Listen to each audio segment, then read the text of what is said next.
big screen and you'll start watching me. There I am from a few seconds ago. Then what you do is go down the screen, scroll down the screen a little bit, and there's a message the studio box there. You just type your message in there. Morning. Or whatever you want to say. Now, oh, morning, John, you look... Oh, I know what it's going to say now. Fat. Oh, no, you look nice. Thank you.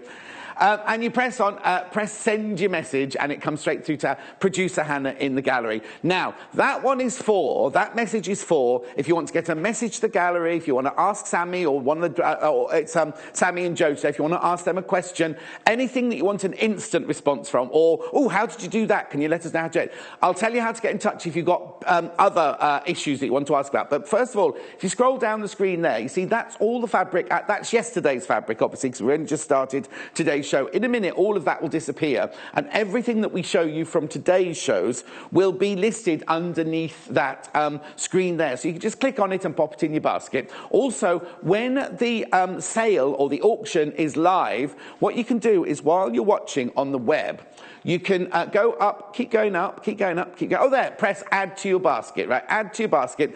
Press it, goes to your basket, and you can see. Now, what I would do is I would check out immediately, because you only pay one P&P for the whole day, £2.95 for the whole day. I know, it's fantastic, isn't it? The other way you can get in touch. Now, this is the way. If you've got a big, if you want to say, oh, what were the measurements of this, or what was that, or what, then you've got a big question to be answered, email that one in, right? That one is studio@sewingquarter.com. Studio@sewingquarter.com. Now, what happens there is it comes straight through to Hannah in the gallery, so she can still read that one out. That can still be, oh, hello, Sammy, you look lovely today, or, oh, John, what you're talking about, any of that sort of thing. But also, the customer service team can see that one. So if you've got a question saying, how big was the square, or what do I cut this at, or what do I... They can answer you, and they'll answer you within 2 days. So that one is that's the one for sending longer questions that might need a longer answer to.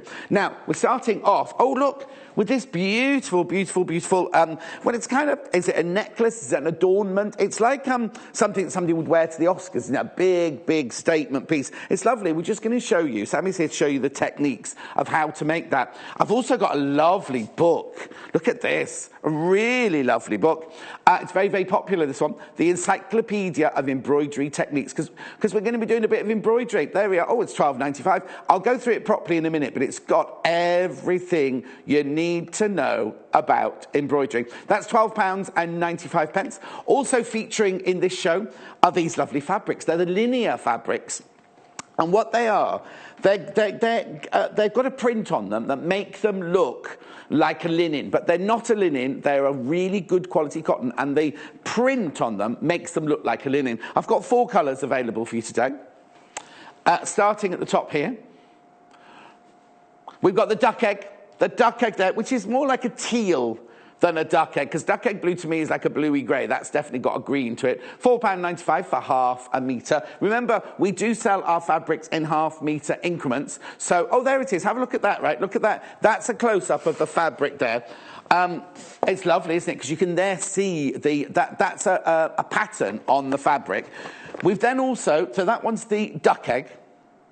We'll move then on to the... We're just checking the colour of the next one. It's a really lovely flannel, kind of pale grey colour. Here we go, this one here, the pale grey one here. Really, really lovely. They've just called, oh, heron grey. Oh, that's a nice description. Heron grey. Now, are those the 2 you're using, Sammy, in this? Oh, no, you're using all of them. We'll go through the next 2 as well. We can go through the next 2 as well, because we've got 2 other colours here. Oh, no, there we go.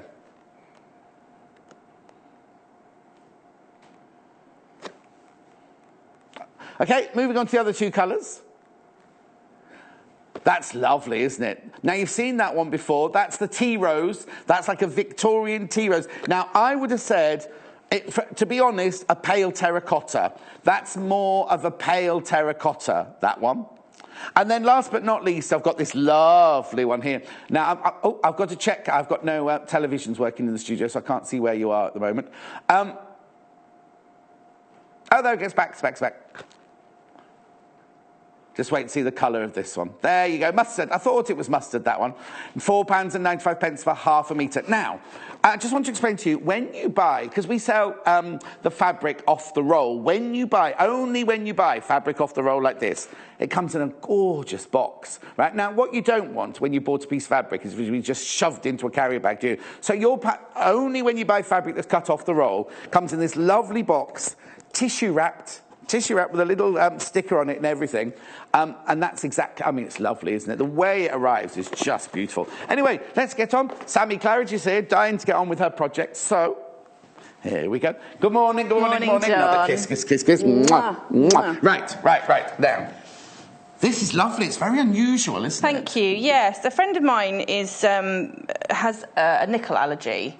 So she can't wear a lot of costume jewellery, but she loves statement jewellery. So this is where this idea came from, that we could make statement jewellery with fabric. Brilliant. Yeah. But it is a statement piece, isn't it? I mean, it is very much so. The thing is, you've done this shape, but you can do any shape you want to. Yeah, absolutely. Really, I mean, I did this one as well this morning with the circle cutter to kind of give an idea of how you could use the same technique, but in a different way if you didn't like the So what techniques are involved in here? Obviously, you've just mentioned the paper cutter, but there's all sorts of techniques going on in there. Yeah, we're using embroidery to embellish afterwards, but it's similar to English paper piecing. We're using a paper backing and then putting the fabric around it using the glue pen or using hand sewing to hold that in place, and then hand stitch that to a backing fabric. Okay, so where are we going to start then? So we're going to start, we've got a new little tool. Oh, have we? Today, which is quite exciting. This is... you may have seen the circle cutter, the fabric circle cutter. Well, this is a similar thing, but it's circle cutting for paper and vinyl, and you can use it for fabric as well. But obviously, it's a much smaller little gadget. And how does it work? So it works a little bit like a compass. Oh, okay. In the same way that you've got the central point here on this tiny bit here. On the paper, there we go. So that's a point there, like the centre of a compass would be. But rather than a pencil, you've got a knife blade, like a craft blade on the end there. You've also got storage on the other side, and they give you a few extra ones as well. We need to point out, though, there is no safety catch on this. Yeah, it doesn't come with a safety catch. Be careful when you use it. Either remove it every time you use it and pop it back in this cute little storage area that you've got at the back here, and then put it in if you're going to use it. And then obviously, yes, when you pop it to one side, do be careful. I mean, I would say maybe, this is quite pointy as well. Yes. So I would say always store them with both together. They squeeze up like this, so you can put them right together. And find a little piece of cork or something. That's a good idea. And pop them into a cork or a piece of blue tack or something, just to keep those, secure and safe when you're not using it. Or if you have a little, I don't want to say that. I can't say that. You have parties in your house and you sell plastic boxes that you put your sandwiches in and everything like that. Yes. You have one of those that it just sits in. Then you're not going to worry about catching something. Yeah, absolutely. So yes, make sure that obviously it only comes in a plastic packaging, not anything you can store it in permanently. I think I've got one. There we are. Sorry, I tore it out of it yesterday. No, that's right. But yes, it comes in this packaging, so just make sure that you've got somewhere that you can store it that is safe. Yes, exactly. When it's not in use. I just want to say that because obviously most of the things we go on about, it's got a safety catch, and this one doesn't have a safety catch. Yeah, absolutely. But so how does it work then? So it's got a little a cog in the centre, and all you do is unscrew that, and then this moves up and down quite nice and smoothly. And then what it has is this little arrow on here, so you can measure the radius, which is what R stands for, I believe. Yes. And it's got centimetres and then... So that's half the size of your circle, isn't it? Yes, really? Yeah, absolutely. So, for instance, if I do it to a number 3 and then tighten up the screw... There we go. That's a very small one. It is a very tiny one, yes. So I have, experimenting with this morning and yesterday, it's a little tricky if you're trying to hold the paper at the same time, because obviously you need to have kind of both hands on this to make it safe. Yes. So what I've done is I've just used some masking tape, some washi tape. Masking tape? That's the fanciest masking tape I've ever seen in my whole life. This is washi tape, but just a masking tape, a light tack tape. Washi tape, yeah. It's a paper craft thing, but I use it a lot in sewing. No. Just a light tack tape, and obviously this one's pretty. Oh, okay. just to hold the paper so that you don't have to hold the paper and the compass at the same time, because obviously then again you've got the worry of blades and things and fingers. So I'm just going to pop this on. You can see how easy it is to do. So I'm just going to pop that in. I'm going to push down on that central blue section because that's where we're going to pivot from, and then I'm going to carefully pull this round, and what it will do is that as I'm going around, it will cut a perfect, she says, hopefully, circle. I'm going to go around a second time just to make sure that we've cut all the way through because we're using card, not paper. Yeah. There we go. So you're making a template, really? Yeah.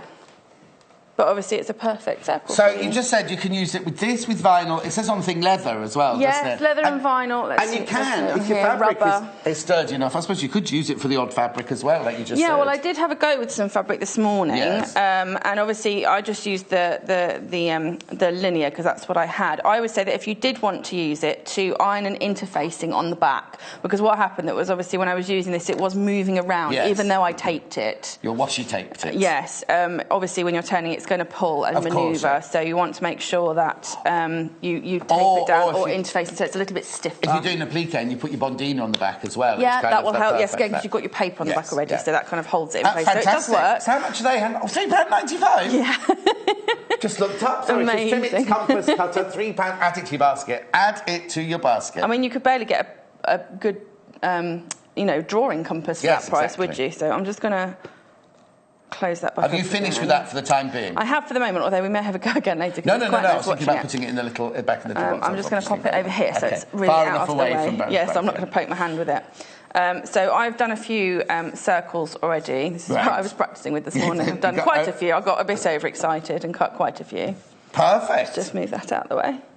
So the ones that I've done on here... Well, I was going to say they're not circles, these are octagonal, but I started with a circle. Oh, OK. And then what I did was I folded them or marked them. I thought it would be easier to fold, just to show how easy that is to do.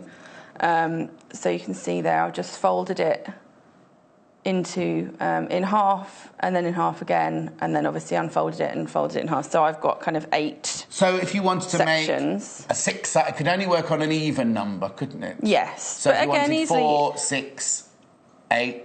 I don't know if you could do it 12 times. Could you? Well, you could, but I'd probably with a bigger circle you could. So I've just done it with 8 kind of octagonal shapes because, again, that worked for the kind of facets that I wanted to draw. But you've still a circle. So then I just used a pair of paper scissors just to snip away.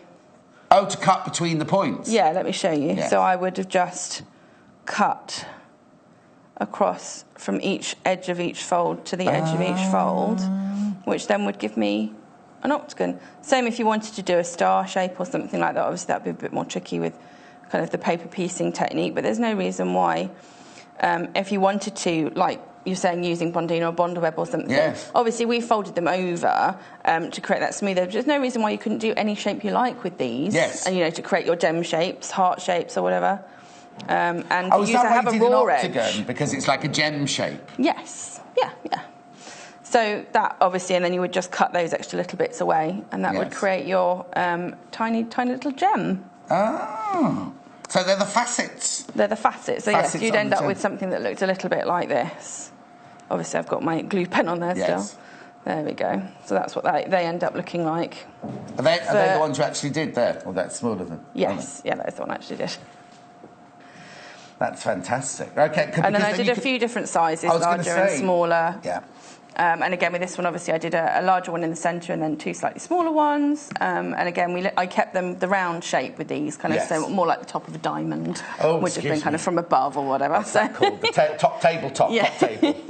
Forgotten already. That's not very good, is it? Right. Okay. So what? So we're going. So we've cut the circles and we've turned them so we cut our templates. Octagons. Yeah, cut them into octagons. So when we're gonna just wrap our fabric round like we would if we were English paper piecing. Okay. So just get that stuff out. Which is an art to itself, isn't it, really? Well, it is a little bit, but now that we've got these gorgeous glue pens... Right. It's so simple. I want to do it all the time. Oh, sorry. That's all right. Bumping into you. I've gone a bit dizzy at 8:10 this morning. This is your glue pen, and it comes with a refill as well at £5.95. Now, this is the blue one, even though it's pink. It's the blue one. And we'll explain how it works now. But this, every time we show these on air, they sell out. They completely and utterly sell out. Right. It's because they're so handy. I mean, like I said, since they gave me this, I don't think I've tried to use them in every project. Yes. So I'm just going to pop that down onto my piece of... I've actually used it on both. I used the glue pen on both sides, so I've popped that down to glue it so that I can cut around. Right. And I'm just going to kind of quite raggedly cut around my shape, and then I'm going to go in and cut a little bit more neatly so that I don't have too much overlap. Because it's quite a small shape, we don't want too much in behind. No, too much bulk behind. There we go. Okay, and then we're going to use the glue pen again in the same way that we did last time when we did the EPP with it. Now, this is the duck egg blue fabric that we're using here. Now, people are going to be squealing, going, that glue's blue, that glue's blue, it's fine on a blue fabric. What happens if I'm using a yellow fabric, something like that? We have yellow glue as well, but it goes clear, so it doesn't matter. Yeah, absolutely, dries clear. When it's on fabric, it dries clear. Yeah. Sometimes you get a little bit of residue showing on your papers, but you know, you're going to be removing those anyway, so... You're making it look so easy. Well, it is really easy. That's what I love about this. I would have, in the past, I would have had to, you know, gently stitch each of the corners in place, or stitch through the paper template, which means you know, your templates don't last as long and things like that. But this is so simple, so easy, so quick as well. It means you can get through loads in no time at all. And if I turn that over, you can see you've got a perfect little gem shape now. Unfortunately, this is the similar colour to the... To the mat. To the mat. Yes. Well, hang on, do you want to put it there? There we go. Put it on there. Yeah, pop it on the yellow. There we go. I was going to say I've got a piece of yellow over here. It's cute, isn't it? I love this linear fabric because it's got that linen effect, that, like, hasn't it? The duck egg blue is the one we're using there. Yeah, you want it, I mean, you want to say texture, but it's not a texture. No. It just looks like a texture, which I really, you know, I like that about it. Kind of looks like a linen, doesn't it? Because if we tried to do this with linen, it'd be... Oh, yeah, absolutely. Absolutely. That's what I love, again, about these cottons, is because they press over so neatly, you know, and they keep their fold, and, you know, they look really crisp, which is what you want, particularly if you've got lots of tiny little corners. You want it to be looking really crisp and sharp. Now, earlier, when we were looking through this earlier, because obviously these fabrics are the stars of the show, but you said they'd be good as a blender fabric as well, didn't you? Yes, actually, I was talking to Joe, who's on later, about them yesterday, and we were saying that actually these work beautifully in combination with more bright, vibrant fabrics, because they're not quite a plain. They're a bit more than a plain, which, again, I know a lot of quilters like, because plain fabrics can look a little bit flat next to such vibrant, bright, particularly things like the Amy Butler fabrics and things like that. You want something that's got a bit more punch in the background. And these, because they've got that print texture, but it's not overwhelming. It's not going to overwhelm the pattern fabric. Yeah, absolutely. But it's going to enhance them, yes, but it's not as flat as just a plain solid fabric. Okay. So if we were making this, would you make all of these like you've just done there? Yes, right. yeah, I'd make all the different shapes. The same with these ones. I went ahead and made all the circular shapes first. You can show us how to do a circle. I'm going to do a circle now, yes. So again, I'm just going to... Actually, I might do a bigger one, just so it's a bit easier to see. So I'm just going to pop a little bit of glue on that side. So that's just to fix it. So this is the wrong side of the fabric. Yes. And that's literally just to hold the cardboard in place. It's just so that I can cut around and so that I can cut around my shapes. Because obviously sometimes when you've got pre-cuts, for instance, the pre-cut hexagon bundle that we do, obviously you don't have to cut your own fabric. But when you are having to cut your own fabric shapes... Yes, of course. Again, you could, in theory, if you've got your interface on the back of here, you could cut it with the circle cutter, hopefully. But also the joy of this is you can do whatever size... If you're buying pre-cuts, then that's the size you use, isn't it? Whereas these, you can make them all different sizes because you've chosen the size of your template from your circular cutter. Yeah, so again, you're in control of the project and the size and the shape and the finish and all that kind of thing. Lots of people loving the Trimit compass cutter. It's just down there. £3.95 at the bottom of your screen. And then the glue at the top of the screen there for £5.95. Right, let's have a look at this glue in action. So again, what I'm going to do is is I'm going to pretend that I've got square edges to go against. I'm going to do half at a time because I don't want the glue to dry out, and I'm just going to push in from the edge. What do you mean you're going to pretend you've got square edges? So I'm going to pretend I've got square edges. By that, I mean I'm going to try and push all the time from the edge to the centre. Okay. Because what I don't want to do is I don't want this. Oh, no. No. You know, because you end up not having such nice round things. So I'm going to try and push as much as I can. I'm just going to try and unpeel that bit. From the edge to the centre, from the edge to the centre, from the edge to the centre. And what you end up getting is that gives you a much smoother curve on the edge there. Yes. If you're doing a round shape rather than doing an octagon or a shape that has square edges. Yes. Oh, yeah, because if you did the octagon, you did each of those sections like almost individually, didn't you? This is a continuous motion going round the circle. Yes, and we want to make sure that we're always going to that centre. Again, that's why I quite like, because we've got the centre marked here with the tool. So, again, that's quite handy because it means you can actually go right from the edge to the centre. Pop a bit more glue on.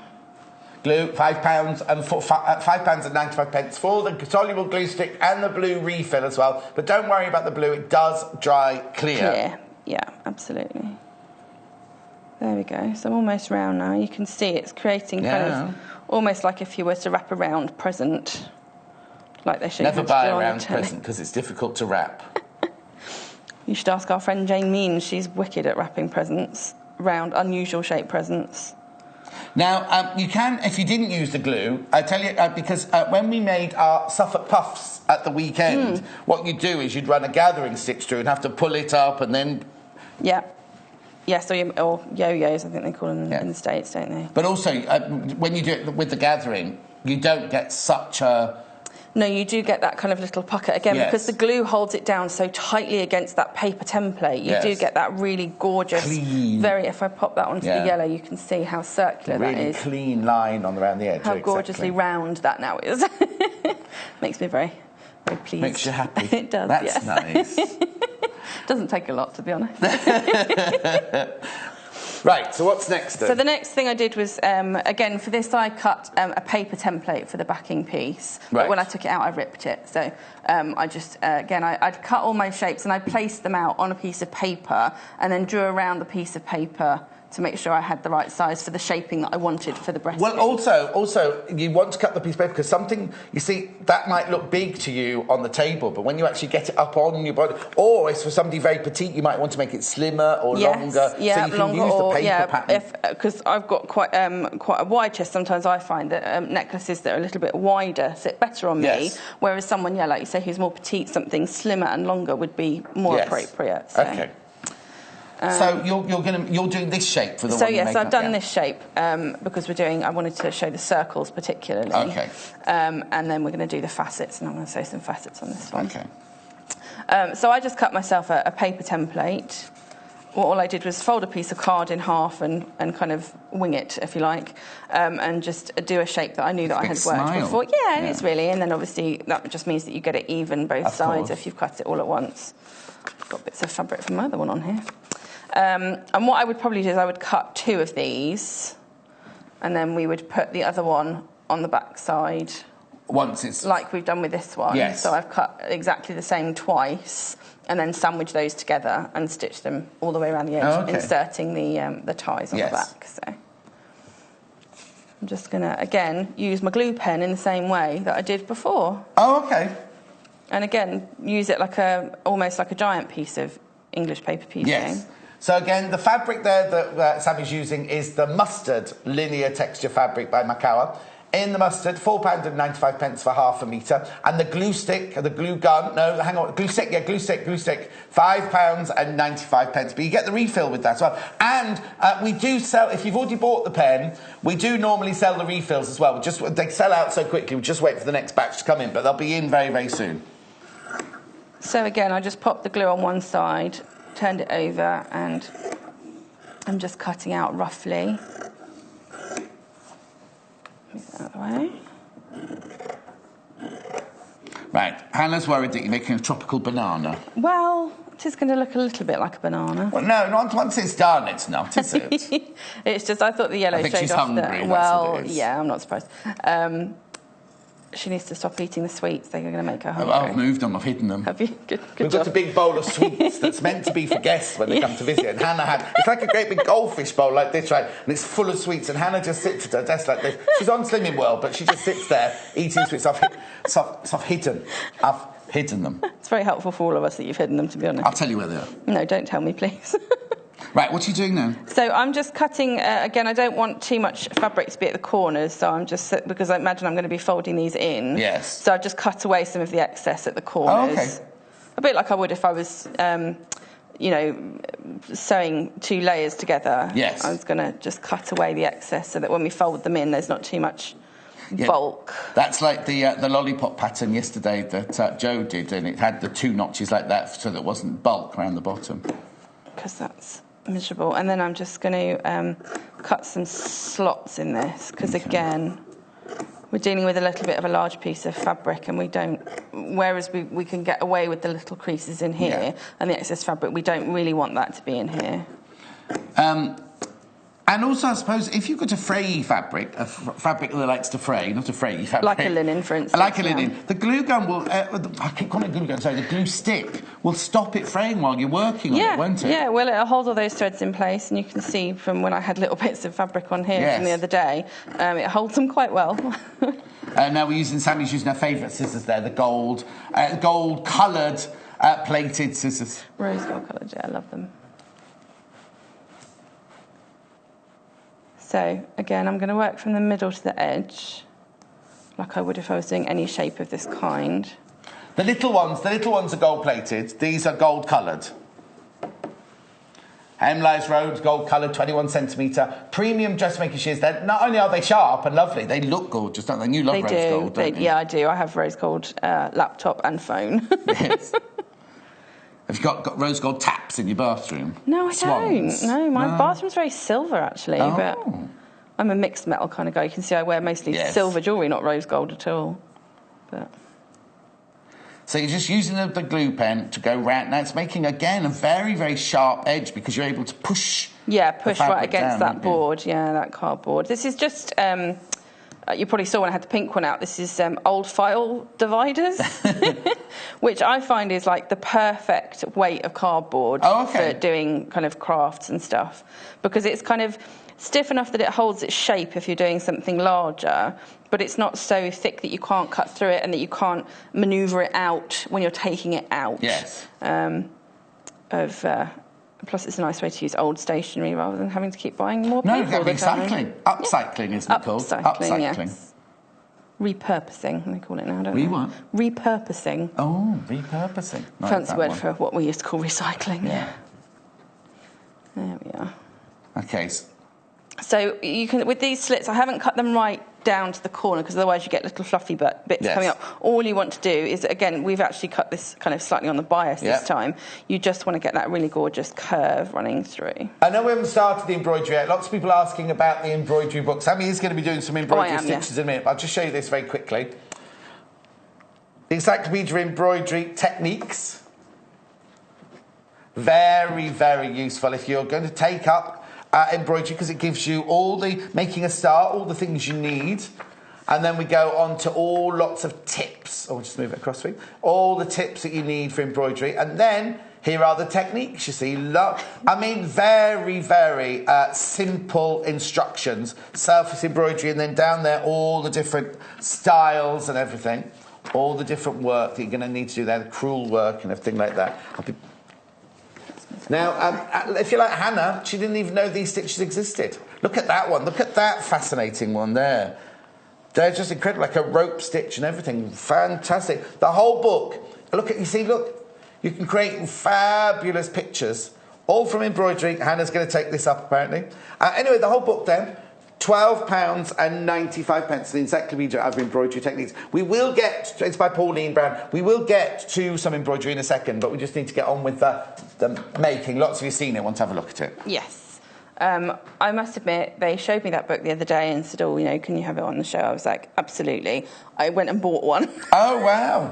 Because I love embroidery, and I've got a lot of embroidery books at home, but actually I really liked how they showed that and some of the techniques that are further along in the book. We'll For people who've done embroidery before, it's still, again, like we were saying about the sewing Bible book the other day. Yes. How handy those books are to have, like an encyclopedia. Yes. It's called encyclopedia, but like just to refer back to, even if you've done embroidery again all your life, or you've done loads, it doesn't matter. There might be one that you know, we don't know everything. You could have forgotten. Yeah. And you suddenly think, oh, I want to do like a sheath of corn or something, and there it is there to show you how to do it. Absolutely. Okay, so what are you doing now? So I'm doing exactly what I would do again if we were doing English paper piecing. So I've just popped myself just some thread into my single thread. A needle. Yeah, just single. We just want to, again, because we've put paper in these, I just want to catch them down just right at the edges, just so that we've got so it. you don't want to catch the paper. You want to catch the paper. Yeah, absolutely. Again, because you've got a nice fine needle, you should be able to just slip quite nicely in through the edge there. Because again, we've tried to make sure that the glue is not right at the edge of your paper piece. Probably should have mentioned that already. So you should be able to quite neatly go in underneath your paper piece and hide your knot underneath, and then just glide through without catching the paper. And actually, you'll find it's quite nice because the paper again gives you a little buffer to push your needle off from underneath. And I'm just going to effectively invisible or ladder stitch, depending on what you like to call it, around the edge. I won't do this whole thing. I notice you like to use long needles, even though they're fine and sharp. They're long needles. They're not your little betweens needles. Yeah, no, I like using a long needle because I've got more manoeuvrability. Again, particularly with little fiddly projects, like I often tend to do. Apparently, yes. I never really thought that about myself, but apparently I do. It just gives me, I find, a little bit more manoeuvrability, particularly if I'm doing lots of ladder stitching, because you want to catch it through. And if you've got enough needle on, needle on the other end. Yes. If you're trying to fiddle about with a really tiny needle, it's going to be quite tricky. Remember, if you've got any questions for Sammy, please send them into on the web chat. Oh, people are liking my shirt today. Thank you very much. Apples. It doesn't always work on telly this one because it looks like just big red blobs, but they're conkers, but they're not conkers. They're full red apples and half red apples. Thank you very much indeed. Lovely. So yes, effectively. Oh, Anne, thank you. I must have put more makeup on today because people are saying I look nice. Don't laugh. You always look nice, John. You're very kind. So you can see there, that's what my stitching is going to look like. It's just I'm catching it all the way around. Ladder stitch, yeah. And then you just tighten it all up. And then so you just pull and it tightens it up. Well, if you're looking at it thinking, if you just tuned in thinking, why has Hannah put Trinit's compass cutter on? It's because, I'll show you Trinit's packet rather than get that. We just showed you how to cut the templates out of cardboard or paper with this earlier. I'll show you again before the end of the show. It's only £3.95, but it basically, let me get the right word, you work it that way and you've got a point and a blade and you can decide how wide you want the radius of your circle and just use it like an old-fashioned compass. I doubt, in fact, you'd get a compass in a famous haberdashery, a stationery store for that much, would you? Anyway. It's really good value. And the blade is a shop and you get more than one blade. Yes. I didn't actually look to see how many, but... No, well, let's not go there. You get a few. I think at least one more. Okay, so now what should you do? So now I've just put that to one side because that's basically the same technique and that's how you would do all of them. But I want to make sure we do get to some embroidery today. Yes, no, exactly, because we're over halfway through the show. Exactly. So I'm just... people are asking about the fabrics. I'll show you the fabrics in a second. What technique are you going to show us now, then? I'm splitting my embroidery thread. This is from the big pack because I don't want it to be too heavy. And I want to use 3 strands rather than 6, which is what you get as a full. Okay, because these are lovely, aren't they? These they are really threads. lovely. Such amazing embroidery flosses. We love these. You can get 100 of them in the packet.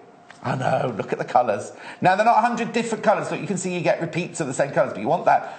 800 metres of embroidery floss for £14.95. I love the colours. I just adore colour anyway, but really, really lovely mix of colours in there. I always love things that are arranged in rainbow order. Do you know what I mean? I always... I bet you love unicorns as well, don't you? Of course I do, yeah. My husband bought me a fluffy one for my birthday. Oh, is that what that picture was? Yeah. It's her birthday tomorrow, everyone. What'd you say, Hannah? Oh, OK. She's just working something out for you viewers at home. Oh, to work out how much each one costs, I guess. Has it taken you that long to work that out? It's just shy of 15 pence per skein. Skein. Well, yeah. How do you say it? I say skein. Skein. But I'm sure some people we just said that, good quality, because we split it. So we're not even using a whole one, we split it in, so it's a six floss. So you get 6 strands. 6 strands. Which is quite standard. Most Anchor and DMC brands will have 6 strands. But most Anchor and DMC will be about £1 per skein. Oh, and we're saying just shy of 15p. And it's lovely. I like it because it's slightly matte finish, as opposed to some of the perle threads can be a little bit shiny. What you mean, yeah. Whereas I like the matte look. It's nice. Again, I want to use colour. metallic. You've got black down at the bottom there. If you're wondering where the black is, you've got just off-white. I'd love that as a present, but then I wouldn't open it. I like it like that. Anyway, that's fantastic. £14.95. Right, let's do some embroidery. Alrighty. So and what then I would do... I promise I'll take you to the fabrics. What I've done with these is I've taken out the back, the paper out of the back.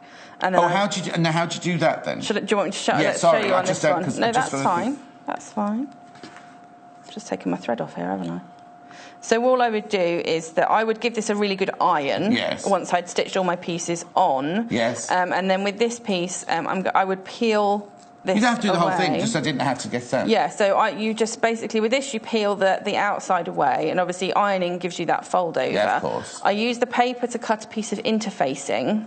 Right. Any old interfacing, just a little scrap, whatever you've got hanging around. Just needs to be fusible, obviously. And then I would iron that onto the back once I'd taken my paper pieces out. Could you leave the cardboard in if you wanted to? Well, yeah. I mean, yeah, absolutely. Jewellery, you're not going to wash it, are you? Yeah, no, absolutely. So then you would just peel this away. Oh, I see. And then iron your interfacing exactly where the cardboard was. Yeah, I mean, obviously, again, you would cut out using the gorgeous little applique scissors. Yes. So what I'll do is I'll finish stitching it around when you talk about the fabrics, and then I'll show how to use the applique scissors to get that, because you want to get the cardboard bits out from the gem shapes. Yes, of course. Yeah. Oh, hang on. Jennifer bought what? Oh, bought the embroidery floss set. Oh, she said she's got this. She said it's great value and she's loving your show, Sammy. Oh, good. So that's Thank brilliant. you. Right, so let's get on with Sammy's sewing then. All right. Sammy's sewing. Sammy's sewing. Well, it is. What's it called? Oh no, elegant accessories. I thought there was an S in there for some reason. So now, what are you doing? You're attaching the circle I'm finishing so that we can take the paper. So I can show I want to show how to use the applique scissors. Okay. So I'm just. Is that going to take a while? So I can do my fabrics now. Yeah. Would you like to? No. Yeah. Oh, thank you so much. Oh. Sorry, I'm so bossy. No, I like you being bossy.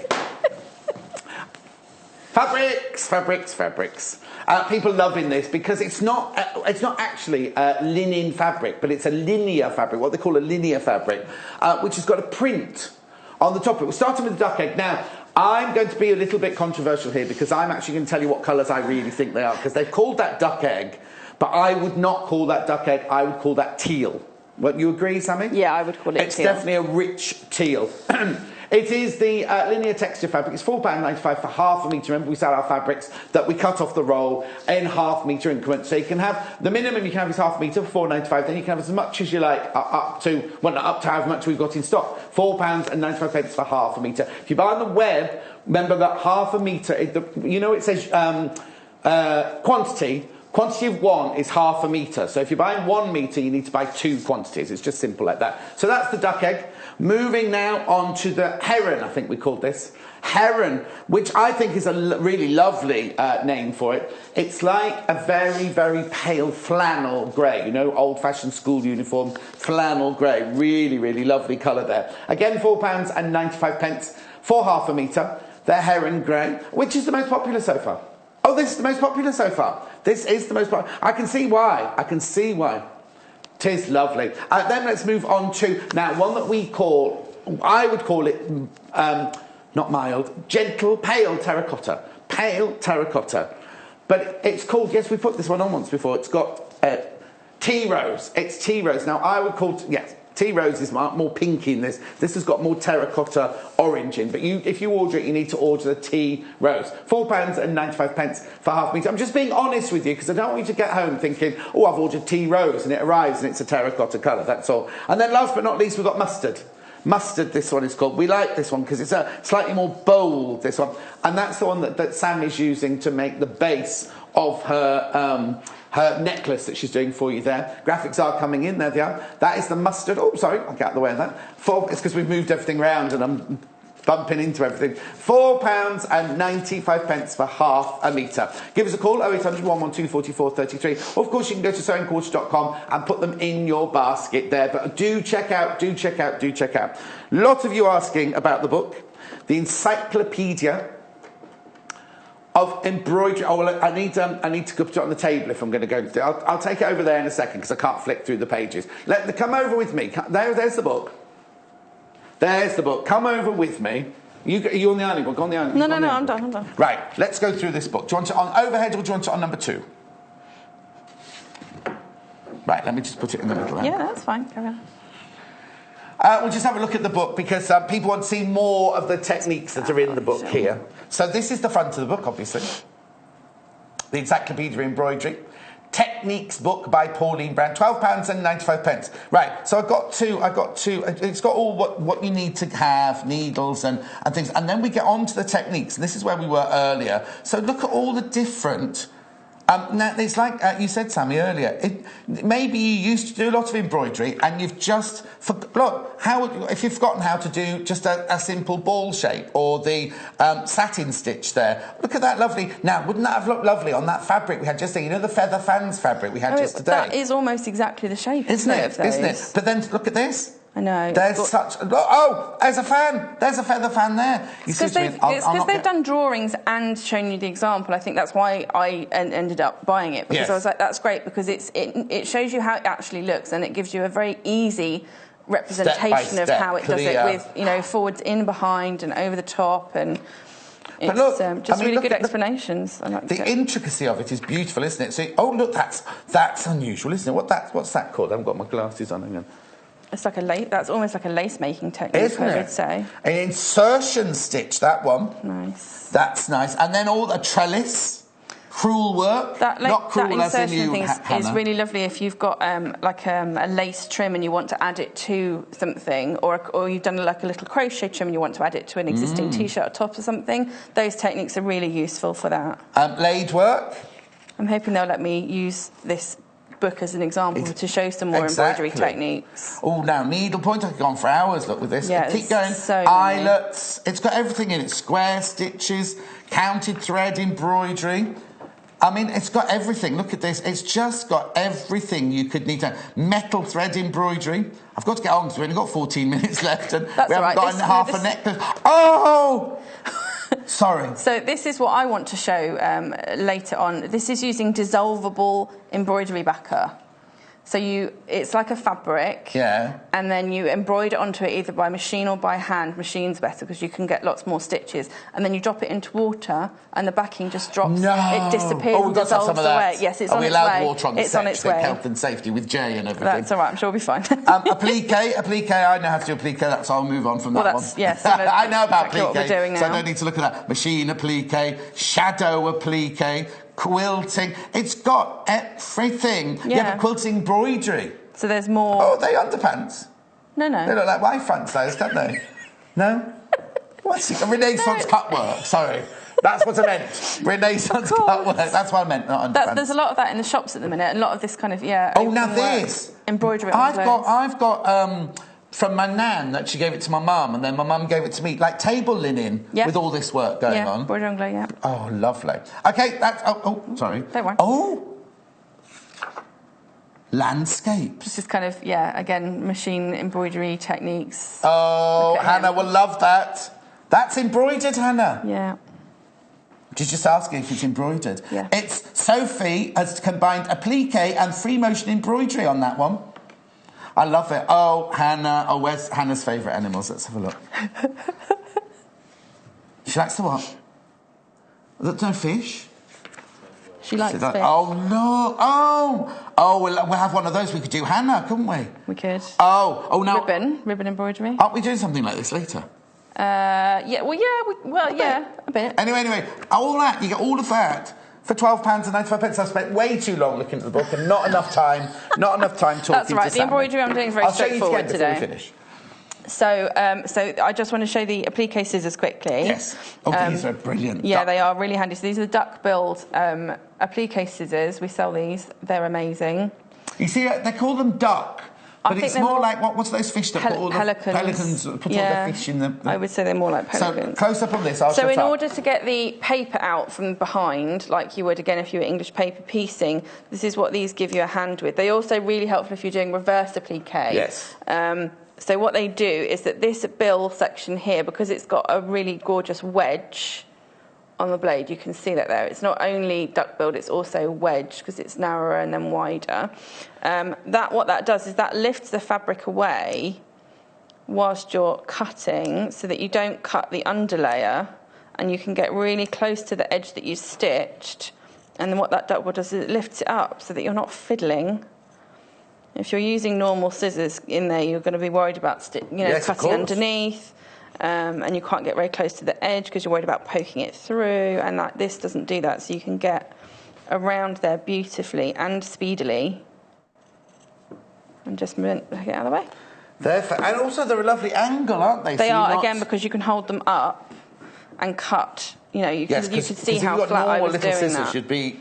Yeah, you'd have to kind of lift it up and manoeuvre, and again, then you've got the worry of maybe poking it through the other side and everything like that. Okay, so then how'd you get that paper? And then you just peel away the glue. Oh, like we did earlier? Yeah, same technique. So I'm just going to get in there with my nail, peel away. But of course it's stitched on the other side, isn't it? Because you've stitched it to the yellow backing layer. So it's all going to hold it in place. So we're just going to get this, move all the glue out of the way. You know this embroidery show? We've got 10 minutes left of the embroidery show. That's all right. So it's simple embroidery. It's just the effect that it gives.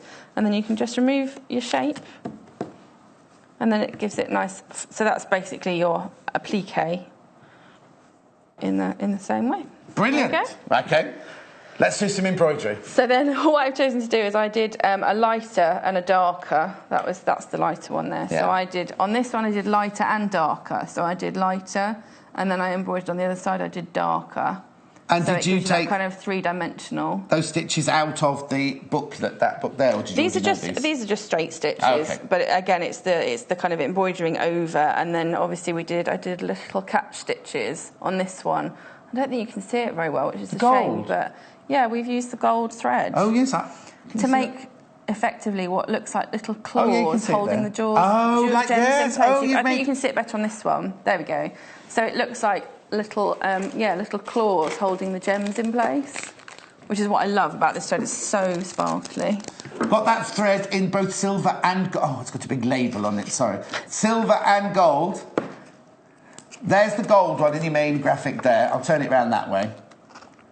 That's rich gold, isn't it? It's gorgeous. So if you're a gold, if you like your gold jewellery, then you can make your claws out of the Clover Cantan Couture bead embroidery tool thread in gold, £3.95. Or if you like Sammy and you prefer your silver, there's your silver. That's £3.95. The embroidery tool thread at the bottom of your screen there. Just give the call centre a ring, 0800 112 44 33. Do you just thread that like you do normal thread? Well, I threaded it up more than once. Right. I'm going to show you on this one in a moment. Oh, are you? All I was doing with the this is just simply stitching underneath the edge, and then go. So it's very simple. But so you haven't gone through the yellow fabric as well? No, I've just gone kind of in between the two layers and up through the boat and up through. And again, I've done it in a similar way to when we were folding it in. Yes. I've tried to go from the edge to the centre to keep, again, to give that kind of slightly faceted look, because obviously we're creating gemstones. So that could be your next career, couldn't it? Selling gemstones. Yeah. Apparently it's quite lucrative. My advice, don't do it. Okay, righty. Sewing's better, right? He stays stony silent, right-ho. I'm saying silent because Hannah says she knows a man that used to work in gemstones and his career's plummeted. That's what she's saying. All right, so yes, you can create the embroidery thread, and again, lighter or darker, depending. I would say probably a little bit of a mix of both. Okay. Let me just cut that one off there. I want to see you do that. Oh, no, come on. I was just going to do a little bit on this one. Sorry, hand sewing tends to be quite quiet. No, that's all right. But because we've had people messaging saying what's lovely about this is we have the excitement, but we also have moments of quiet, which is nice because that's when you're doing this on your own. Then you do have moments of quiet, don't you? Yeah, well, it's funny. A lot of people listen to music when they're sewing. Yeah. I actually listen to television. So I have Netflix or something. Others others are available, Hulu or whatever, in the background, or I have a movie on, because I find it really relaxing if I have got like voices in the background. So I suppose radio. We're all right, because me and Hannah, we've got our voices in our head. We don't need to set the radio or the telly with us. So there we go. So that's all I've done with the embroidery threads there. I've just used them to create kind of light and dark facets to create that kind of look of a gemstone. You could go as crazy as you want with that, or different colours, different tones. With that, the pack, it's really handy because you get so many different tones of similar colours that you could go all the way around with all the different colours. Well, you could do the fire, couldn't you? The fire and the sparkle of a gemstone in the different colours. Yeah, absolutely. So yes, you could go as crazy as you like with those. I just want to show you how I threaded up the gold before we run out of time. Just under 15 pence a skein there. Well, there'd be 14 pence and 95 of a pence, wouldn't it? Okay, so what are you going to do now? Sorry. So all I did was I just wanted to show how I threaded up the gold. So what I did was I started with this one, threading it single and going over and over and over and over, which was fine, and you can do that, it's not a problem. But actually, again, because I was kind of doing this in a little bit of a hurry yesterday, I wanted to do it slightly quicker. So what I did was basically what you do with the embroidery thread is, and I threaded the needle up with more than one strand of thread. So actually there are 4 strands. Oh my word. All at once. Through that one, again, it's an embroidery needle, so it's got a nice long eye. And it just meant that I didn't have to keep going over and over and over again. I'll pop it through the corner of this one so you can see. I only had to go in once. Yeah. Through. And it created multiple stitches. So you've done it the same way, just going...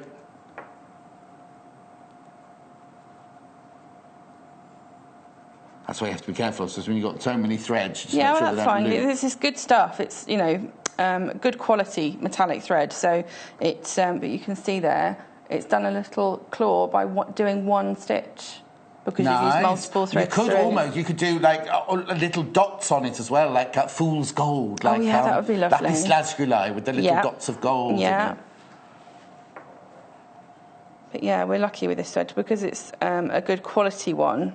Some of the cheaper ones will kind of curl up, but these ones you just have to pull it out and guide it through slightly. And it creates a nice little gemstone claw to hold it in place. Very nice. Now what you're seeing there is the...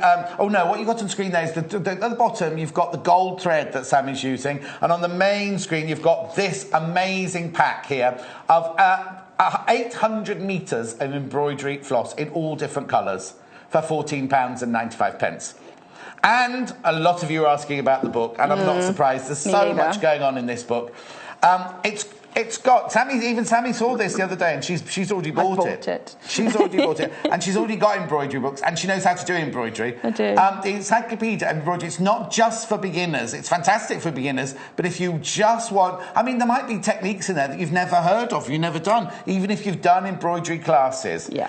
It's just really lovely, all the different techniques going on in there. And as Sammy said, you've got a photograph of the finished product and then an actual drawing of how to do it, because sometimes when you've just got a drawing, sometimes you don't know what it's meant to look like when it's finished, do you? Yeah, and sometimes it doesn't always look exactly how a drawing is going to look. No, because, because if you look at that and that, they do look different, don't they? Yeah, absolutely. That might not look so appealing, but obviously by the time the thread is kind of puffed out slightly, that's the effect you're going to get, I think that. But obviously you want to see exactly how the threads go in. Yes, so exactly. Having both options and both photographs on the page, I think, is definitely winning. £12.95 that book. Do not miss out. Mother's Day soon, Easter soon. Sammy's birthday soon. Yeah, very soon. At £12, and she's already bought this. Was this your self-gifting? My mum's going to give it to me for my birthday. Are you going to wrap it? And look surprised when you open it? Yeah, at £12.95. It's a fantastic book. This is a must-have for your... There it is on the still. £12.95 for that lovely Encyclopedia of Embroidery Techniques by Pauline Brown. The other thing you're going crazy for are these lovely embroidery threads. You get 100 on, well, they call them embroidery floss, right? You get 100 skeins. Skeins? Skeins. How do you say it? Skeins or skeins? Anyway, you get 100 of them there for £14.95. Oh, you want to see the back? Yeah? That's all the blues. Now, OK, Hannah thinks it looks like an ocean. At £14.95. Now, you're back in an hour's time. I am. What are we making? We're making an embellished belt. Oh, what, sorry? An embellished belt. Oh, embellished belt. Yes, we're doing some nice. fabric flower technique. Try saying that with your teeth in. Yeah. But coming up next, I don't know how long I've got, actually. Oh, I'm all right. But coming up next, we've got... what's she making, Jo? Oh, it's a kit. With the clip frames. I know, it's a kit to make purses. It's fantastic value the next hour. So don't forget, make sure you get your book, make sure you get your there's the details, £12.95. Make sure you get your embroidery floss. All of them, just gorgeous, aren't they? And if you've got any questions, just ring the call centre or email studio@sewingquarter.com. Studio@sewingquarter.com. We've learned... Who said that? Sonia says she's learnt an awful lot from you, Sammy, today. Good, I'm glad. And she thinks I'm funny. Oh, good. So you're talented, I'm funny. Thank you for that, Sonia. So give the call centre a ring, 0800 112 44 33. Or, as I say, either send in a web chat for Hannah if it's a quickie question, or if you've got an in-depth question you want to ask, then just email studio@sewingquarter.com and we'll get back to you within 2 days. Go nowhere, make yourself a cup of tea. Jo Carter up next with a fabulous little kit to make bags.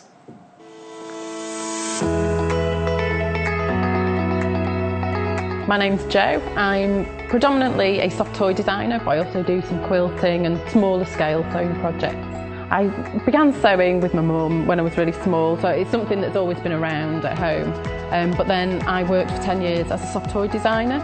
I like to sew for different moods, but generally I like to make bears, teddy bears. Go back to the old faithful stuff. With soft toy making, my top tip would always be to base things in place first. So just some stitches just to hold things in position before you do the seam properly. So within the seam allowance, just arms and legs and things, base them in place where they want to go. And when you're happy with that, then sew the seam. The favourite item that I've made probably is a panda mini quilt. It combines quilting, which I love, but also because it has pandas in and I get to put different facial expressions on them. That's always my favourite part of finishing a toy and giving it a face and giving it some personality and a smile. That project sort of combined both aspects of sewing, quilting and toy making, and they sort of came together in that project, and I'm really pleased with it. I think I'm really looking forward to the tips and finding out clever techniques about doing things and just seeing how other people work and getting to see other people's work and being inspired by it. There really is a great community around sewing, and it's very supportive, and there's a lot of sharing of techniques and tips and ideas, and it can just be really inspirational. Don't forget, shopping with us is easy and simple. You can just contact us at 0800 112 4433 and speak to our UK-based call centre to place an order, or shop online with us at www.sewingquarter.com. When you spend £10 on your first purchase, you will receive this free sewing kit from the Sewing Quarter worth £14.99. Brand new to the Sewing Quarter, we will be bringing you an irresistible range of cuddle fabrics in a rainbow of colours this Saturday, the 4th of March. 8 a.m, we'll be demonstrating how to make a toddler's snuggle blanket. And 11 a.m, we'll be making a children's adorable cuddle hooded towel. Give your loved ones the softest of hugs with the Shannon Fabric Cuddle range from Sewing Quarter.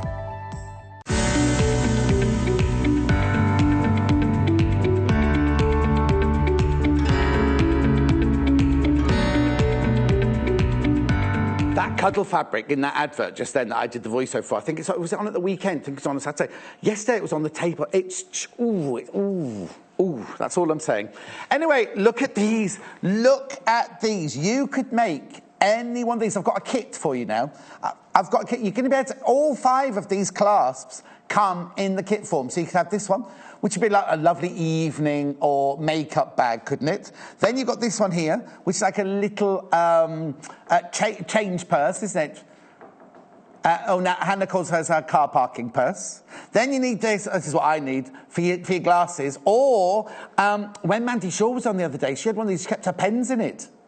She kept her pens in that one. Then there's this one, which is another version of the change purse. All these clasps come in a kit. I'll tell you about it in a minute. And then last but not least, this one here, which has got the square, well, it's like a smaller version of the first one there. That's really cute, and I love that pin tucking detail going on there. Really lovely. Now, I'll tell you more, but in the kit, you get the clasps, you get some glue, and you get some interfacing, but you have to buy some fabric. Oh, there it is. Look, there you go. That's brilliant, isn't it? £23.95. They've just called it a Percy's kit. But look, you get 2 of the big, 2 of the medium square, 2 of the medium arch, 2 of the little curved, and 2 of the little square. For £23.95, and you get that interfacing, and you get the glue. But you will need to buy your fabric, and we've got the most gorgeous fabric here. In fat quarters, they're in the fat quarters. Now, one of those looks much bigger than the others, doesn't it? Oh, that's because Jay's ironed it, that's right then. So, I've got 3 fat quarters. Would you like me to go first and you'll follow, or shall I follow you? Right, okay, this is the first one here, which everyone teases me, because I always go, oh, West Side Story. Looks like a West Side Story. You know, in the party, in the gym, in the middle, where Mambo! That one, right? That makes me think of those. But look, they've got little scissors. Just scissors. Just scissors in there. And roses. That must mean something, mustn't it, to the designer of that one? It's £10.95. This is lovely quality. Then in that same one, you get, this is called the rose bouquet, this one. This is called the rose bouquet. You get the polka dot. You get the rose in a different colourway. Then you get the polka dot in the different colourway. And then you get, and again, you get, that's a repeat of that one there. That's a repeat of the first one there. And then that's a repeat of that one there. So you get all of those. That's the rose bouquet. That's how it'll come to you. That's how it will arrive at your house. £10.95. So they're all 54 by 45 centimetres. And you get 1, 2, 3, 4, 5, 6 of them in a pack. So that's that one there. I will come back and go through these. Now, this is my favourite. I like this one. Look at this. Look at the pattern on this one. I will open them out and waft them. This is the one that Joe's made this purse out of. It's lovely, isn't it? Beautiful floral print on there. That's lovely, isn't it? So that's a gorgeous floral fabric there. So you get that floral. And, you get the same pattern, but in a different colourway. Oh, sorry, I'll hold it up. In a different colourway. Really, really lovely. This is called Berry Floral by So Easy. Then this one's got plain fabrics to go with it, solid fabrics to go with it. They're lovely, aren't they? Now, how beautifully do those colours all go together? So if you're making these purses, because guess what? The purses are lined. You could maybe make the outside. Let me have a look at what, I just don't know what Joe's used in this. Oh, yeah, look, here we go. That's how it'll arrive at your house. You see, this is the bag that Joe's made out of the floral, and then look at the lining and the bow on the front. And that's all from the same fat quarter, that. And then that lovely kind of Air Forcey blue. So that one is called Berry Floral, that one. And then last but not least, and we will go over and see Joe make these at the moment, we've also got this one. So this one just has the 3 different fabrics in it.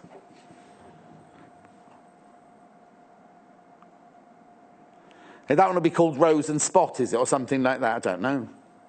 Floral dot. Floral dot. That's lovely, isn't it? That's got a lovely period feel to it. £14.95. Please try and remember the names of each of those, so when you get through to the call centre, if you get a bit confused. Or, of course, you can just jot down the item code number there. OK, so I'm going to go over, because we're going to make the lovely pin. Oh, there you go. There's the floral dot fat quarter there. So now I'm going over to Joe. I love that top, Joe. I think that green's fabulous. How are you feeling today? Not too bad. Not too nervous. Do you want a hug or not? No. Well, no. She said no, she's getting one. No, I don't, thank you. No, John. No, don't hug me, John. Don't hug me. Helen's watching. Be a bit clammy. I love this because what you've done this way is you've done it the other way round. So you've used the floral as the inside and then used the plain on the outside. This is what I would call a tea rose colour, isn't it? With the lovely pin tucking detail going on there. But now the kit, what you get in the kit, remember, I've got them all here, I'll move them in a second, is you do get, there it is, there's the kit. You get all of those in the kit. I'll just put them out neatly here so neatly as I can. With the glue and with the interfacing. But now my first question would be, there's not a pattern with it, so how do you know what shape to cut out to make your purse with? You need to start by drafting a pattern, your own template specific to the type of clasp you're using. I'm going to make this one, but without the pin tucks. Just so to keep it simple. Yes. How I start? This is my method. There are other methods out there, you know, if there's one you prefer, but this is the way I always do it. So I start with a ruler and a piece of paper. Okay. And I draw two parallel lines, 2 inches apart. Right. And then draw a line at a right angle down the centre. Right. And then take my clasp. You carry on. I'm watching, you carry on. And then I position that sort of in the centre along the top line. And then I draw around it with my pencil just to get the sides of the clasp. So there we go, I've got that. And then, now this is the bit I do. You can measure an angle, whichever you choose. In fact, for the large one, I went for 45 degrees just to keep it easy. Okay. I'll describe that. If you're new to it all, how do you? I mean, this is the simplest way to work out how to do. For me, this is just a really simple way, Yes. and it always works out. For these sort of sizes, it works brilliantly. Okay. So, parallel lines 2 inches apart, central line, draw around the top of the frame, and then the frame is 5 inches. Right. Now, I just doubled that. 12.5 centimetres. So I'll measure 5 from the centre, so it'll be 12.5 centimetres. 12.5 centimetres, yes, sorry. And then, so 5 inches, I'd make a mark there. So that's the size of the frame. So I'd double it for this. Okay. So this would now, be 10. If first of all, 2 things. If we're going too fast for you, watch on YouTube later. We'll be on today, I promise. Watch YouTube later, and you can pause and watch all of this. Or, if you need more details, send an email to studio@sewingquarters.com, and then someone will get back to you with all of this information. Okay. Okay, so from the centre, I've measured the width of the purse frame, made a mark, and then I just want to match up the corner, the shoulder of the frame with that mark and draw a line. So that's the angle I'm going to use. So where on this, because I learned how to pattern cut on the flat, so I can see what you're doing, but where on this is that sort of thing? So people at home might be looking, which bit's she working on now? This is the top. You don't want it to be square at the top, because then you won't get any shape, any roundness. Yes. So this angle here, yes, this side bit is what's going to come down the side there. So it'll just bend in and just give down you, there? Yes. Perfect. Okay. Just give you a bit of shape to the front. Right, before you go any further, sorry to interrupt, because I know how you hate us interrupting the demonstration. I've got a little announcement to make, and it's at your advantage. It's to your advantage. Have a look at this, right? This is what you get in the kit, right? So there's loads of you coming in for this. So you get the 10 clasps, you get the packet of iron-on interfacing, and you get the textile glue. But now, we've also added this. It was upside down. We've also added this. It is the air-raisable pen fine tin. All still in the price of $23.95, but you get this now as well. It's just not on the picture there. It's just an added extra that we put in there for £23.95. So you get that as well as the 10 clasps. Right, now I promise I'll let you get on now, because... Okay. Yep. So we've got this, but we've got the angle we want, and then pop this back in the centre, and then just pivot it round and mark where the end of the frame finishes, and then add on about 1/4 of an inch, maybe slightly more generous. Okay. And that's the corner. And then from there, I've just measured parallel to the central line, straight down. Yeah. So this will be the side of our purse, like that. And then you can decide how deep you want the purse to be. You can make it more shallow. I tend to just put my frame over a ruler and think, I want it about maybe that length. Yes. So it's 4 inches. You need to measure that from the top, but you also need to add on what you're going to have for the base, because when we box the corners on later. Of course. So this. So what have you? So if yours is 4 inches, which is 10 centimetres, how much would you add on for the boxing?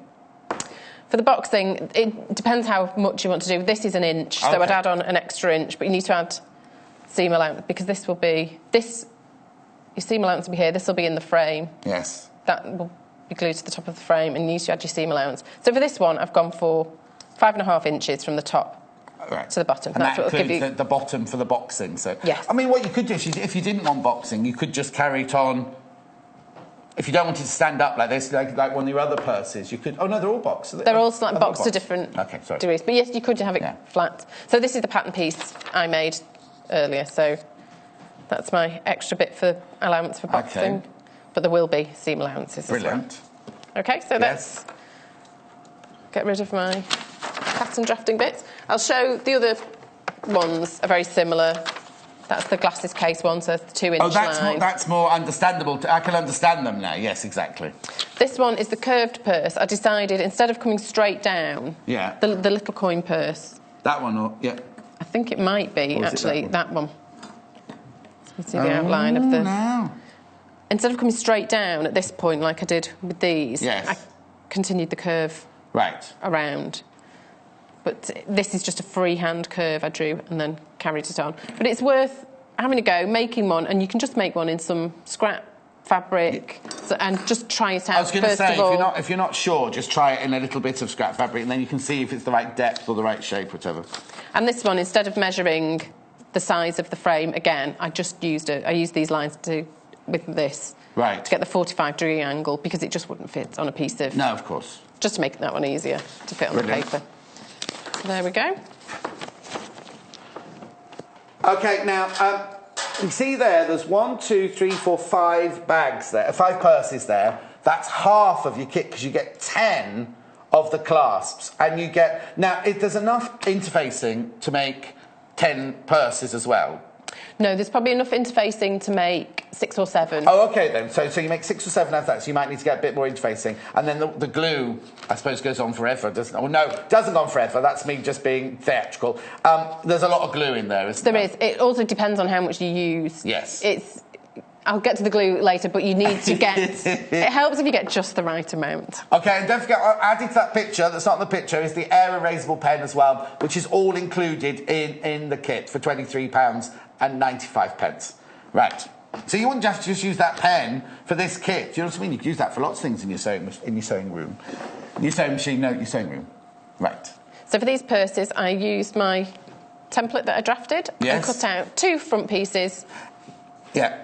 Is it the same? Is it exactly the same if you fold it? Yes, it's exactly the same both sides. Yes. In fact, I would just fold, when I've done this, I would just fold it along that line and cut out once around there. So. And then 4 pieces of lining interfacing cut to the same size.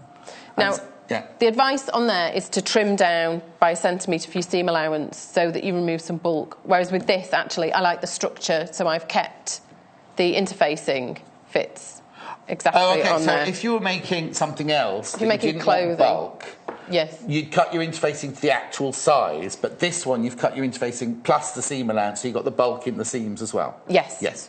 It just holds them out, gives it shape, helps them to stand if they're when they're boxed and things. So now I will apply the interfacing. So each fabric. So both the exterior and the interior, the lining, are all interfaced. Okay, I'll take my pressing cloth. Now, is it important to use a pressing cloth when you're doing interfacing? It is, otherwise, if the iron's too hot, it will just melt it and it will contract and make a bit of a mess. There we go. I don't really want it overlapping because it might leave a bit of glue on there. You're nice and warm today because the fan seems to hit you where you are standing, not where I'm standing. OK, so you're just ironing the iron interfacing, which comes in the kit to each of the 4 pieces of fabric, the 2 linings at the back and front and the 2 main fabrics back and front. Yes. Yeah. That's the kit there, but also you're getting the air... Oh!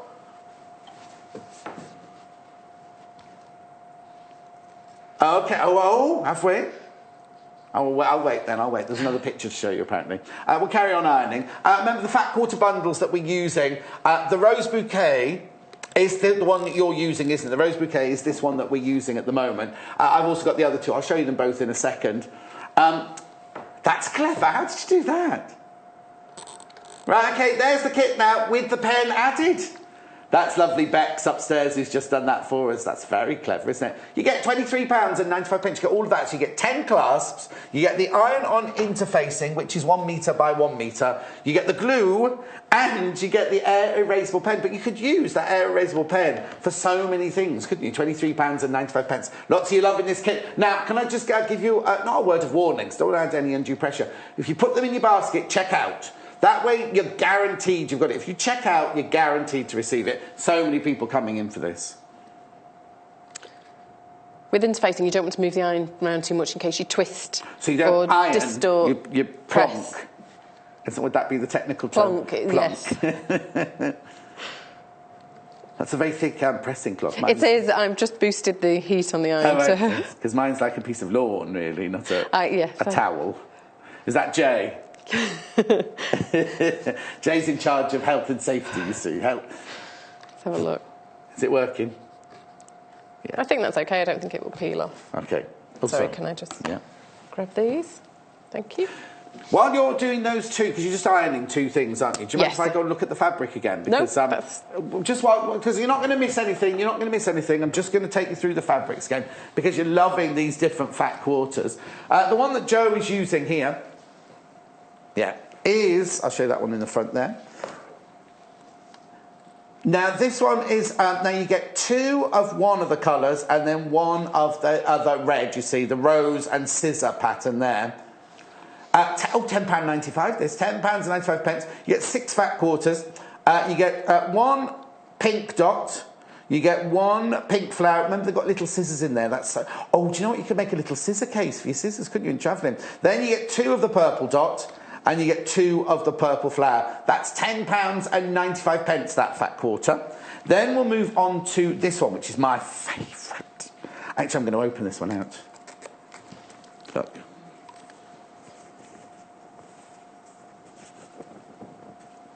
There you go.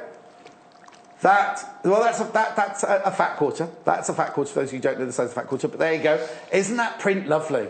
Really, really lovely print. £14.95. This is very floral. So you get it's in that colourway, and you also get it. This is going to. Oh, that's the pack there that you actually get. That's how it'll be delivered to your house. £14.95. And then the other colourway that you get that floral print in. This is more the berry floral, isn't it? Really, really lovely mix of colours there. And then. That's it. We've used that one on the big purse here. We used the other one, the first one there, that one on there. That's the fat quarter there. We used that for that one, for the big purse. And then with it, you get these 4. You look at those 4 plain colours. I'll fold this up. Oh, no, I'll let Jay fold it up. You get the 4 plain colours, well, solid colours with this one. Oh, move that purse out the way. So you get the blue, the plum, the raspberry, and the amethyst in there. In fact, that could be... aquamarine, couldn't it? If we're doing a gem-themed day today. Views for £14.95. And then last but not least is this one here. Now, this is lovely. Just got 3 different fabrics in this one. You've got 1 floral, 1 ditzy, and 1 polka dot in there. But again, they've all got that lovely vanilla or ivory background. Really lovely. £14.95. These are called floral dot. That's your floral dot there at £14.95. So now have a look at the kit with the pen. Oh. Okay. I thought we were going to show the kit. Okay. Right. Are you finished with the iron now? Oh, no, I will. No, leave it on. I'll need it later. Have a look at the kit very quickly before we go back to Joe. Hang on. There we go. So you get 10 clasps, the iron-on interfacing, the glue, and the air erasable pen, all for £23.95. If you put it in your basket, please check out. You only pay 1p&p for the whole day long, no matter how many times you check out. Right, I'll let Joe get on now. Okay, so the next bit is sewing the front, the exterior and the interior. On the one you're making, which way round are you doing it? Is the floral going on the outside? I was going to put the floral on the end. Which do you fancy? No, I like... No. Should I go floral? You're the expert. No, go with the floral on the outside, yeah. I'm never confident at decision making. Oh. So this is going to be the exterior, so I'll right sides together, one on top of the other, and just sew all the way around. From just the three to there. Sides? I use a 1/4 inch seam allowance. Okay, lovely. I'm not pinning them because they're quite rigid. I was going to say they're quite... Right, now, you see, I did tell you, if you've got them in your basket, please check out, because half the quantity of the kit gone already. We're not even halfway through the show. Not even halfway through the show, and half the kits have sold already. Not surprised. How fabulous to be able to make your own matching. Oh, lots of people asking about my Apple shirt today. Thank you very much indeed. From a company called Claudio Lugli. So, you know what? You know the other day... Oh, I'll let Jo finish her sewing first. You know the other day when we had that... Remember the fabrics we had, Hannah, that had the notions on? There's one coming up, apparently, and it's got sewing machines on, and I'm definitely going to get somebody to make me a shirt... I'm not a dressmaker. No, I'm looking at you thinking you don't do that, do you? I'll have to make my own. Anyway, it's got sewing machines. It's got sewing machines all over it. It's fabulous. It's coming... Oh, OK, so Celia thinks that I should wear a shirt every day appropriate to the day's theme or the fabrics we're using. Well, sorry. That means I'd have to fire... Oh, no, but I better also not... I was going to say they'd have to fire me after 6 weeks, but I'm not going to give them that option, you know what I mean? I'm having too much fun. Anyway, are you still stitching on the front? So you've gone round That's the three edges. all the way round. Okay. This one, the lining, you want to leave an opening in the bottom. Oh, OK. So it's from there to about there. Yeah. And from there to about there. So I'll do that. OK, if you could. Because we're on elegant accessories today. That's what we're doing. This is what Jo's made. You had a busy night last night, didn't you? I did. Did you stay up or did you go home? I stayed. I was going to say. I stayed up. Remember, you can make 10 out of the kit. You get the clasps, you get the glue, you get the interfacing. Now, the interfacing's only enough to make about 6, is that right? 6 or so. If you went for the small ones, yes, you could squeeze a few more out. But yes, about 6. So you get the interfacing, you get the glue, you get the air erasable pen. There's the whole kit there. So you can make 10 purses in total, but you need to get a little bit more of the iron-on interfacing. But you do have to buy your fabric to make them out of. You may have something in your stash that you may have already made a dress and you want a purse to go with it. Do you know what I mean? And you can just make it out of that because it doesn't take much fabric, does it? It doesn't. Not at all. So this is why we've used fat quarters. That's why we've used the fat quarters, you see. So out of the fat quarters, we'll only have used 2 of them. And there'll be some left as well. There'll be plenty. See? Plenty in the fat quarters to go around. So is this a new... have you made bags before? Or is it kind of... Because you're a toy designer, really, I am a toy designer. I like small projects. I'm used to making smaller things. So I like making bags, and I had, I think it was last month, a clip purse pattern with a little cat face on in a magazine. Oh, in the magazine, not here? No, not here. Oh, I was going to say, we might get that on then. I was going to say, I didn't have that show. Right. Now, I got a little bit carried away with that one. I forgot, so I was leaving a gap. So it's not quite central, but it'll be fine. Well, nobody's going to see it, are they? So no, and there's enough room to still box that corner. Oh, of course, yes, got to remember that. I just became a little bit too relaxed. Sorry. Shall I be nasty then to you? No, because I'll just get emails, that's all, if I'm nasty to you. I could never be nasty to you anyway. So, is Helen watching today? Helen's a mum. I think so. Because she'd never go to work anymore. Well, no, she's not got any work on at the moment, so... she's freelance, is she? She's a reserve. A reserve? Is she a football player? No. Librarian. Oh, she? Oh, I love her more every day. But she loves sewing, doesn't she? She does. Maybe we'll get her on as a guest. You could do a double act. You think I get nervous? My mum would know. Oh, no, she'd be fabulous. Anyway, let's get back to the bag. So what are you doing? I'm going to box the corners at this point. It's great when it's interfaced because you can just fold them and they stay. So they're really easy to match up. Turning the opposite way, so the side seam lines up with the bottom one. So I'm going a bit fast. So I don't know whether you can see the seams should line up the sides and the bottom. Yes, I see. So you're matching the seams up. How far in? Can you see it? We'll do it on the plain. Actually, we'll show you on the spotty one. Because on the flower one, it's up being. How do you know how far to sew in? It's however deep you want the base to be. This one, I've done 1 inch. Oh, I've got this one dirty. Sorry. Oh, I see. So this is the seam we're doing now. Yes. So you've done 1 inch in from the edge, or you've made the finished thing 1 inch, because I stitched down. I measured that bit to 1 inch, and then stitched 2.5 across. centimetres, obviously. 2.5 centimetres. Don't worry, that's my job. Anna's supposed to have a conversion chart. She's supposed to shout it out, but she's not very good at it. Oh, hang on. Before you go any further, you put pin tucks in this one. Would you have done the pin tucks at this point? Because you'll have put them in your pattern. You'd have had to add the extra fabric in your pattern. Yes, in fact, I think I've got the pattern piece. But It's the same pattern piece, but I added extra for the pin tucks because they're 1/4 inch deep. So, yeah. So half inch in total for each one. But you will have done it before you stitch them together? Yes. Yes. Once you've got a template that you're happy with, you can do any sort of... customisation. Any fancy. The other one I did a bow, so I just cut a strip that I folded in half, stitched along the length. And on the big one, there you can see it there. So that was stitched into the side seams, was it, before you... Yes, I added that to the pattern piece before I joined the front and back together. Do you ever get to the stage you think, oh, I wanted to put a bow on that, and it's sort of too late? Or then do you just redesign it and think, I'll have a floppy pussy bow instead, and it can just hang from the front or something? Yes, if I got to that point, I would make a bow and then hand-stitch it to the sides and think, I'll just do that, it'd be easier. OK, so you've boxed... Have you done either of those? I've not, sorry, I got carried away chatting. Should I... Oh, no! What? You're too popular, you are. There are less than 10 kits left. We start off with hundreds. There are less than 10 kits left now. If you've got them in your basket, you must check out. It'll never be taken out of your basket, but what could happen is if other people have put them in the basket and checked out or bought them on the phone, when you come to check out later, there might not be one there for you, because just because you've got it in your basket doesn't guarantee that you've got it, that's all.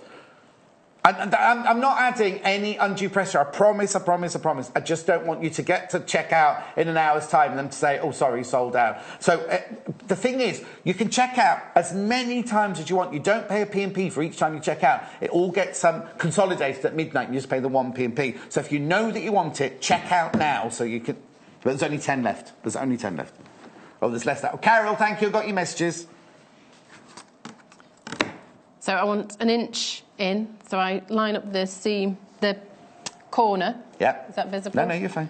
With the inch mark. Do you use your air erasable pen at that point? Air erasable pen would be perfect for this. I've got the wipeable one. Here. Shall I use that one? Use mine. Yeah, I'll get rid of that one. We can sell that one as well, but this one's free in the kit, so... So draw across there. Yeah. And then stitch that line. What we're doing... please. There's so many of you on the phone line. There were only 10 left at the last update. There's most probably less left now. If you do want the kit, please ring or put one in your basket now. You get the 10 clasps, 5 of each, 2 of each of the 5 designs. You get a metre square of the iron-on interfacing. You get the glue, and you get the air erasable marker pen as well. 0800 112 44 33, sewingquarter.com. OK, I'm going to give you a live update. There are 6 left now. We started with hundreds. There are now 6 left. Oh, have you suddenly got a big gemstone on today? I hadn't noticed that one before. That's nice. Tried to disguise from how chapped my hands are. Oh. I don't have TV hands, unfortunately. Have you? I've not got I hadn't TV even hands. noticed. So, apart from the day you put too much moisturiser on. These are the scissors here, the little snippy scissors that Joe's using. So I've stitched across, boxed the corners. I would normally pin this, but because of the interfacing, just fold it, it holds. And then trim the corner off. It's a generous quarter. It's more like 3/8. Is that right? Is that bigger than 1/4 inch? It is. Yes. Yes, because there's 4 bits in a quarter and only... Oh, no, hang on, no. Hang on. A 1/4 of an inch is 2/8. So 3/8. 3/8 is bigger, yes. It's a bit bigger. That's texting my maths now as well. What's the matter now? I would zigzag across. It's all right, I've remembered how to... Okay. The zigzag stitch on here. You're going to zigzag across those. Could you use a pinking shear if you want to use a pinking? You could. It's ever so hot in here suddenly. It's like a sauna suddenly on your bit of the desk. Hang on. Yes, it's very much directional for the expert. There's a shaft of warm air coming down the middle of the table. It's freezing over here, but it's very, very warm here. So just a quick zigzag. Yes. Just to strengthen those, and I'll box these corners. I'll try and be fast because I'm just repeating right. myself now. Oh, we're only halfway through. Mind you, we're nearly sold out. I don't know what we're going to do then. Oh dear. 5 kits left. 5 kits left if you want the kit. Right, so let's watch how we box this corner. So I'm opening the seams out, so it's a nice even corner. And I want to match up. Oh, it's still difficult to see again, isn't it? Not particularly visible. How's that? Oh, Jane, just switch the heat off for a little while, would you please? Okay. See? And I'll just finger press these folds and do the same. An inch in just again. want to mirror what I've done before.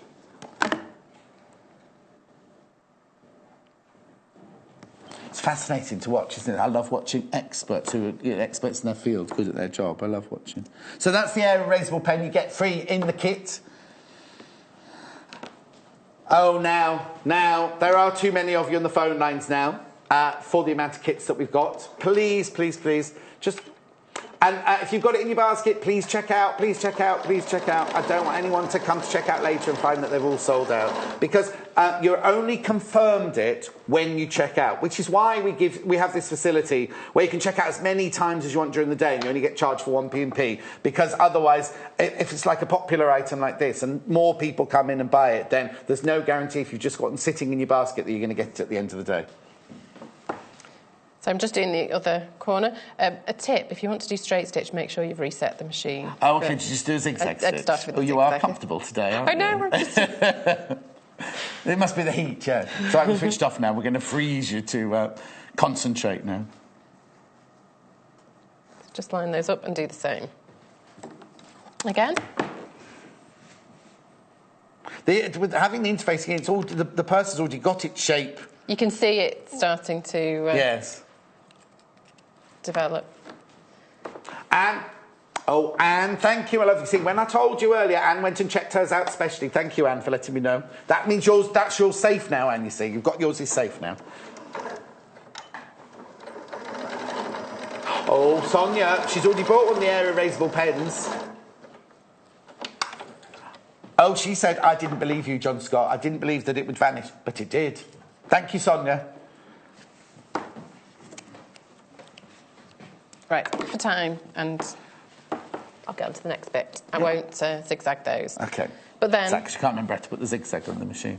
No, I can't. I've removed I should run through it. I always mean to just have a quick run through with the machine before I start, just so I know. Yeah, you're too busy sitting, chatting, drinking. Coffee, obviously coffee. It's early in the morning, coffee and tea. Now I turn the exterior the right way out and then pop it inside the lining. Right. And then you want to line up the side seams.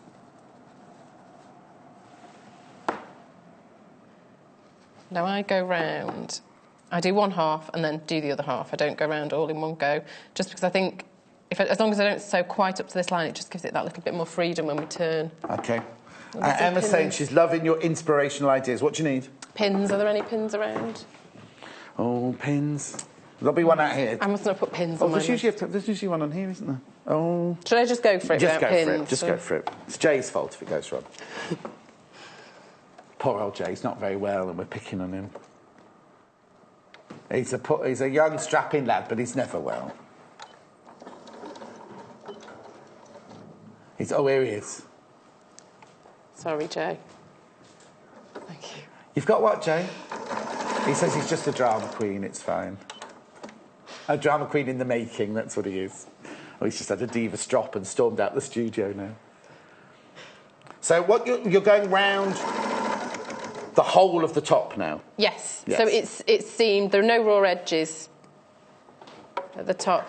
Because until I made my first clip purse, I had no idea how they join together, and actually it's really easy. You think, because all that bit is going in, all the bit you're sewing now is going to be going inside the clasp, isn't it? Yes. So you think that you wouldn't have to sew those edges there because they're inside the clasp, but you are stitching them, so that's all finished off around the top before it goes into the clasp. It's seaming them, the top. You get the seam allowance. It just makes it a bit chunkier as well to fit into the channel. Because you've got your favourite bit coming up, the gluing bit, haven't we, you see? Yes. I made such a mess. I had to redo all my nails. Have we got an extra bill? Is it like the Jeremy Kyle show when they've you ruined your hotel room last night? We're going to have a phone call from the hotel tomorrow saying she ruined the room with glue.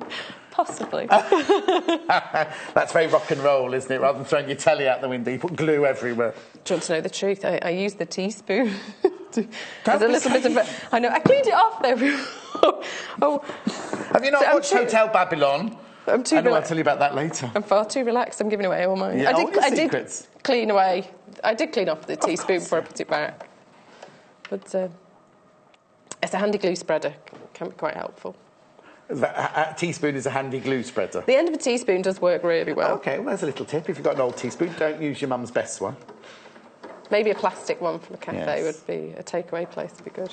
Also, what was it you had yesterday? An orange stick. An orange stick. That'd be good, wouldn't they? It would. So now, I notice you haven't gone all the way round in one go. You've stopped and started. I like doing it, Sab. I find it easier. I do a lot of things one side at a time. Going round over the seams, it can just be a bit awkward. Okay. Especially on the smaller purses.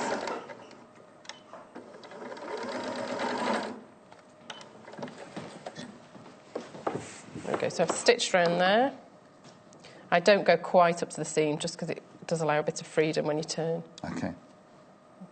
And then, if it's a curved purse, you'd want to clip V-shaped notches in the curve. I'm just going to do the corners here.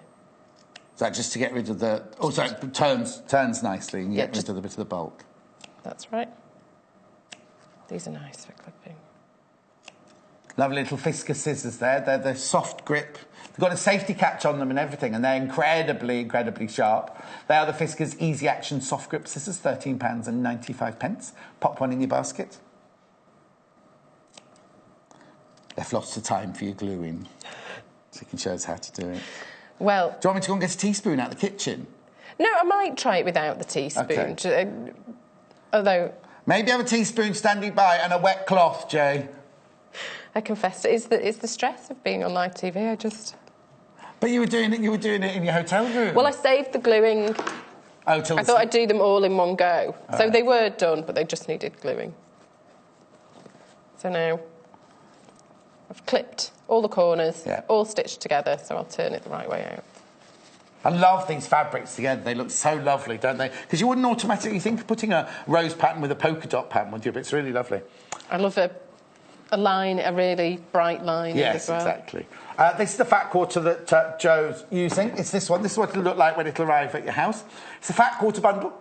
It's nice, isn't it, the way that it comes all packaged up, £10.95. And there it is. Look. And what's lovely is that within the roses, there are little scissors, little pairs of scissors within the roses there. It's called the Rose Bouquet. If you want to ring the call centre, the Rose Bouquet, £10.95. So I'm just rolling the seams, and I give this a little press because anything that makes attaching it into the frame easier. Is that the tricky? Because I mean, we're not, we don't hide anything. Is it tricky putting the frame on? It can be a bit fiddly. What you don't want is to get glue on the fabric. Glue on the frame is fine because you can rub that off. That's not a problem. But glue on the fabric is what you're trying to avoid. Okay. You'd think they'd make a glue that you could just, where the bits where you didn't need it, you could just kind of, because it's a textile glue, you'd think they'd invent a glue where you could just, maybe I'll do that. Maybe that'll be my next challenge. At this point, I would just press these in and sew across there to seal the bottom. Oh, yes. So oh, sorry. Do that. Going a different way this time. I'll save these for your next project. Yeah, dust. So just press those in and I'll seam that. But whilst I'm at the iron, I'll also... do the top bit. Do the top. How long have we got? We've got ages yet. That's fine. Oh, can I take my time? Normally I'm racing. Yeah, exactly. The clock. It's quite nice and relaxing. But it's nice, also it's nice like this, take your time to see all the techniques, because I think that's what people want to see, isn't it? As well as see the finished thing, they want to see how you actually physically do it. And of course, you know, you can watch on YouTube later on, and the joy of watching on YouTube, you can pause and stop it as many times as you like. On the website, we do play the shows over and over again afterwards, but if you pause it and then go and make a cup of tea and come back, when you press play again, it doesn't set off from where you left off, it jumps to where it is in the show, that's all. Oh, I've got a book display here with no book on it. I'll just put that away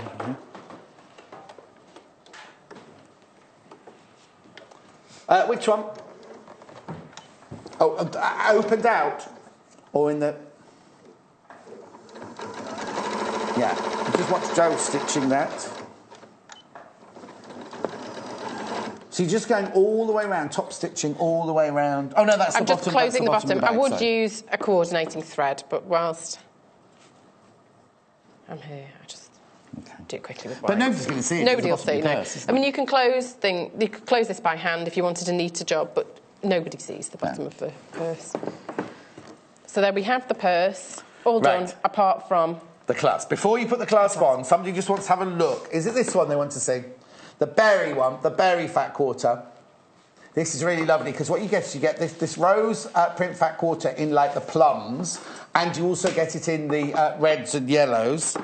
And then inside you get those lovely, there's a raspberry, an amethyst, a pale plum, and an aquamarine all in there together. They're lovely, aren't they? That's there it is, £14.95. Right, do you want to drum roll? I think it needs a drum roll. When attaching this, because it's simply glued on. Right. The tip is, it is a bit tricky to do. Okay. But you want to add glue all down the channel. Now, I glue one side on at a time and wait for that to dry, because trying to do both, trying to fit the other one in whilst one's not set, yes, one side at a time.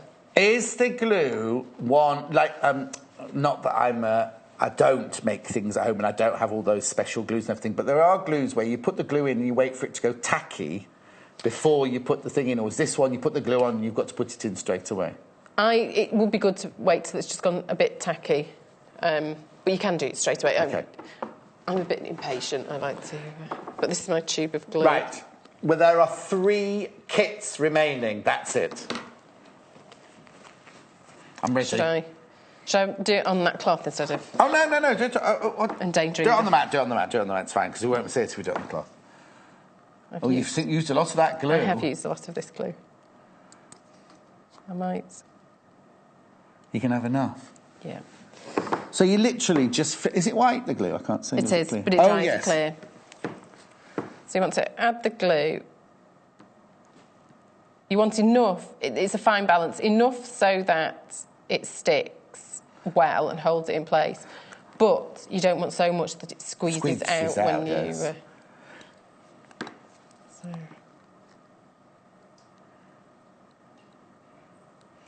Now look, she's doing it perfectly. She's been worried all morning about doing this. It's working perfectly. Oh. There we go, I think that's... No, it's just a bit of thread. It's fine. Can you see? So it's all inside. Can you see that? Oh, I'm not doing it this... There we go. There you go, back to front. So now you wait a little while normally for that to go a little bit tacky. Just a little bit tackier, because you don't want it running, because it is quite a liquid glue. And that's a little. Thank you. She's putting the top back on the glue, which means she's only doing one side. And then it is a case of fitting it in. And because it's not a perfect... Because these sides curve, it does make it a bit more... You need it for the shape, but it does make it a bit more tricky. This is where I'd be rubbish. I'd be totally rubbish. So are you matching anything up to start with? No, I work from one side to the other, and I want the hinge at the seam. Oh, and also that's a reason for finishing it off and bagging it out. Because if you had raw edges where the hinges, you could have thread sticking out and everything. You would see. Right, I'll try and do this in a camera-friendly and... No, you just do it and we'll follow you, don't worry. Because it's not the easiest thing in the world to do, is it? Pop that in there.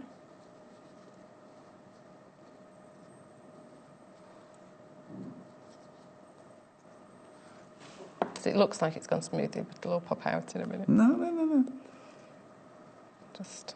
So did you just use your hands to just ease it in? You didn't use any pins or anything like that? I didn't use any pins, but then I did use the point of some scissors just to really push it into... See, a little bit of glue has... But the glue dries clear, doesn't it? It does dry clear, but you will notice it on the fabric if there's too much there. There's one little smudge there. This has gone surprisingly well so far. Tempt fate. We can make you do the second one. How many minutes? Oh, we've got 15 minutes left. Except that the kit. How many left, Hannah? 2? Yeah, 2 of the kit left now. That's it. So we really want to make sure that the fabric is pushed right in. So with the point of some scissors, see, it's easing out now. And how long does it take for the glue to dry? About half an hour to an hour. I'd leave it by a radiator. And don't wear your best top either. No. And don't do it after you've just had your nails done. So don't do it on telly, don't do it after you have your nails done, and don't do it with your best top on. Other than that, it will go perfect. That's gone in swimmingly smoothly, I'd say. There is a little glue squeezed out on the front here. On the frame's fine. On the fabric, you want to avoid. But just make sure nobody uses that as a pressing cloth just yet. Yes. So there we go. Perfect. Now, would you remove the glue? You see the excess glue there? Remove it now. Don't wait for it to dry and then try and remove it. Remove it while it's still moist. I would remove it when the glue's gone off, so the fabric's held in a bit more firmly, but before it's completely dry. Yeah. Does that make sense? Yeah. So there we go. So now you say you do that side first and you'd let that dry completely. I would, because otherwise it will just pop out. Well, I was going to say, if you're manhandling that side, this side is going to pop out if it's not in properly, isn't it? Yes. So I'd say that was perfect. I think that's okay. Yeah. It's a bit gluey on the frame, but that's not a problem. Bit gluey, man. Bit gluey. Yeah, that'll come off, won't it? It will. So then, I do love that as a lining. Yeah, the lining works brilliantly, doesn't it? But all these fabrics all work so well together in each fat bundle, don't they? They all work together so well that you know they're going to team beautifully. Now, there are 2 kits left. That's it, just 2 kits left. Now, if you want one of the kits, you need to ring the call centre, 0800 112, or check out your basket. Check out your basket, because there's lots of you got them in your basket. And the only way to confirm it is if you check out your basket totally. That was brilliant. Now, what I'll do is if I get the other purse shapes, you can see if there's any tips that you could give us on the other purse shapes here, because they're all slightly different, aren't they? 1, 2, 3, 4. Have I missed it? Did you make 5? Oh, I've got the 5th one here. I made 5, yes. So let me just put that one to one side like that. Cool. So, if you just look at the pattern shapes that you used for each of these. Did you say you had the patterns there for each of the different ones? So, how did you work out... I suppose it's the length of your glasses, isn't it? I did. I measured my glasses and then made sure I had the allowance... for the seam allowance at the bottom and boxing of the corner. And because that's a much smaller boxing than you've done on that purse, isn't it? And then the shape of the pattern for that one is... Well, the thing is, when you see the finished pattern... Now, Jo has made these patterns herself. If you email in studio@sewnquarter.com, someone will get back to you about the patterns. The patterns don't come with them. But actually, we could just explain... Well, if they need to know the measurements that Jo showed at the beginning... We haven't got the patterns to show you, but this is how Jo created the pattern here, wasn't it? That was how we... Start with 2 parallel lines, 2 inches apart. Have one running at a right angle vertically. That's right. And then traced round the purse frame. And was this frame, wasn't it? That was that one. And this is a 5-inch frame, so I measured out the same again that way and made a mark. Yeah. Measured 5 inches from... the centre, and then lined up that mark with the shoulder of the frame, and that gave me the angle, because although these purses the frames are square, you want to create some shape in the front, of course, some fullness, so you can get more in the purse. Oh yeah, because if it was just square, it would just be flat, wouldn't it? It would. Yeah. I mean, you'd be able to glue it, no problem, but you wouldn't really. You could only put perfectly credit cards in it. So that doing this is to get this angle here. You can just measure 45 degrees from here if you want. I just find this a little bit easier just to do the width of it again and make that line. The easiest way to work this out is if you can watch on YouTube, because if you can then watch it over and over again and pause it and write all down the tips that Joe said about the two lines being 2 inches, 5 centimetres apart from each other, and how she then put the clasp on and measured, and then you also twisted, at one point you twisted the clasp. Pivoted it. That's it. Marked the end of the hinge, the end of the frame, and then added on quarter of an inch there. Or whatever seam allowance you want. You can just chop it away later. So if you need any of those directions, the best way to do it is go to the YouTube. It'll be on, as soon as we come off air, it'll be going, it goes on YouTube almost instantly, doesn't it? Just check on YouTube. Just all you need to do is search for Sewing Quarter on the YouTube, and it'll come up with all our shows, nearly all of our shows there. The first week didn't make it to YouTube, I don't think, because we didn't have that facility. But most of our shows, 99% of our shows, are on there. You can just search for them on there. This is the one that fascinates me, that little one there, because it's quite a wide pattern, isn't it, that one? It is. I did the same, pivoted again. I drew a curve, measured out, same sort of width, and drew a curve by hand and pivoted out and marked on the curve again. Right. And this time, instead of going straight down, whereas this one has the side down like that, I just continued the curve. And this way, it just curves in. It gives you a bit more of a shape on the bottom of the purse. No, it's very 50s, that shape, isn't it, for your little change purse there. That's fantastic. And was that as tricky to get it into the clasp as well? The thing is, you didn't make it look tricky, but it is a tricky job to do, isn't it? Getting the right balance of glue, really, that's the issue. That one was tricky, but actually I probably did this one better than the other. I must have got into my... Was that the last one you did? Yes. I was at about midnight when you were gluing that one. So we've got the glasses one. We have the little change purse there, the one that we've seen you make. And then this is... Oh, there's two here. So now, this one, it's got a slightly wider top to it, but it's got the same kind of feel to it. There's more space in there. There is. Lovely vibrant lining. Now, I'll show you all the fabrics in a second. Oh, there you go. That's the rose bouquet fabric you're seeing there. It's a fat quarter. I'll go through them all again with you in a second. I'll go to the other table and go through them all with you in a second. But that's really lovely. And then last but not least, I love this one because I love the fabric. So you said you made the... this was one of the colours that you've used the lining, the kind of plum colour. But when you made the bow, you put the bow on... Don't do it at the end as a decorative thing because you've attached it into the side seams, haven't you? Yes. So I did it once this piece here was cut out in fabric.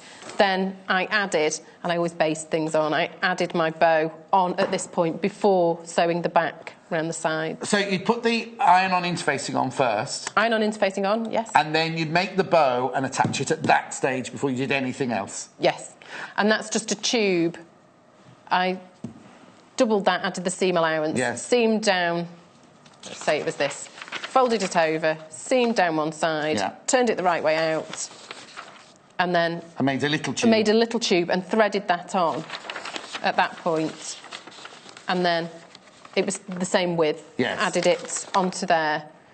So you've made a little, almost like a washer, and did you push the fabric through it? It was a washer, and then I stitched, to hide the raw edges, I stitched it above and below, so the raw edges are held inside. Fantastic. And the bow is held onto the front of the purse. Mary says she's bought this fabric, she loves this fabric. That's brilliant. So there, now, how many kits are left? 2 kits. There are 2. Oh, now, what we need you to do is, if you've got it in your basket, check out, because there's more people want it than there are kits. So I'm going to go over now and go through all the gorgeous fabrics. Thank you, Jo, for that. You're back in an hour, aren't you? I am. Oh, you make a little clutch bag, Little clutch bag, yes. Oh, it's lovely as well. Kaffe Fassett fabric. That. Thanks ever so much, and thank you for doing that live on telly, because I wouldn't have done that. Thank you. Come with me, and we'll go through all of these lovely fat quarters that we've got here. Right, we'll do the one that Joe's been using first, because this is lovely, isn't it? Say this again. Oh, no, it hasn't. That's fine. Honestly. Right, so what you get here is you get 4 different fabrics. You get the rose. This is called... Oh, let me have to tuck for you. There you go. So you get... two of these ones, which is the rose with the purpley background. It's called the Rose bouquet, this one. Now, if you look closely, it's roses, very, very artistic roses with pairs of scissors in between them. So if you've got a friend who's a florist or a friend who's a dressmaker, that'd be lovely, wouldn't it? These are fat quarters, the rose bouquet, £10.95. You get 2 of those. You get 2 of the purple dot. You then get 1 of the pinky, rosy, pink and red roses. And then you get 1 of the pink dot fabric there. £10.95 for that. Now, all you need to do is give us a call, 0800 112 4433, or if you go, there it is, or you can go to sewingquarter.com, and if you go to the page where we're actually live on air at the moment, just go, scroll down the page, and you'll see all of the pieces that have been, everything that we've brought you in today's show so far, whether it was Sammy's show at the beginning or Joe's show now. You literally just go there and you can pop those in your basket. So that's one there. I'll go to this one next because I've already opened this one and wafted these around. This is lovely, this one. First of all, you get the 4 plains, the 4 block colours in this one. You get the amethyst, you get the plum, you get the raspberry, and then you get the amethyst in there. They're really lovely, rich colours. Now, these would be brilliant just for your stash, wouldn't they? Because when you need either a backing fabric for a cushion, maybe, or a blending fabric, maybe, for when you're doing quilting. Be really, really lovely, wouldn't it? Those 4 different colours are absolutely lovely. But they also come with the floral print. And the floral is, look, this is lovely. This is the plum. Because look how beautifully that goes with the fabrics. They all team so well, don't they? There you go. Look at the colours there. Teaming so well with that. So you get the 1 of this floral. And then this is my total favourite, this one. You then get 1 of this floral here as well, with the slightly bolder colours. Now, remember, if you buy one of these as your first purchase, if your first purchase is over £10, you get a free sewing kit. You get a free sewing kit. Now, this is worth £14.99. It's a Sewing Quarter. There you go. And then if you unzip it, oh, there we go. It's got so much in it. Look, threads, tape measure, little scissors, buttons, seam ripper, needles. At £14.95. That's for this. Sorry, we've got to go. Is it time to go? Right, Sammy Claridge is coming up next. Don't go anywhere. Go and make yourself a cup of tea. I'll be back in 3 minutes, and we're making something fabulous. Sewing Quarter is at the very heart of sewing, as we bring you all things sewing and quilting. The team behind us live and breathe sewing day to day. We strive to bring you exclusive offers, exciting live demonstrations, and most importantly, we will custom cut fabric to your specification in our very own cutting room. We will also be bringing you TV exclusives that you won't be able to find anywhere else. So come and join us today at the Sewing Quarter.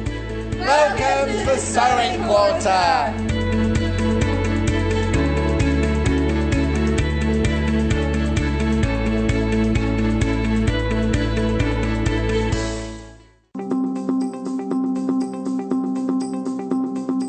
If I were to describe the Sewing Quarter in 5 words, I would say educational, fun, friendly, chatty, and sewing.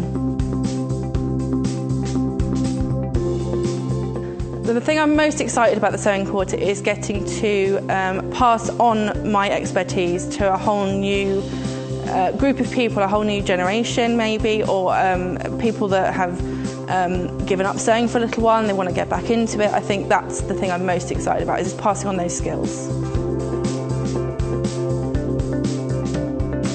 For me, quite a lot of preparation. I've been on board not quite since the beginning, but almost. We've been planning projects for months, trying to come up with really good, easy projects and some slightly more complicated ones, using really amazing fabrics and products to combine so that we've got the best of everything that we can offer. One fat quarter, definitely. I would probably make a pin cushion, because you always need one. I'm always losing them. I think I've asked here about 5 times where do you know it's pin cushion. And also fat quarters are really versatile, so you can cut them up and make something smaller, or make it something bigger, but obviously a fat quarter is quite small, so I would say yeah, pin cushion, always need one. I would say, I was thinking hard about this, and what would think is that how friendly it is. Everyone who works here, it's like a big family. Everyone's really friendly and kind. All the presenters are gorgeous and friendly, and it's hopefully it will make the Sewing Quarter somewhere that you want to come and spend time and feel like you're having a chat or, you know, being around friends. And I think that's what will surprise most people about it.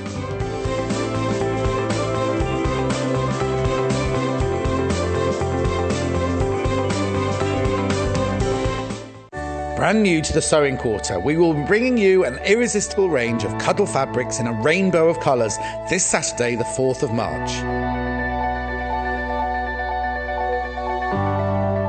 8 a.m, we'll be demonstrating how to make a toddler's snuggle blanket. And 11 a.m, we'll be making a children's adorable cuddle hooded towel. Give your loved ones the softest of hugs with the Shannon Fabric Cuddle Range from Sewing Quarter.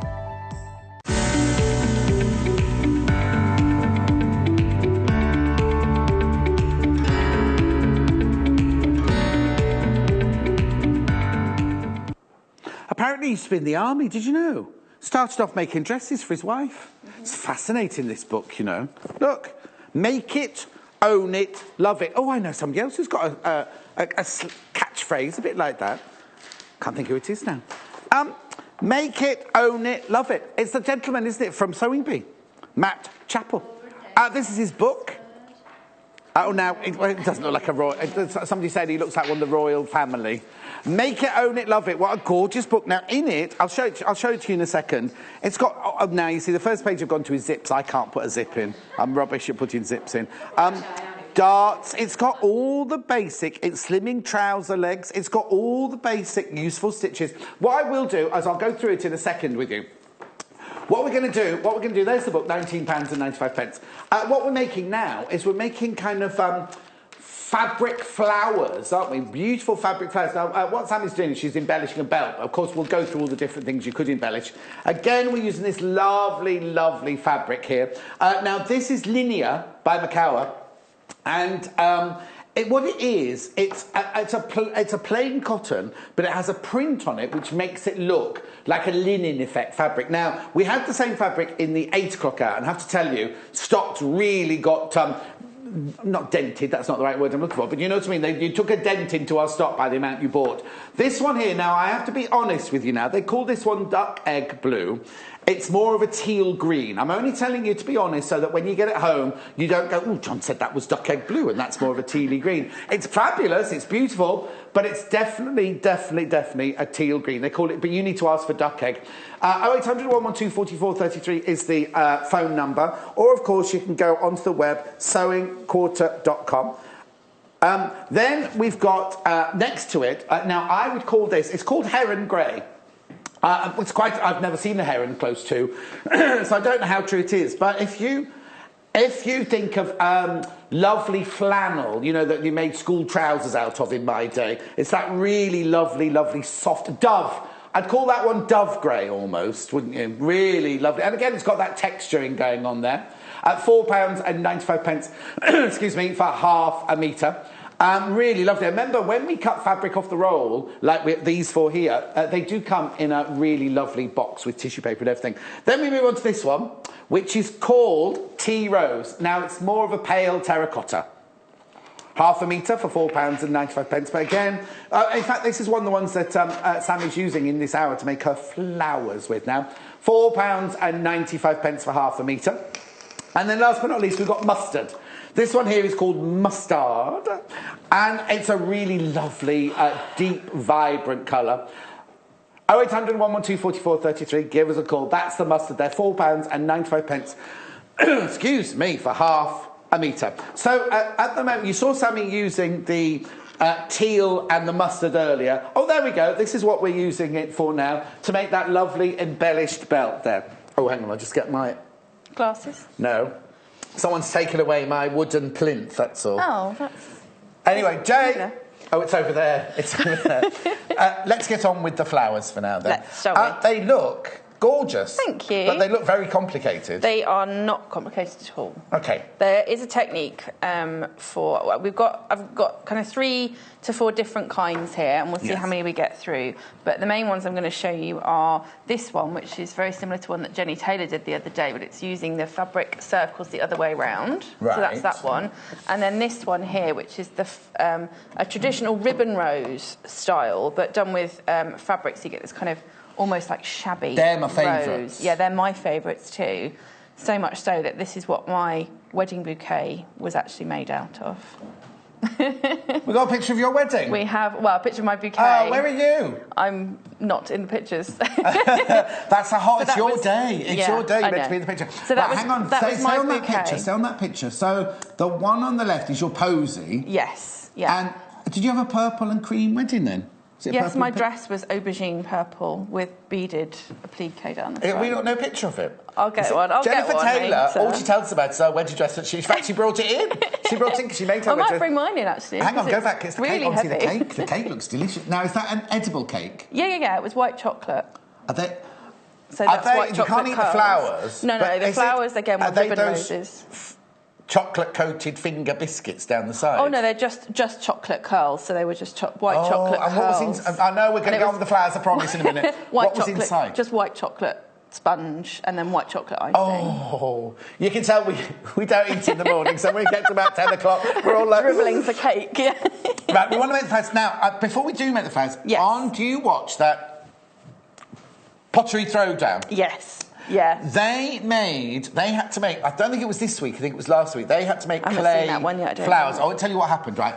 But they look very much like, there's a lovely girl there, I can't remember her name now, but one of the lovely girls, she made them and they looked very much like that. Yeah, so I'm thinking it's probably a very similar technique. Yeah. Oh, is it? I'm going to show you how to do that. But we use fabric, obviously, they use clay. Yes, so that's the one we're going to do later. Where do we start? So I start with either a strip of ribbon, obviously if we're doing ribbon ones, traditional ones, but I'm just going to use a strip of fabric. And I've just cut this, and you can see I've left it quite rustic, raw looking at the edges. I haven't cut it, I've just cut it on straight. This is half the width of the fabric, and I've just cut, I think it's like a 5 or 6 centimetre strip. Yeah. Which depends on how big you want your flowers to be to the strip. Well, yeah, absolutely. That's the ones that I use to make these ones with the 5-6 centimetre strip wide. And then I fold it in half. It doesn't stay folded in half because what we do is we fold it and roll it round as we go. Oh, okay. So you don't press it at this point? No, I don't, because you don't end up having it. Generally ends up doing that, and then this bit will fold over. So you can see on this one like here. Your bias binding yesterday, wasn't it? Yeah. So you can see on this one here, you kind of get a little bit of the raw edge and a little bit of the underside showing. It's nice. So you get I actually really like that on these linear because, you do get that kind of still nice texture. Well, so it's nice to use a fabric like this to do it. Because if you just used a plain cotton, you can't always tell the difference between the front and the other side, can you? Same with a double-sided satin ribbon, which is, again, what I use to my bouquet. Obviously, the side is the same for both of those, whereas you do get that slightly different colour effect with these ones using the 2 different sides. It surprises me that you cut the strip on the straight, though, and not on the bias, because I don't know how you make this. I'm going to watch now, but you think because it looks like it's going round and round and round that you cut it on the bias. If you can make them with bias. The thing with obviously these ones are quite flat. Yeah. If you use bias binding, or if you cut the piece on the bias, what ends up happening is they tend to kind of scrunch up because it's when the way that we fold it. It will stretch out the bias, and then it'll end up kind of squidging back, which is not unattractive. So what kind of flower does it look like then? Kind of a very tight rose, I suppose, or sometimes it flips back in the other direction. So I just use straight because I find that works you use less fabric as well if you do it on the straight. Yeah, absolutely. Obviously, if you want to make it out of ready-made bias binding, then you can do that. So I start with a fold. So just fold it in half, kind of roughly, because we want them to be quite. I mean, if you want them to be super neat and tidy, then by all means fold all the edges in and do all that stuff, but we want them to look quite rustic. And then I'm going to take a 45-degree fold at the beginning, and that's going to create the bud in the centre. Oh, so okay. We'll start it then. Yeah. Oh, yeah. So that's So on the flower, on the actual flower, where am I looking now? Right in the centre. Right. And then I'm going to take the far end fold and roll it in. So we're not even doing any sewing or anything? Not at the minute, no. We're going to sew in a second. I've got my needle and thread ready. Right. So you can see what I've done there. We just created like what's going to be the centre of the rose. Now I am going to take my needle and thread, and I've got a needle and thread with a knot in the end. Is it single or double thread? Single. Right. Wrapped around my hand at the minute. Okay. There we are, so single. I'm just going to stab through the base of that. Right. A couple of times. So I'm going to go through, pull my knot tight, and then go back through the other way. There we are. So that's just a stitch to hold that section in place. So if you want to go through a couple more times, just to hold it in place, because what you're then going to do is we're going to wrap around this section. So is that like the anchor of the flower? Yes. So again, you can see at the bottom here, move it that way, that we've got, that's the little bit I'm going to hold on to. That's where I've put my stitch in, and that's the top fold edge of the flower. Mm-hmm. So now we're going to start folding and rolling. This is the bit that sometimes people get a bit confused with. So I've still got my needle and thread attached here. Yeah. So I'm just going to pull that to the bottom. The bottom. Yeah. Yeah, there. And hold that in place at the bottom of the base whilst I'm folding and rolling. I'm going to fold away from me, again, at 45 degrees. So I'm folding away from it at 45 degrees, and then I'm going to roll around. And you can see that creates a little bud already. I'm just going to hold on to the bottom, keep rolling round, and then when I get to, you can see this is going to start to, we're getting to the end of the fold here. I'm going to fold it again just before I get there at a 45-degree angle. So let me hold this at the top here so you can see. Again, I'm folding away from me all the time. And it kind of ends up being less than 45 degrees at this stage, but you're going to be just folding away from you before you get to the raw edge, or what would be the edge of the ribbon if you were using ribbon.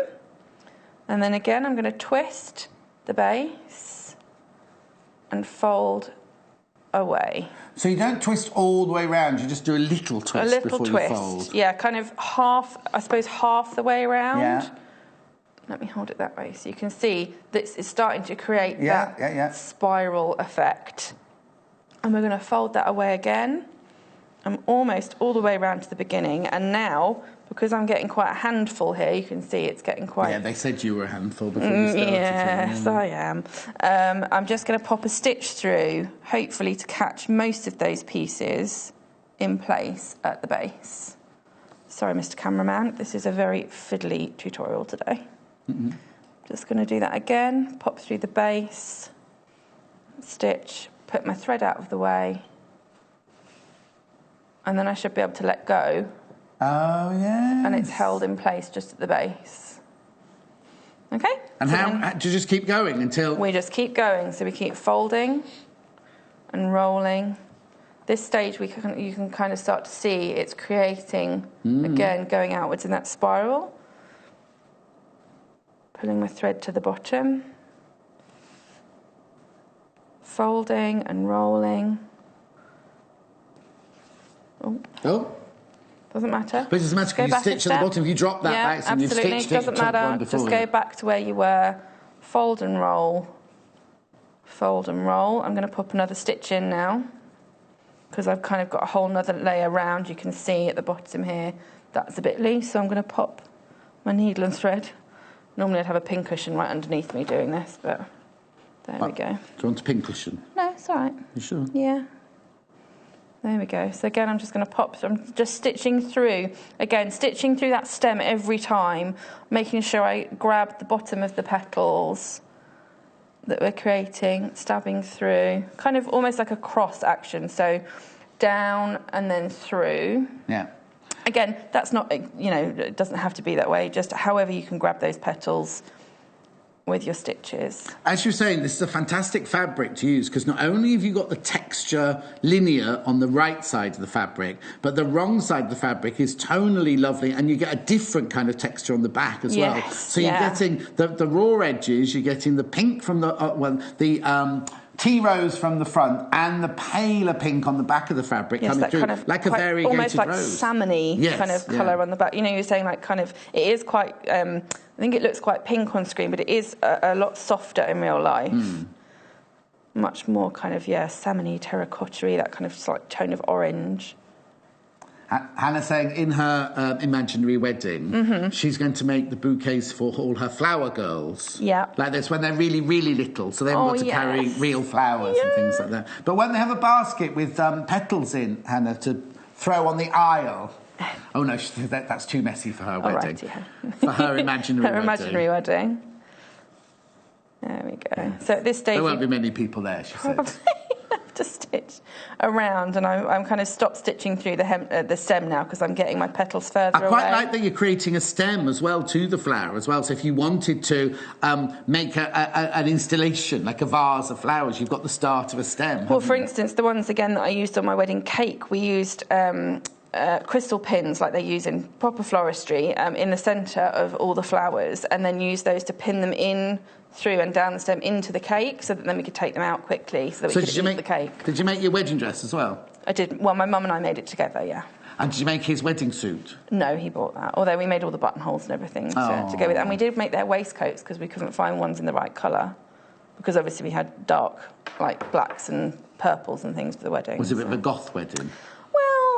I would say it was more of an evening wedding. Oh, evening, we got not married. goth, evening. No, we got married at 5 o'clock in the evening. Nice. So, and it was in October. Oh, nice. So it was kind of dark and we had it in a gorgeous hotel in Taplow, near where we live. Yes, yeah. And they've got like in the basement of the hotel, they've got like an underground where the wine cellars used to be, is where you can have your disco and your party in the evening. So is it a hotel on the water?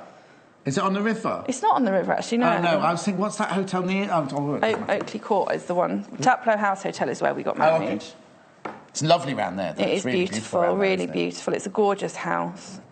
And, they had this kind of, so it was kind of underground at night time. So, it was kind of, nice. Oh, nice. Nice, different. Cold. In October. Yeah, it was nice though, kind of, because both my husband and I are both quite warm people. Oh, right. As in, we get quite hot easily. We like the cold weather. Oh, okay. So we were kind of like, definitely, we don't want to be getting married in the summer because that would have been brides horrendous. I've done that get married in the height of summer and then they put the dress on. They kind of have to fan them down before they go down the aisle. All righty, let me just show you where I'm finishing off. So I've just popped a few stitches through there just to hold it in place. So just by finishing off, I'm going to carry on doing the same thing. You can see that I've been doing that throughout. I've just been folding away the whole time. I'm just going to fold, turn it to the wrong side now, and fold and keep folding away. Keep folding away. And then this last little piece, which is where you come to the end, I'm going to fold that in around and again wrap it in around the stem just to finish off and pop a few more stitches through. Yeah, because Jennifer Taylor, she wears brooches and corsages, doesn't she? That's what she did. She did that on a show a couple of weeks ago now, I think, with Natasha. But yes, these you can either use the stem or you can flatten the stem back down towards the flower with this, because obviously it's not so thick. So we've left it so the stem is sticking up, but obviously we're going to pop it onto something that's very flat. So I'm just going to fold that down to the back and pop a stitch through from the bottom, right up through the centre. And again, if you wanted to, like we've done with the other flowers on here, pop a little button or something in the centre, or a little bead or something if you wanted to.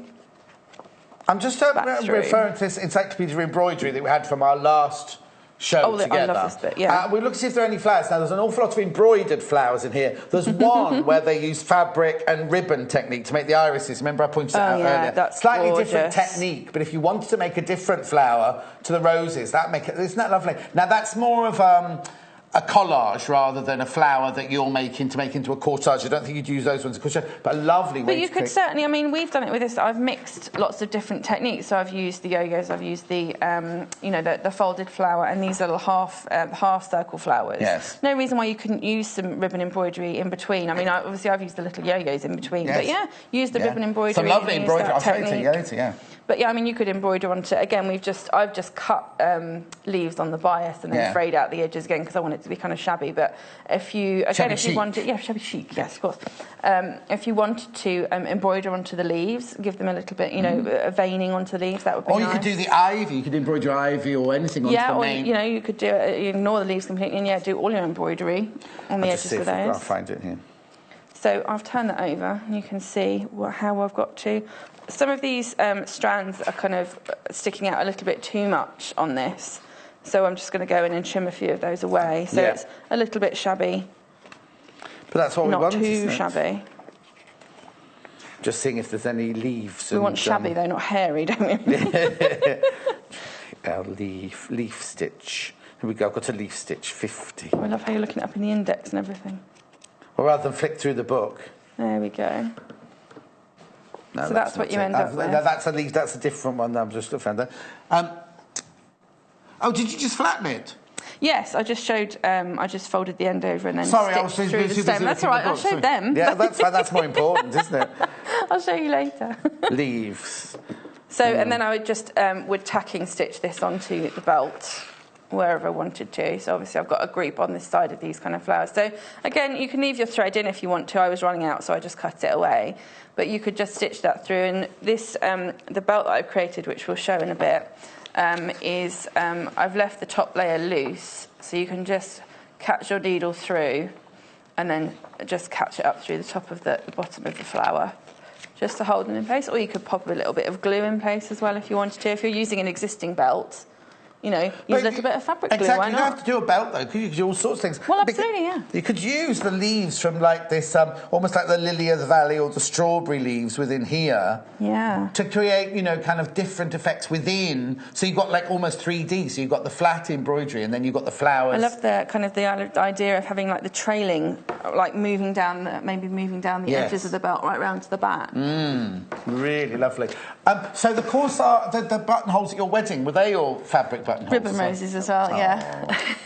Well, when you run a haberdashery shop... Oh, yes. We're advertising flowers by.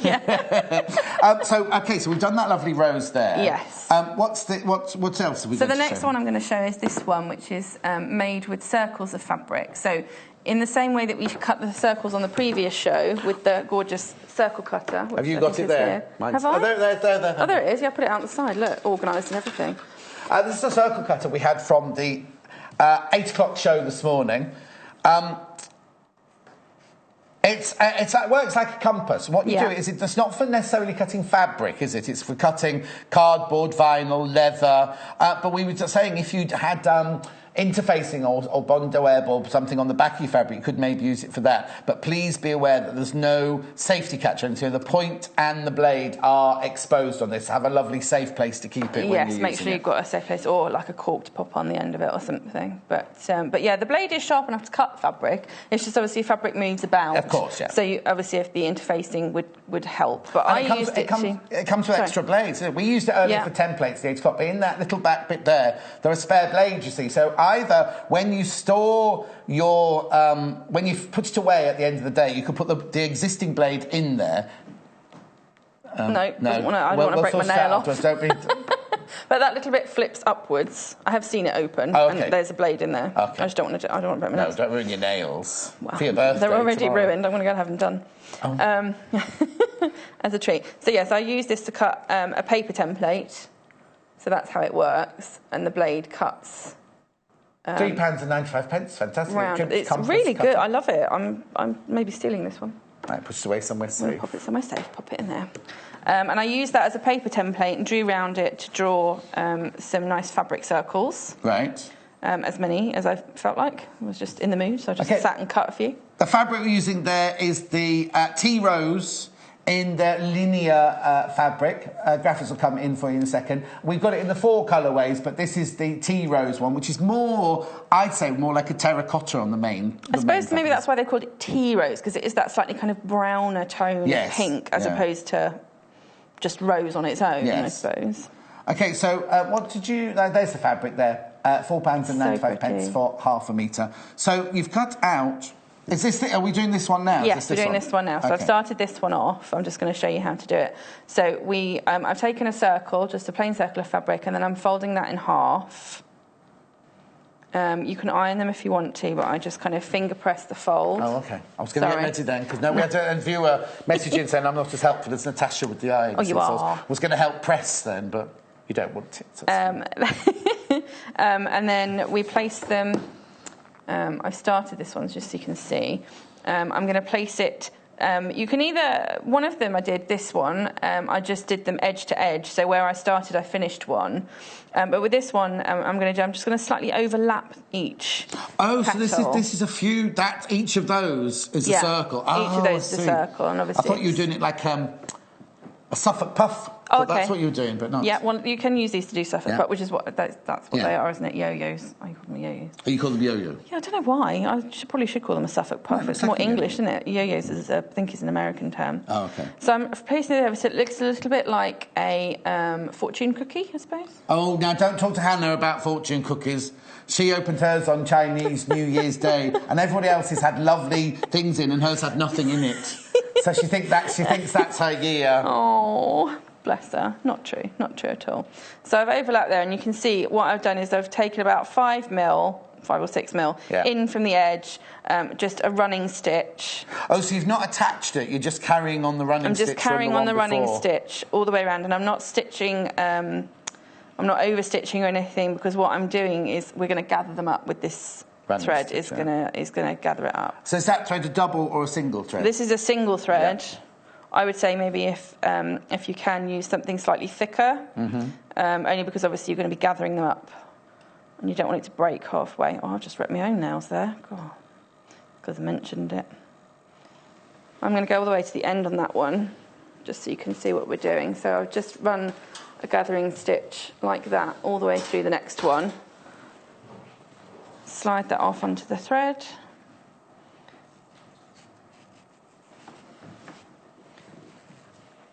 And that's going to gather up to make all the little petals.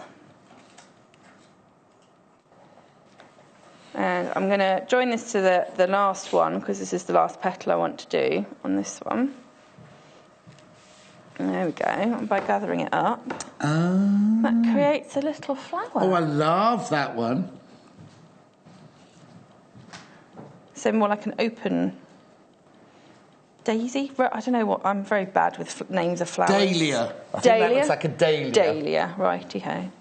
So again, I'm just going to pop through a couple of extra stitches just to hold that in place. And then with these ones, I've used some of the gorgeous Diamante buttons that we've got on the website. Oh, yeah, they're over your side there by the sewing machine. I'll show those in a second. Thank you. There we go.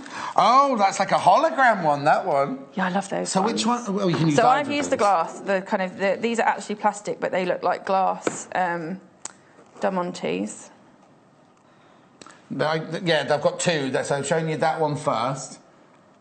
Now, it's like earlier you were talking about faceted. They're like faceted gems as well, aren't they? Yeah, absolutely. I've got some that are similar to this that are glass, which are lovely, but they're very heavy. Oh, yes. And you don't necessarily want glass buttons. Well, absolutely. And they, if they shatter or something, that's not very helpful at all. So these ones are a nice lightweight plastic. Diamond Effect. Yeah, Diamond absolutely. Effect 13mm buttons. You get all 4 of those, £1.95. I love those. Add them to your basket. They're the ones that Sammy's used on her embellishment, but wait till you see these. Now I've got to get some of these for Anne in our village. She collects buttons and she would love these. They're very on trend as well with that holographic finish. Oh, now, holographic buttons, but Hannah thinks they're buttons that the mermaids would have. Oops. Oh, they are, yes. I've never seen a mermaid in a cardigan, have you? No. They're lovely, Probably aren't they? gets a bit chilly in the North Sea. Very opalescence, aren't they? Very opalescence in there. What are they called then? Let's have a look. Oh, they're Diamond Effect as well, but 17mm. But they are different. I'll just show that they are different. See, they look more like a faceted diamond. They look more like an opal, they're white clear, opal. So they kind of take on the colour that's underneath, if you like. Yeah. Whereas they've got an opaque background. Also, these are flat. Are these flat? These have got a shank on them. Oh, they've both got a shank. These are kind of angled with a shank, whereas they're flat back with a shank. Oh, yes, there's the shank. It has got a shank on the back there. See there. So these are the 17mm ones. The ones across the bottom of your screen are the 13mm ones. Even though they're both called Diamond Effect, they are different, aren't they? Diamonds, we would say diamonds and opals. Very gemstone heavy today, aren't we? Yes. So now what are you doing with the middle of that flower? So I'm just pulling it in. Well, I'm losing the thread off the end of my needle at the minute, but I'm just going to pull it in slightly. because obviously my button in the middle is slightly smaller and I don't want my raw edges to show. No. I'm just going to have to rethread my needle because it came out. Hold on. Julie's loving your flower demonstration. Oh, thanks, Julie. How are you going to cover those raw edges in the middle? Well, we're going to cover them with the button. Oh, okay. That's why I'm doing a couple of threads just to pull it in a little bit tighter. Yes. I'll move those because we're not using those yet, are we? No, they're going on the back of the belt. There we are. So that I'm just literally stitching through the petals just to pull it in a little bit tighter because I want it to be nice and squidged in. There we go. And then I'm going to use the same thread that I've got hanging out the end there, and I'm going to pop it up through the middle to the top, pop my button on my thread, and then pop that back down the other side. And again, this will help as well to pull it in. Yeah. Pull in the flower and make sure that that central nus is nice and hidden in between. Well, hopefully it will be in a moment when I've popped back through the other way. So I'm going to pop. I'm just looking because they've got different. You know this book here, Make It, Own It, Love It. Yeah. This book. They've even got reattaching buttons. It's got every, sort of thing. Oh yeah. About how to stitch on a button. And I was just thinking like that. If you haven't sewn on a button with a. Oh, and it's got hooks and eyes and press studs, which we're going to do in a second. Oh, he does them differently. There's the book. Make It, Own It, Love It. Oh, he stitches them around there. Oh, okay. £19 and 95 pence. I always did my hooks and bars and eyes and with like a blanket stitch. You put the knot on the top. I'll show you. Anyway, I'll go through the book in a minute. There's so many tips in there. We'll go over to the other side in a second and have a look at those and the fabrics. Alrighty, so just finishing stitching. You see, that would look lovely on make a few of them into a corsage, wouldn't it? Yeah. Onto the front of the blouse. Yeah. Well, this is basically what the belt is. It's just corsages on a belt rather than corsages on a thing. So again, you can just leaving. I've got a longer thread this time, so I've left that in. I can just pop a couple of stitches in underneath and sit it in and nestle it in between all the other ones. Maybe you've got any questions for Sammy? Just web chat us with any questions you've got for Sammy and any flower techniques that she's got. They're the smaller diamond buttons there for £1.95. They're the ones that Sammy's used. But I've also got the hologram ones, which are the 17mm ones. You just get 2 of those. Loving those. There they are. Look. They're lovely, aren't they? Need more than 2, though, wouldn't you? I must get those for Anne in the village. OK, so what's the next? I saw some what are you doing next? I'm going to show you this one, which again is similar to the folded rose, except it's a technique done where you use a strip of fabric and off-centre the stitching. Right. Do you mind if I go off and look at the fabrics? People are asking about the fabrics, and then we'll come back and do that one. Yes, I need to thread some needles. Because obviously you're just using the tea rose one, whereas we've got 4 different colour ranges over here. I really like the mustard one. Yeah, the mustard one would be lovely to make the flowers out of, wouldn't it? Because it'd be like that daisy effect, wouldn't it? Right, I'll put those there. I'll go through those in a second because you want to see the fabrics. And now, don't surprise, they are lovely, these fabrics. They are linear. They're called linear. They're a flat cotton, but they've got a print on them to make them look like they're textured. This one is the duck egg blue, and if you've just tuned in, Sammy and I have been saying it's more of a teal than a duck egg blue there. But look at the way it's got like a random pattern on it, hasn't it, to create that look. Kind of sketchy almost. Yeah, exactly. So I was thinking it kind of looks like someone's drawn lines all over it. Drawn crisscross lines on them. They're £4.95 half a metre. Remember, we sell our fabrics cut off the roll in increments of half a metre. So the minimum you can buy is half a metre for £4.95. If you buy 1 metre on the web, remember that is 2 units. You've just got to remember that the quantity of 1 is half a metre if you're buying on the web at www.sewingquarter.com. Now look at this. This is lovely. They call it heron grey. It's a lovely soft dove grey or flannel grey. It's a really, really lovely colour. This is the most popular one. This is the most popular one. Now, if you're thinking of doing patchwork, you need a background fabric, background fabric for patchwork, or you need a blending fabric. These would be amazing because they're not just a flat colour. It's not just flat green, flat grey. They've got that lovely depth because you've got the 2 colours in there. Again, it's £4.95 for half a metre. Okay, and then I've got two other colours. The one that Sammy's using at the moment, which is the tea rose, which is more of a light terracotta. You've seen her use... Oh, hang on. The light terracotta here, down here. It's a really, really lovely...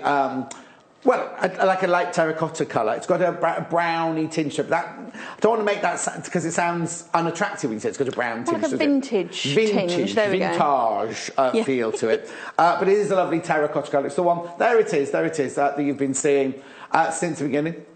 It's right, the computer's just playing up in the gallery, that's why I went a bit funny then. But we're all right. Tea rose, half metre, £4.95. Remember, you only pay £2.95p for as many items as you buy during the day. And then last but not least, which is Hannah's favourite, and I'm thinking it could be my favourite. I love the mustard and the heron together. I like those two colours together. But this is the lovely mustard colour. It's a vibrant, vibrant colour there. Really, really lovely, isn't it? Now, she's going to, Hannah's going to cover her footstool in her bedroom because it goes nicely with the colour scheme in her bedroom. Right, you know what? Oh, it's already that colour. She's already made it. Oh, okay. Right, two books to show you. I thought I'd come behind the desk so you better see these a bit better. This was very, very popular. I mean, we're not really doing any embroidery in this show at the moment.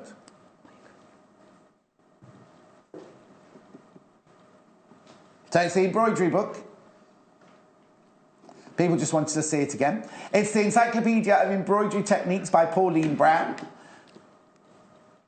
It's £12.95. All you need to do is dial the number 0800 112 44 33. Add it to your order. Sewingquarter.com if you want to buy one on the web. Pop one in your basket. Now, have you got an overhead camera, or do I have to hold it up like this for you to just flick through the pages? Yes, it's just awkward here because I can't get to the pages, that's all. So, there we go. It's just got so many techniques in here. Oh, I'll be with you in a second. It's not just a place to start. You know what I mean? If you are just starting, it's fantastic. Please, I've got to move the box, sorry. I haven't got my glasses. Are they embroideries? No, I knew they weren't real dogs. I thought they were. Anyway. As we'll carry on. Surface embroidery. I need to just tilt it over like this so I can. That's it. There you go. Surface embroidery. No. Look at the book. There you go. What we love about this is you've got a photograph of the finished article, and then underneath a diagram of how to do it. It's fantastic. This one you bought, isn't it? Sammy saw this one, and she bought this one. She loved it so much. She got so many, because as you say, it's either a starter or it's a go-to. But also, you might think, oh, I want to do, I don't know, like a little plaited or a little, what's that one called? A feather stitch or a double feather stitch. And it's all there. It's all there, but it goes on. You've got feather fans. You've got a lovely fan there. All the different details, little starfish, little flowers. It's got it goes on and on and on with so many different embroidery techniques. It's going to look lovely. It's going to be lovely. Mother's Day, remember, coming up. Easter. Did you buy Easter gifts? Now, we've got to do this one day. What was it called? Dissolvable fabrics. We've got to do that one day. But all of the different techniques, all for £25, not £25, John, £12.95. Now, I haven't given this book any loving at all in this house, so we are going to go through this book at all. But now, make it, own it, love it. You're going to love it, right? It's got everything. Now, this man, you'll know him from the Sewing Bee. He's called Matt Chappell from the Sewing Bee. He started doing dressmaking for his wife, making things and altering things for his wife. This book, right, it's got so many tips in it. What does what? What does what? How simple is that? And then it's got all rulers, all different gauges, all your different tools and everything in there, and what you do with them. And then just each page, helpful to have, cool kits. There's that lovely French ruler I had the other day, and the ham. You see, it's got all the things I had in my show the other day. And then we go on, know your machine, because it's not just about dressmaking. It's about choosing your fabric, but it's also about everyday tips that you're going to need to know. So there's a whole section on stitching, hand stitching, basic stitches, and again you've got the lovely drawings there, machine stitching. This would be fabulous. Do you know this one would be good for? This would be good for my friend Davinia, because she wants to start learning how to do this now that I'm over here at Sewing Quarter. How to measure properly. How to measure properly. Hems, how to do your hem. How to shorten your jeans. Making chinos into shorts. Ooh. The thing I like about it is that because it's written by a guy, I think it would be a good gift for a guy. Because so many sewing books are written with women in mind, and I feel like this one is a bit more unisex. Oh. So if you've got a guy in your life who is keen on sewing, because let's face it, lots of men are interested in tailoring and things like that. Yeah, sure. But also, it would be really good for them. How many times do you get your blokey friends come and say, "Oh, you couldn't just take the chance off for me, could you?" All the time. You couldn't just put my zip in. Look. Get them this book and they can do it themselves, can't they? Shortening a dress, that's not so good for boys, obviously. Turning the page but still, again, we used to have some teenagers who used to come in who used to be really interested in fashion. Again, I think this would be a really good one for them. Again, it's a good referral, but because it's not too girly. Yes, exactly. No, totally. And as but I say, also, so many are so feminine. If you look on each page, so we went to the making a dress and doing ladies' trousers there, but we're now back onto slimming a waistline on men's trousers, which is letting them out and slimming them in. Yes. It's something that men need to do. And then all the different patches, adding elbow patches. If you're a geography teacher, that'd be good, wouldn't it? Adding a patch onto your jacket, onto your tweed jacket. Patch pockets, darts. Now, I was about to say, men don't use darts very often, but again, men do, because in the back of a shirt, if you lose a bit of weight, it's a coverage of everything. But then, of course, we then moving, fitting onto the bust of a dress. So it's something for everybody in the book, really, isn't it? Making a T-shirt into a dress. Not good for me, but good for Hannah. Adding a box pleat. And then all the... Oh, hang on, they're moving over. Easing. So many people ask about easing, don't they? Girls dress into skirt. You know what I mean? All these different projects. But it also covers the simplest... Enhancing a vest top. That's customising to you and me. You see what I mean? Decorating an edge finish. And then at the back, making things from scratch, look. So little bow details there, sleeveless blouse, infinity scarf. Oh, now I wonder if that's got the infinity scarf. I wonder if it's got a magnet in it. You know that lady that sells the scarves with magnets in it. Scuba skirt, Sunday sweatshirt. You don't have to wear it on a Sunday. Pyjama trousers. It's got everything going on. Make it wearable. This is the one that people want. Keeping up. I mean, just putting a button on. How many people don't know how to put a button on? We're going to do some poppers in a minute, and then we've got all different tips.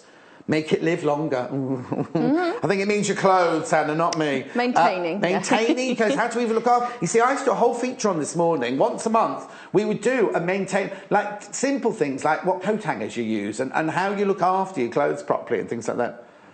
Particularly if you've gone to the effort of making a garment for yourself, you want to make sure that you do look after it properly, and I think that's often quite overlooked. So but even garments you've got in your... How many people use wire hangers that they just shouldn't use, really? Anyway, £19.95, that book. Make it, own it, love it. We love that book. I'm going to set them both back, because Sammy's got about 15 minutes before her to finish off her project.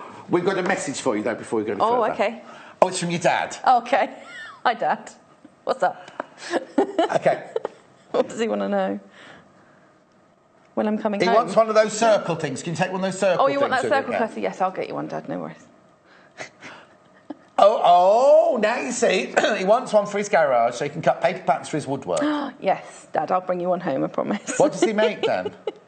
All sorts. This is the other practical side of my upbringing. My mum taught me sewing, and my dad taught me everything else, basically. Oh, well, that's nice, isn't it? So, from flat pack furniture to what's painting and decorating. My dad, James. James, it's a birthday tomorrow. What have you got to? Oh, we know, actually, don't we? Didn't you say he got something for you? Oh, my mum's bought me the book. I don't know what my dad's got me yet. Okay, if you need to order one, James, it's £3.95.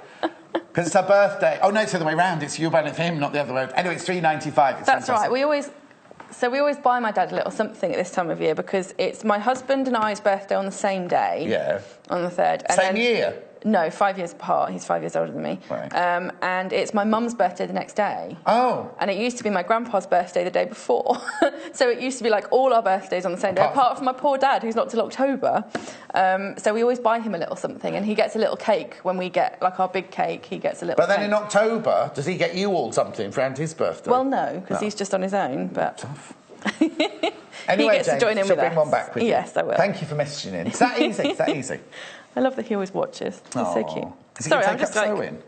He should take He up can sewing. sew. Oh, he can sew? He can sew, yeah. He's got his own machine and everything. Oh, wow. Might write a book. He should.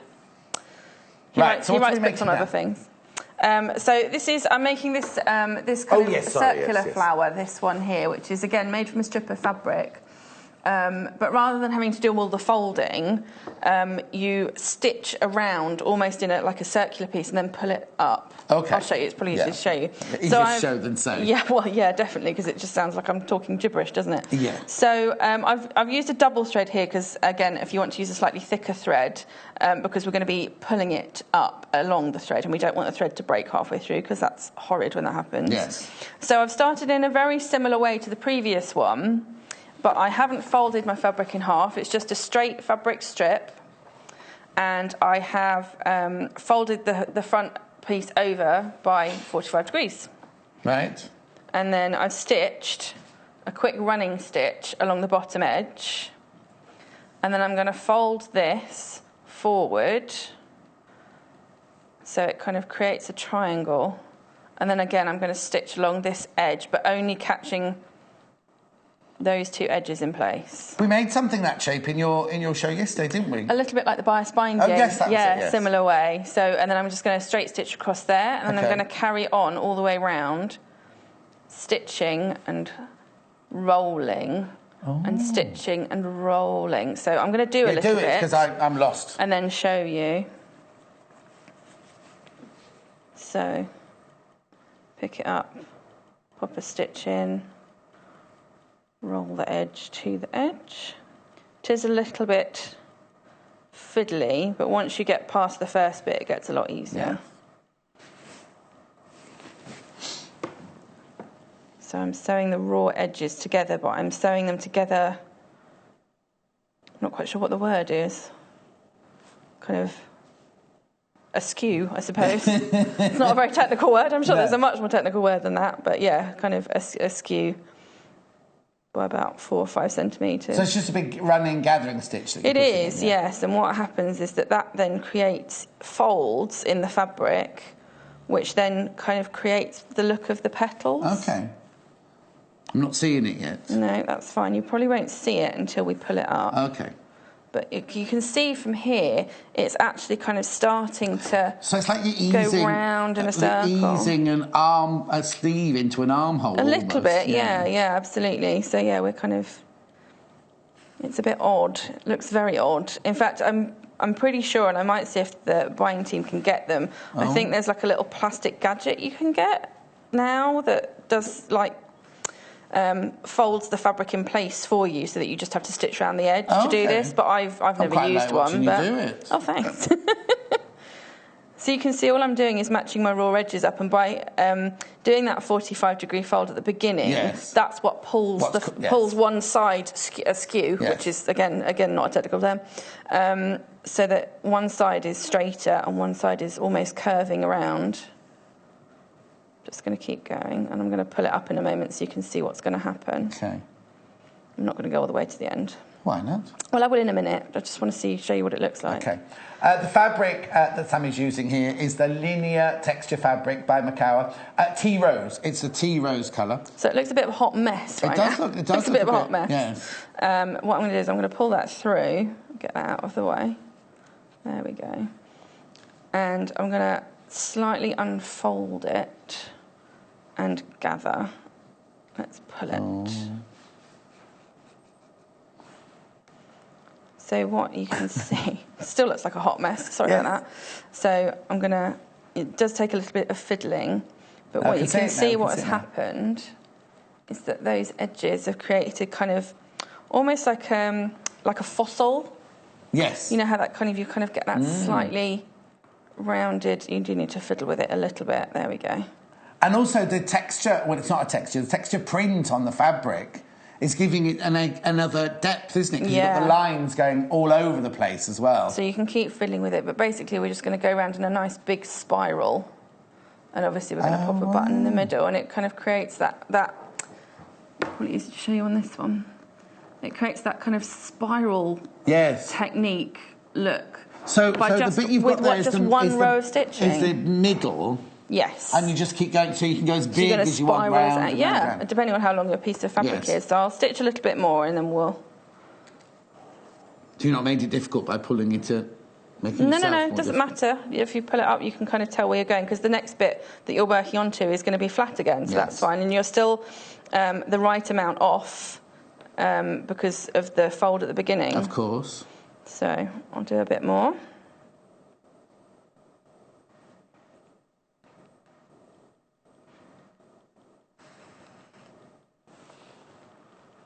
The iron's making a funny noise today. It keeps putting me off. It keeps doing it. It ticks as if it's going to... It ticks and it goes... Blow up a minute. No, it goes tick, tick, tick, tick, tick, and then it goes... like that, and that's when they'll leap into your arms. It's like, oh, what's that noise? When you turn it on, it makes a funny beeping noise as well. Sorry. Hannah wants you to see this thread pack. It's black and white thread, but you know what they say, tack in black, make sure it'll come back. It's an old sewing tech term. It means if you tack with a black thread, then when you finish your garment, you'll always be finding bits of black thread. So always tack in the white. But you know what? The reason why this is so popular is what colour do you always run out first in your workroom? It's either black or white, isn't it? Black or white. So you've got a little thread set here of 7 threads. You've got 4 white and 3 black. For £9.95, the Gutermann thread there. It's the Sew-All, the one that everybody uses for everyday sewing. Really lovely little kit there for £9.95. Just add it to your order. So handy. Also, if you haven't got quite enough, if it's your first order and you want to whack that on, you probably end up getting the little sewing kit with the... I'm doing a job now, sorry. The saleswoman coming out in and out. What Sammy means is if your first order comes to over £10... then you get a free sewing kit, which is worth £14.99. Which is lovely. And I actually love the scissors in that little sewing kit. Again, I loved it so much when I saw it, I bought one. All right. Have a look at Sammy and I'll go and get it for you. I'm turning into one of the Sewing Quarter's best customers, I think, because everything they give me to have a play with, I end up buying. Exactly. All righty. So, again, I haven't gone all the way around, but... we're just going to spiral into the middle. This is the sewing kit I was just talking about. Yeah. If your first order is over £10, you get this automatically. It is worth £14.99. It's got the Sewing Quarter logo on the front. And then, of course, inside you've got your threads. You've got your seam ripper, you've got your tape measure, you've got needles, you've got lovely little nippy scissors there, a couple of safety pins, and some buttons. You see, this would be good. If you're going to buy somebody that book, the Make It, Own It, Love It, if they're leaving home... Well, what we're saying is, if say your son, your daughter, or somebody's leaving home for the first time, and you want to get them that book, and you get them this as well, and they could just this comes... How much is the book, Hannah? Make It, Own It, Love It, book, £19.95. You'd automatically, if it's your first order, you'll automatically get the sewing kit, the Sewing Quarter sewing kit with it. Fab. I know, that's what I was just saying. If you're giving it to somebody as a gift from them leaving home, because it's got not only sewing tips in there, but how to look after your clothes and everything. Should put washing in. I wonder if he's got washing instructions. How many people go to university the first time and wreck all their clothes? I'm going to check.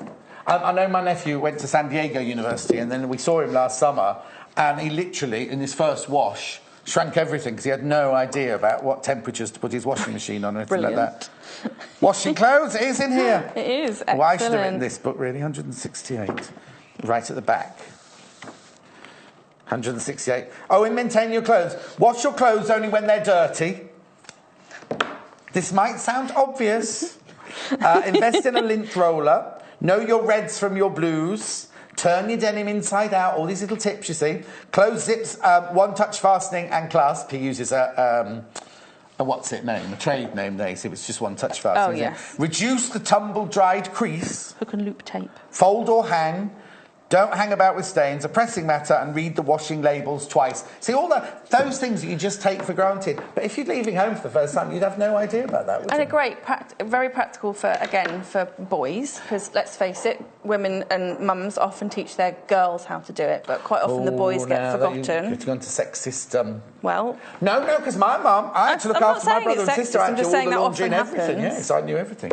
Not everything. Don't know everything my at all. husband, that was one of the things when we first, when he first moved in. I was like, I will do anything for you. I love you lots and lots and lots, but I will not do your washing. So he does all his own washing. Does he not do yours? No. Just his. He does his and I do mine. Okay. That's one of our deals, was him moving in with me. Well. He doesn't really wear things that involve ironing. But yeah, he would if he did. To be honest, I don't really wear things that. Does he wear lycra all day then? Well, no, he works in IT, so he wears like polo shirts and things that don't really, and jeans. Do you not press his jeans? No. Oh, okay. So we're going to finish that flower before we have a fight now? Yeah. Before Sammy punches me. Don't give him ideas, Don't tell him things. There we go. So it kind of ends up looking... Oh, that's lovely. A little bit more ruffly than just if you were just going to do... I mean, again, you could do the similar thing with just doing a ruffle, folding it in half and rolling it round, but you get the kind of offset... this kind of bit here that's kind of offset that kind of creates the petals. But you can just keep spiralling. You could just keep spiralling and spiralling and spiralling until as big as you want, really. Yeah, absolutely. The button that's in the middle of there is one of these. They are the 13mm diamond effect buttons. They look like they've got facets in, don't they, those? At £1.95. We've also got this button as well, which is the 17mm. Now, they say these are also diamond effect. But I think they're hologram. Opalescent, I would say. I was going to say holistic then, that's not right, is it? Hologram, opalescent, £1.95. Really lovely. So thank you for that, Sammy. And you've made, I mean, you can use them for whatever, like you use them in your wedding bouquet. Yes, yeah. And in your, to make a corsage or a belt or anything like that. Yeah. OK, right, I'm going to go back over to the fabrics now. Okay. We've covered everything we need to cover, haven't we, in here? Yes, yeah, we have, Have a fantastic birthday. Thank you very much. I hope you get spoilt, rotten as much as you deserve over the weekend. And we'll see you next week. Will you back next week? Yeah, I think I'm not back till the 11th now. Oh, but we'll have a lovely time anyway. Gorgeous fabrics. If you need to know any information, you can just ring the call centre. But obviously, we've got it in the teal. It's the linear fabric by Macau. It's the teal. I'll just go through the 4 colours. I've literally only got a couple of it. So that's the duck egg. Sorry, duck egg. It is a teal colour. It's called duck egg. We've also got it in the heron, which is the grey. We've also, which is the most popular. We've also got it in the tea rose, and we've also got it in the mustard. That's the grey there. But ring the call centre if you need to know anything about that. We've got Jo coming up now. She's making a really lovely little clutch bag. It's got a zip in it and everything like that. If you need any questions, just get through to the ring the call centre, get questions, or you can web chat. We will be back in 3 minutes' time with Jo Carter to make her really lovely little bag using Kaffe Fassett fabrics. Here at the Sewing Quarter, you'll hear us talking about pre-cuts a lot of the time. And I can hear you saying, what's a pre-cut, John? Now, pre-cuts, they're pieces of fabric that have been bundled together, all cut to the same size, usually from complementary fabrics, so you've got a lovely little bundle to take home and start your sewing. Pre-cuts come in all shapes and sizes, but here are a few of the most popular. This is a jelly roll. I love jelly rolls. Now, these are normally 40 strips of fabric. They are all 110 by 6.35 centimetres. To you and me, that's 44 inches by 2.5 inches wide. They're normally cut from 8 different fabrics, but look how gorgeous they are. Now, one word of warning. They look beautiful like this. When you cut them open, all the fabric spread everywhere. You'll never, ever be able to put them back together again. This is a charm pack. There are 42 pieces of fabric, 12.7 centimetres by 12.7 centimetres. So basically, it's a 5-inch square. You get so many gorgeous fabrics in a charm pack. You'll find an awful lot of patterns inside a charm pack as well. Another favourite pack is the fat quarter pack. Now these measure 55 centimetres by 50 centimetres, or like me, 22 inches by 20 inches. Now, you normally find lots of different fabrics all bundled together. They're all different colours, all different shapes, but do you know what? Unlike the jelly rolls and unlike the charm packs, the number of pieces of fabric can alter from 2 to 30. Look. Whichever pre-cut you choose, you've just got to remember 2 things. 1, all the fabrics will go so beautifully together. And 2, someone else has done the boring, laborious task of cutting them all out. So it's all about getting on with the sewing, which is what we love here at the Sewing Quarter. Did you know there are multiple ways you can contact us, even if it's just to ask a question? Our friendly team are always on standby. You can call our customer service team at 0800 112 4433, email us at help@sewingquarter.com, visit our Facebook page, follow us on Instagram, follow us on Twitter @SewingQuarter, and even message us through our website, and our presenters will answer your questions live on air.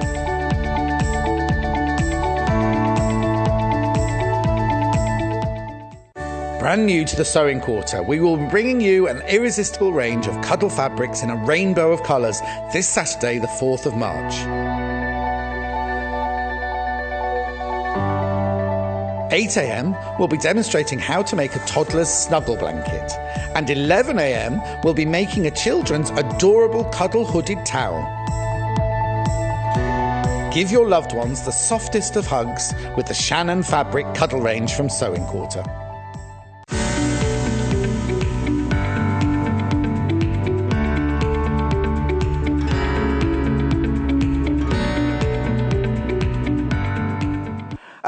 Now, Kaffe Fassett Fabrics. Now, these shows are always busy. So before we go over to Jo and see the lovely clutch bag that she's made out of these fabrics, I want to talk to you about the book, first of all.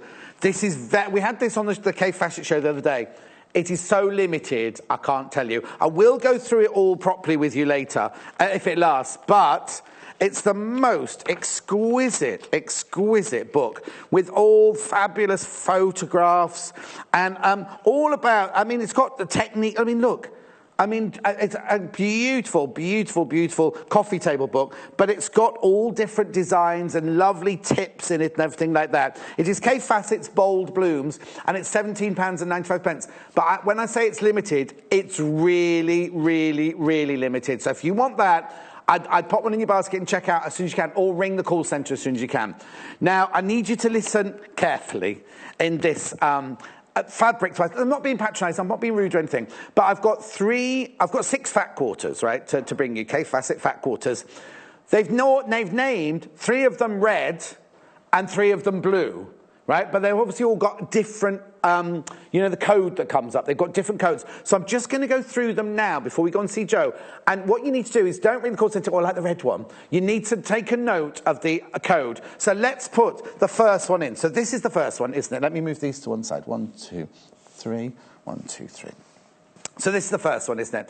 This one is called, well, you see, it's called Red, right, containing 5 designs. So what you need to do is, if you like this one, you need BYRW76. That's what you need to remember. £21.95 for these 5 fabrics. So you've got that. You've got the beautiful floral. Then you've got that lovely ovoid disc. Then you've got a lovely psychedelia one there. Excuse me. And another almost psychedelic one there with like kind of lovely little, what would you call those? Discs. So that one is BYRW76. It's red, but that's the one you will get if you order that code. Right, I'll put the sand one on the top so I remember. So that's number 1. Then this is the second red one. It's more of a flamey orangey red, this one. Again, you've got the psychedelic, but this time you've got that beautiful Minnie Mouse polka dot. You've got that wonderful geometric zigzag pattern. I'll hold them up for you in a second. Then the one with the dots behind it, but the big flowers. And then this lovely one here. Now, each fat quarter has got 5 pieces in it. I'll just put that like that. But obviously, they're all called Red. Oh, this is pack 2. This one is called pack 2, so they are numbered. Oh, that's good. So the first one was pack 1. This is pack 2. So that'll be easier if you ring the call centre or you look on the web. That one there is pack 2 in the red. And then pack 3, I'm presuming this one will be called in the red. Now, this is more of a pinky red, this one. You see what oh, that's nice. I'll open some of these up for you later. That's more pink, isn't it? Even though they called it red, that is more pink. And that's pack 3. That is pack 3 there. Oh, when we come halfway through the show, we'll come back and I'll waft them for you so you can see which is on. £21.95. We love the Kaffe Fassett collective. So that's 1, 2, 3. Oh, OK, so it's the opposite way around. OK. So, this is pack 1 of the blue. No, I think this is pack 3, this one. But let's check. OK, this is pack 2. This is pack...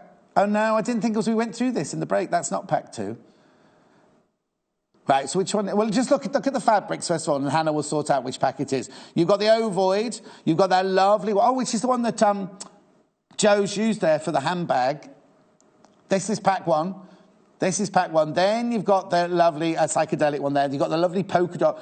Have you used I can't let go of this fabric. Have you used one of these as a lining?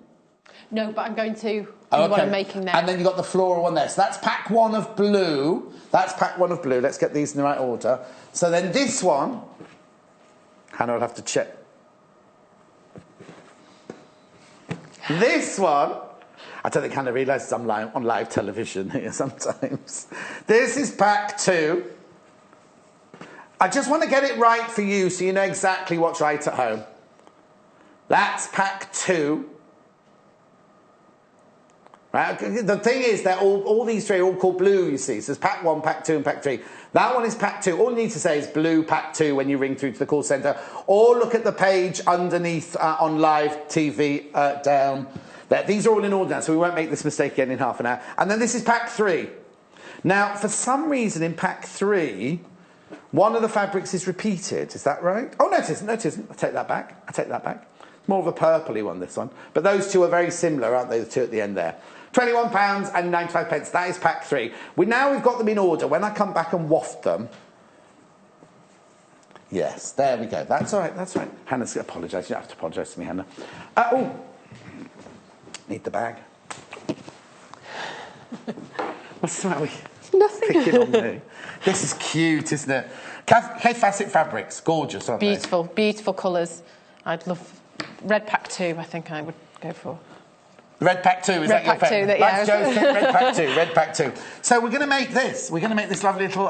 it's kind of a casual summer little clutch bag, really, isn't it? It is really quick to make. If you've got somewhere to be and you haven't got a bag that matches, you could whip that up in an hour, I would say. Maybe 2 at the most. Oh, well, that's good, because we've got an hour. Yes. There's no glue involved. No gluing. So we should be fine. Mind you, I've got a zip to put a zip in. But that's my favourite way to put a zip in. Oh, is it? So hopefully, well, now it won't go smoothly, but exactly, I've said that. Exactly. Right, OK, so that fat quarter there is pack 1 in the blue. Yes, that's pack 1, I think. Pack 1 in the blue. All right. No, I'm not going to worry. I thought I'd put them in the right order over there. So let's start. How there's no pattern with this. You just drew squares or rectangles. Just went for it. It's with this, you don't really want a directional print because it will be the right way up on one side and the wrong way up on the other. But this works perfectly. OK, now, if you had a directional fabric, you were desperate to use it, could you use it, just put a seam across the bottom? Could you do that? The seam would have to, the join would have to be in the middle. You could do, you'd have to do the zip. Add the zip in a different way. Oh, OK. So don't use your pattern now as a directional fabric. Don't use directional fabric. Not for this one. OK, perfect. But you want 2 11-inch square. Oh, squares. 11 inches, Hannah? Sorry, that's... 11 times... Oh... Well, Hannah will come to us in a minute. I've got to do it in centimetres, yeah. So I've cut 1 for the lining and 1 for the outside, the exterior of the bag. OK, so this is going to be this fabric, this one, yes. And then the lovely polka dot on the inside. And I'm going to use different... Is this from the same fat? Is this from the same fat quarter? Pack 1 in the blue, I think. Pack 1 in the blue, yeah, pack 1 in the blue. And also some wadding. Oh, OK. Have I got wadding here? Let me have a look, yeah. Is this the wadding you used? That's the wadding I used. A fusible one would be great as well for this, but that's the one I used. So 11-inch square piece of wadding, 11-inch square exterior, 11-inch square interior. Okay. And then pop the lining. 27 centimetres, apparently, 11 inches. And I cut them out using the large ruler, and these from the Fat Quarter pack. Right, so that's the lining. Now, normally I would do this with the exterior on top, the lining underneath, so they're right sides together. Yeah, okay. Right sides together, one on top of the other, and then on top of the wadding. And I would normally have the exterior on top, but because it's quite a dark fabric, you won't see the lines, so I've used the lines. Oh, okay.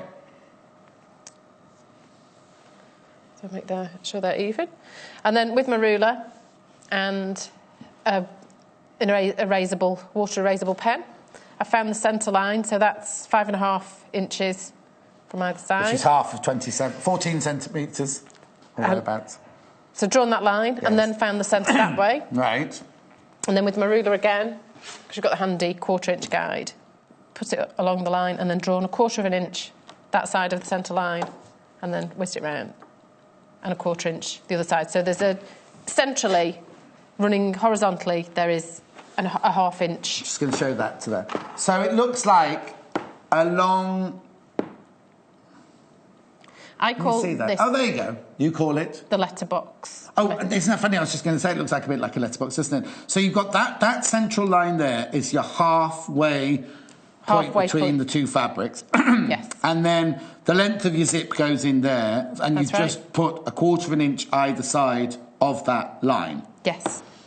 Okay. And so now I'm going to sew all the way around this rectangle, not the central line, but all the way around this rectangle. The zip's not there yet, then? The zip's not there yet, okay. no. Shall I go for that? If you like. Give it a whirl. The wadding... Oh, you found the wadding. Wadding. Oh.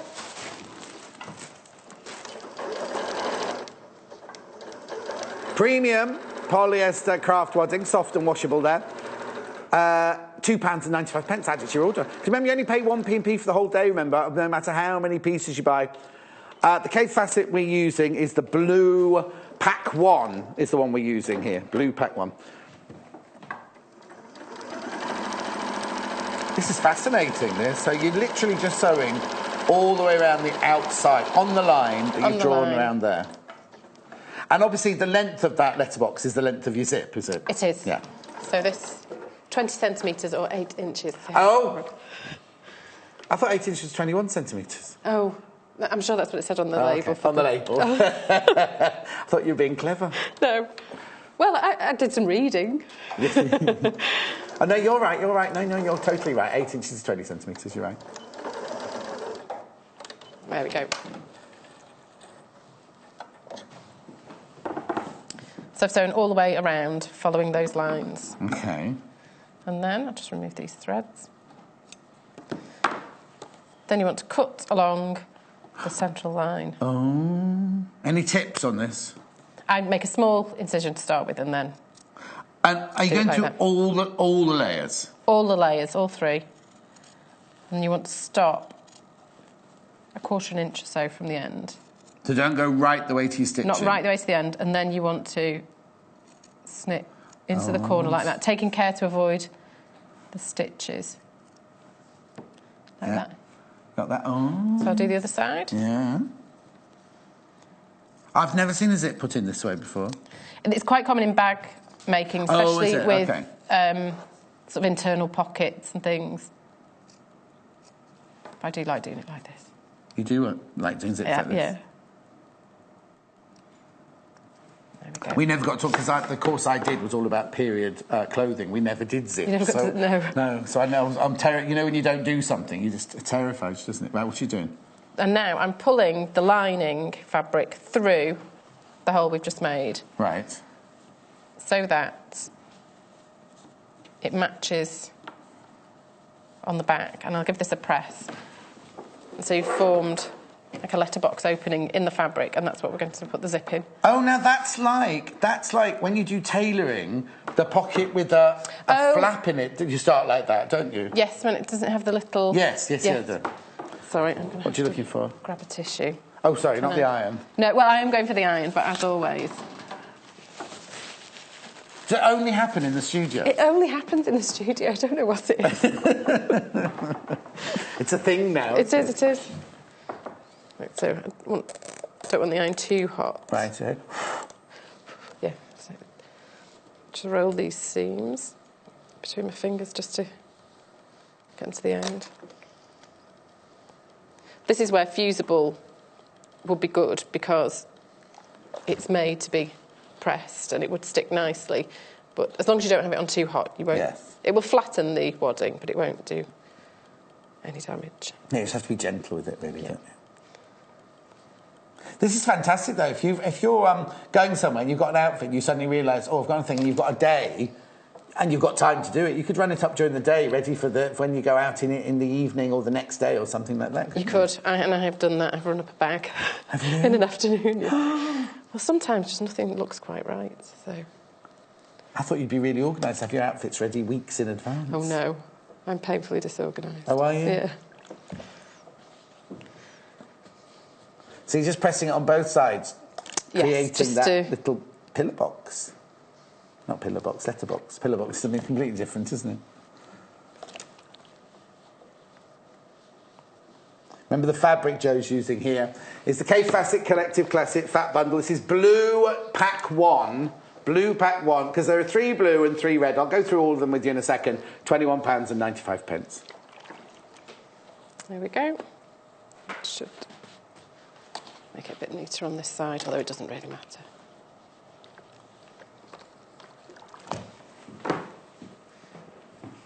So that's the zip opening in the middle. Right. So grab the zip. And then you want to position it over the zip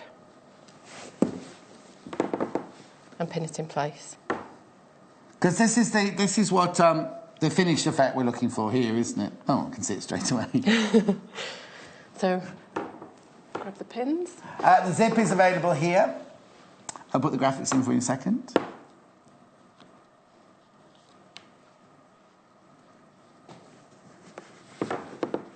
So you're just pinning it. There's the zip, 20 centimetre. Now, it's a nylon coil zip. Fantastic, the nylon coil zip's £1.95. But add it to your order. So how close to your... Because it's not like dressmaking, this is it? Because you're going to make a feature, almost making a feature of the zip across the top of the bag. Yes. What you do on dressmaking is you'd make it so you couldn't see the zip at all, yes. But this, yes, I wanted a visible So, I mean, zip. we're using a white one. If you wanted to use... If you're using a dark... Because this is the outside of our bag, isn't it? If you wanted a dark one, you put a black one in there or one of the brightly coloured in there as well. Yeah, I think it would work really nicely with the darker... Yes. I love a bright zip. I do. I have a drawer full of brightly coloured zips. Oh, do you? Yes. That you're never going to use, they're just there. One day they will find a project that's right for them. Do you ever make animals with zips in? Any of your animals got zips I made a robot with a zip mouth, but it didn't do anything. It was just a zip. Yes. But no, I don't tend to put zips in things. I did, the Russian doll from yesterday, I did wonder if I could put a zip in that. Well, that would have been complicated. To get it, that was the conclusion I came to. It was just too complicated. To try and put the mini doll Because then you'd have to get a mini zip for the mini doll then, wouldn't you, if you were going to copy it? OK, so you've literally just zipped... no, not zipped. You've just pinned all the way around the outside of the zip. I have, and then I'll just... Now, a zipper foot, you could use a zipper foot if that's what you prefer, but because it's quite high, because of the wadding, I would just use...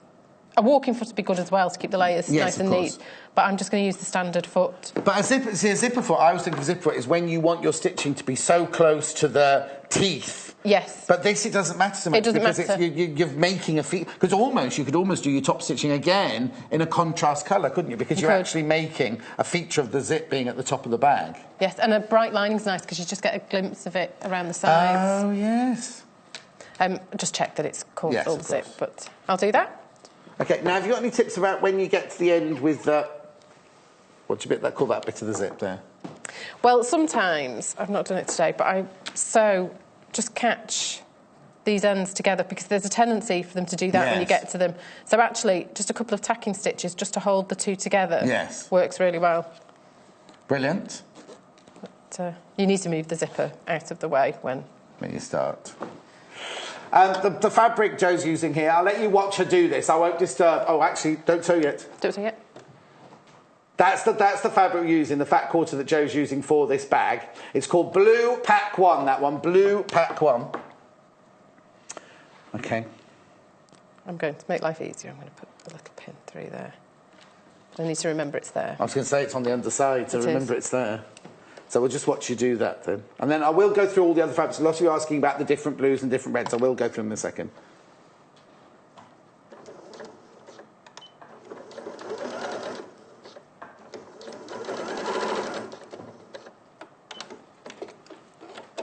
Zip out of the way. So you started with the zip open, and now you've just pushed, well, then you put it back to the top, so you can just carry on down. I mean, I'll open it out again later just to move it out of the way. But you want to top stitch quite close to the edge.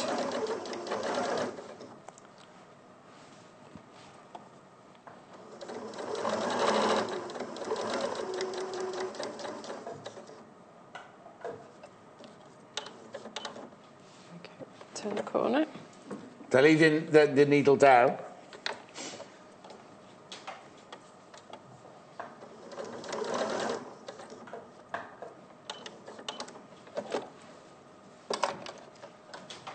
Staying quiet while you concentrate. This is the bit I've been dreading. This is the bit that could go most wrong. Oh, why?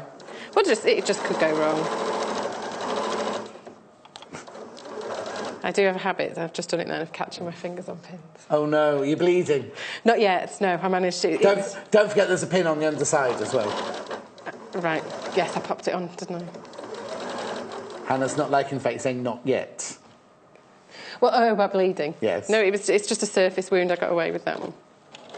I'm quite... It's amazing when you do a lot of pinning, isn't it, how that top layer of the skin can get, like, not bleeding, but you kind of lose the top layer of the skin if you're pinning constantly and you catch your finger on it all the time. Right, the pin's there, so... Ease that out.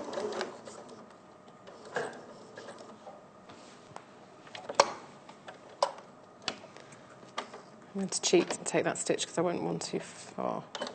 There we go.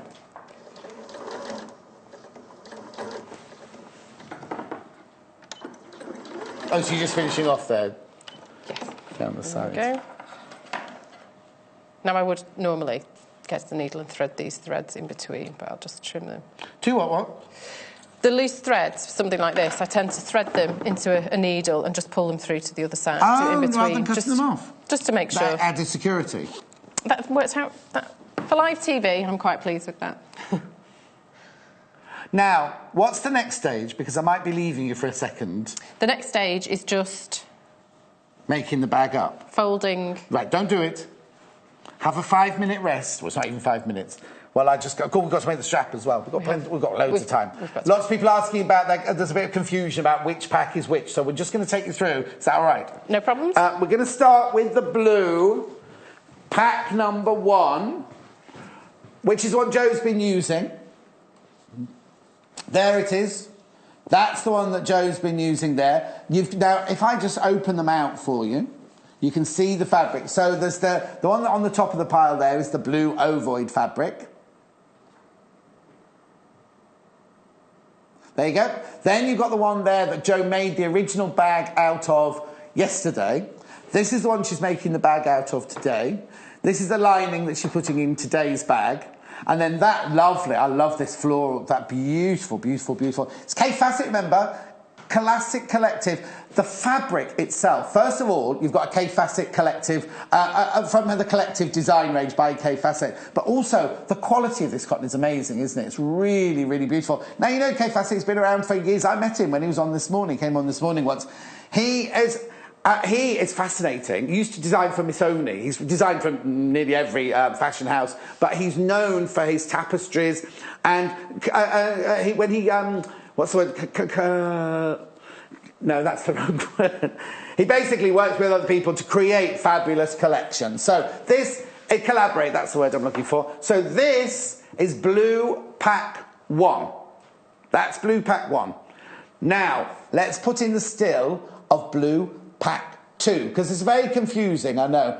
That one there is blue pack 2, right, which is this one I've got here. So I'll just spread it out for you. Now, you've not seen this made into anything yet, but this is blue pack 2. That's what you'll get, £21.95. 0800 112 44 33. These are the beautiful colours. That was one that was on the top of the pile. Then we've got this kind of psychedelic disc one here. We've got that lovely multi-pattern there. Polka dots, you can't go wrong with polka dots, can you? And again, I love this one. Look at this. This is like cabbages. And now look at the colours. I'm going to open it right out. They are, look at the colours. Oh, look at the incredible colours of the fabric in there. That is beautiful. Now, this is blue pack 2. What you get is you get 5 fat quarters of the Kaffe Fassett collective. This is blue pack 2 for £21.95. I'll just put that one back nicely. I love them because you've got the polka dot there, the traditional polka dot. Then you've got the all those different, and they go together so beautifully, don't they? And they're exquisite fabric. He's well known, he's well renowned for all of his designs and his use of colour. So that is blue pack 2. If you wanted blue pack 2, so this can only be blue pack 3. There's the still of it there. Now this has got a lot of purple in it, this one. Again, beautiful, exquisite fabrics, all going so well together. Really, really lovely. You've got the geometric, you've got the kind of raindrop effect one in there, you've got the big floral one there, the medallion one there, and the psychedelic one. All of those, this is blue pack 3. So if you ring or you want to go through to the calls, go through to the website, blue pack 3. Okay, so that is that one. That's all the blue ones, 1, 2, and 3. That one is number 3. Now, no, red pack 1 is this one. Now, you are getting, if you look, you're getting some of the same fabric designs, but just in the most incredible colourways. So this is red pack 1, £21.95. You get that incredible one that's a geometric one on the top of that one. There we go. Then you've got that lovely medallion disky one there. Then, let me open this one out because this is lovely. You've seen this in the other colour, but in the red, it really works beautifully. Look at that. The prints are just incredible. He puts colours together that you wouldn't always necessarily think of putting together, whether you're doing a patchwork, whether you're using it to make a bag like we are, whether you're mixing and matching it. They are just the most exquisite. Look at that. That is like a tapestry in itself, isn't it? That's like a beautiful, beautiful tapestry of colour there. So this one here is red pack 1. Right, now here's red pack 2 in a still form. I'm going to put these in order. We've got to get it right because we don't want you getting the wrong pieces when you get them home, that's all. So this is red pack 3. Now this is very polka dot orientated, this one. So you've got the one that's on the top there, which is like, I call it the raindrops with pansies. Raindrops on roses and pansies on fabric. £21.95. This fat quarter, you're getting that 5 pieces. This is red pack 2. But as I say, it's more of an orange red, this one. Love that. The floral with the polka dot on the back. Zigzag geometric. Traditional Minnie Mouse. Did Minnie Mouse wear red polka dot? Is that the right way around? And then the really lovely, that one I just showed you, like a tapestry design there. So this is red. This is red pack 2, but it's more of the orange. And then last but not least, red pack 3.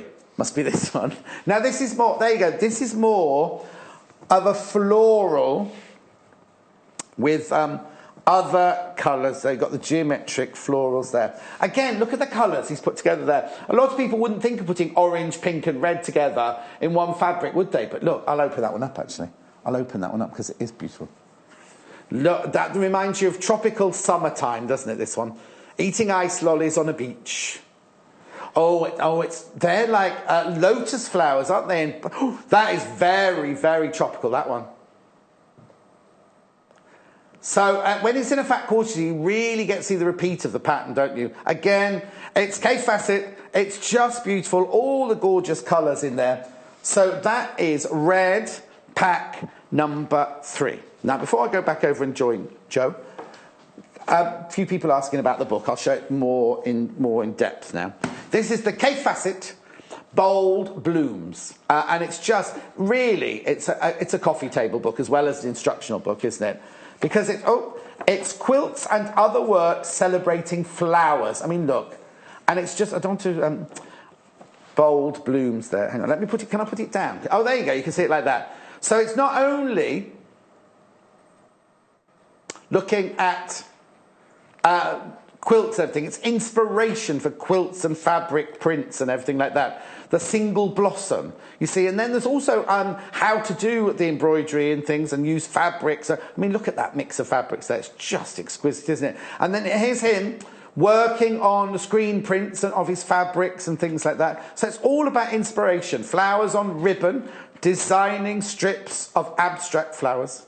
So it's when you see his fabric, you can see where his inspiration comes from. You know, he had that book on Italy quilts, didn't he? And it was from a lovely little town that Hannah had been to. Look, there's him painting a still life, really, to become with one of his fabrics on them. In fact, there's that cabbage leaf one we've just seen. Then we've got bold bloom quilts and needlepoint. And it just goes on. This is the most exquisite gift. Isn't that lovely? Right, I'm going to move on. There's only a couple of those left, though. That is very, very limited. £17.95. Now, if you have a look at the fat quarter, that was fat quarter number 1, and it's the one that Jo is using to create her bag. So we've got to the stage where... Sorry, I was gone for ages then, wasn't I? But it's important, isn't it? Because if there's nothing worse if you're at home and you order like, oh, do I want that one? Or do I want that? And then it arrives and there's nothing worse than opening a parcel and it's the wrong one, isn't it? You know what I mean? Yes. I mean, I love that book. I could spend hours looking at that book of Kaffe. I just think his work is amazing. Have you got a coffee table book? I've not got a coffee table, actually. I might have to get both. OK. So we've done the zip in the letterbox style. Yes. What I need to say as well, because I haven't used fusible wadding, I've not thought about this, but it needs to fuse to the lining fabric and not... Because you will separate these out in a minute. But it's important to say it can't fuse to the exterior. So don't stick all 3 of them together, basically. No. Right, the next bit is to make the loop for the strap. So this, for the strap... Oh, I see what you're doing. So a lot of time on bags, you've got like a brass ring there or something, don't you? You could add a ring between the two if you wanted. But I quite like the fact it's a fabric one. So it has to be added before you make the bag. Before we sew the sides, we need to fit that loop in. Okay. The strap, and I've cut a 2-inch strip. I need 18-inch for the strap and 3 for the loop, which actually will go across your fat quarter. The thing is, in the fat quarter you get 5 pieces of fabric, don't you? You're going to have so much left over. Because really that's the bulk. That's the bulk of it. So you make a bag out of it, and then you could carry on with patchwork and other jobs, projects with it, couldn't you? Right. So that's on the straight. So 2 inches. Just check. 5 centimetres. 5 centimetres. Yeah. So cut that across. Separated 3 inches off for the loop. For the loop. So I'll move the strap to one side for now. I'm just going to press this. Oh, sorry. Sorry, I need glasses. So, what, are you just pressing it flat? I'm pressing it in half to find the centre, in half lengthways to find the central line. Yeah. And then I'm going to fold each side into that fold. So press that side in. And then turn it round and then fold that side in. So it's like bias binding, but straight binding? Yes. Yeah. So folded both sides in. I don't know if that's visible. And then I'm going to fold it over again so that the raw edges are caught in the middle. Oh, helicopter above. Don't know if you can hear that. There's a helicopter right above us. They'll be looking for Hannah. So that's the loop. I'm just going to sew top stitch down either side. So we're just creating this lovely little loop here that the strap is going to attach to. I think that's quite nice because I'd rather have that than a brass hoop on it or something because it just fits in beautifully with the design, doesn't it? So you're top stitching down both sides, did you say? Down, the first one to close it and the second one just for a bit of symmetry. Yeah. And also, it's symmetry, but that extra line of top stitching gives you an extra sturdiness, doesn't it? It does, it adds strength. I've not bothered interfacing this little bit. I have done the strap. Oh, OK. With a medium weight interfacing, but I've not for this, because it's quite small anyway, it holds its shape well. Yeah. So that's the loop. So that's our loop. So I like the strap, so that I'm holding it and can pull the zip away from me. So I do it when the zip's closed at the zip tab end. Oh, just say that again. When I'm holding a bag... Yeah, use the real one, As a lady. I like to move the zip away from me to get into the bag, so... Yes. Oh, yes, because if it's this end... You can't... You'd be like that, wouldn't you? Oh, that's a brilliant tip. I would never, ever, ever have thought of that. Because if it's there, you'd be like... Well, you'd have your handle here and you'd be... Yes, you'd have to sort of rearrange yourself. Oh, you see? Yeah. And then just below, so about there, yes. I'm just going to separate this off. I'm just going to baste that. But you only based it to? Just to the exterior fabric. Right.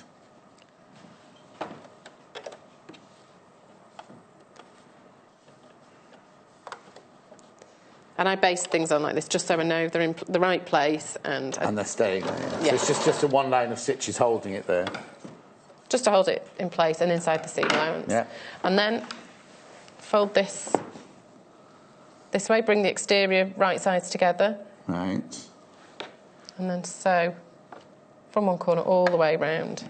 I'll pin it just so I make sure I get the fold in the correct position. Got ages, don't we? I've got time. It's such a simple... It's a stylish bag, but it's such a simple project, really, isn't it? It is. And if you wanted to quilt it, instead of doing it like this, instead of separating it, you could quilt the layers and then fold it over as finished and bind the edges. Oh. You couldn't put the loop on. The loop, you'd have to fold it back if you were doing that. But you just thought of that one, didn't you? Well, I was umming and ahhing about how to do it. I thought, should I bind it? But I prefer this method. It'd be nice to cross-stitch this, wouldn't it? It would. That's my favourite quilting stitch at the moment. Cross-hatching, not cross-stitch. Cross-hatching. Now, the fabric that Joe's using there is from the Kaffe Fassett Collective Classic Fat Quarter Pack Blue One. Blue One, there's the still of it. Blue One, £21.95. And remember the bold blooms, it's just gone. The bold blooms that was across the bottom. There's only a couple left now. It's very limited. There's only a couple of those left now.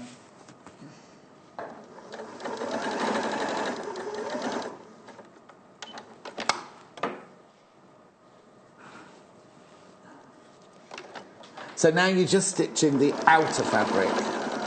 3 seams round the outer fabric. Just the exterior, and that will be fully sealed. I didn't pin this in. Oh. Whereas we need to leave a gap in the lining. But you've also got your tab. Is that called the little tab there? The loop that your strap's going to attach to. That's also in there, isn't it? That's pointing inwards. Pointing inwards, and I would go back and just oversew it a few times. Oh, okay. Just to make sure. Well, I'm going to go over it now. Oh, it's that end. It's your end.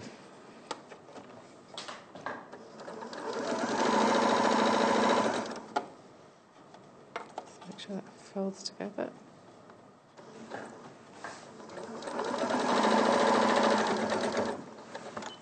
Just going to burst back over it.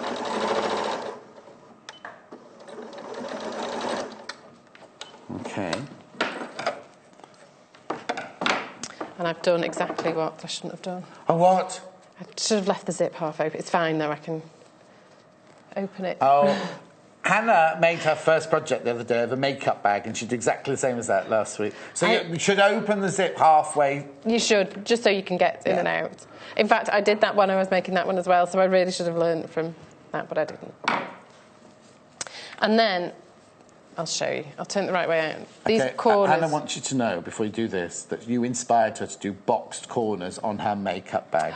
Box corners are great. They're really a really useful technique and really easy to do. We're getting our lovely insight to Hannah's life here, aren't we?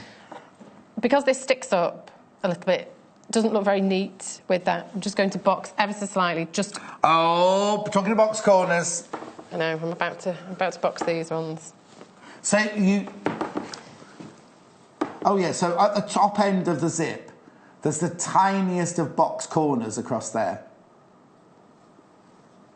Yeah. It just smooths off.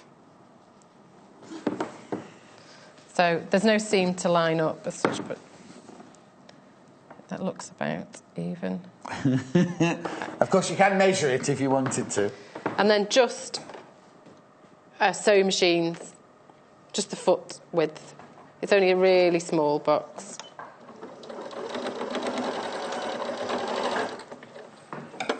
And I wouldn't That's a dance, isn't it? Big box, little box. Cardboard box, big fish.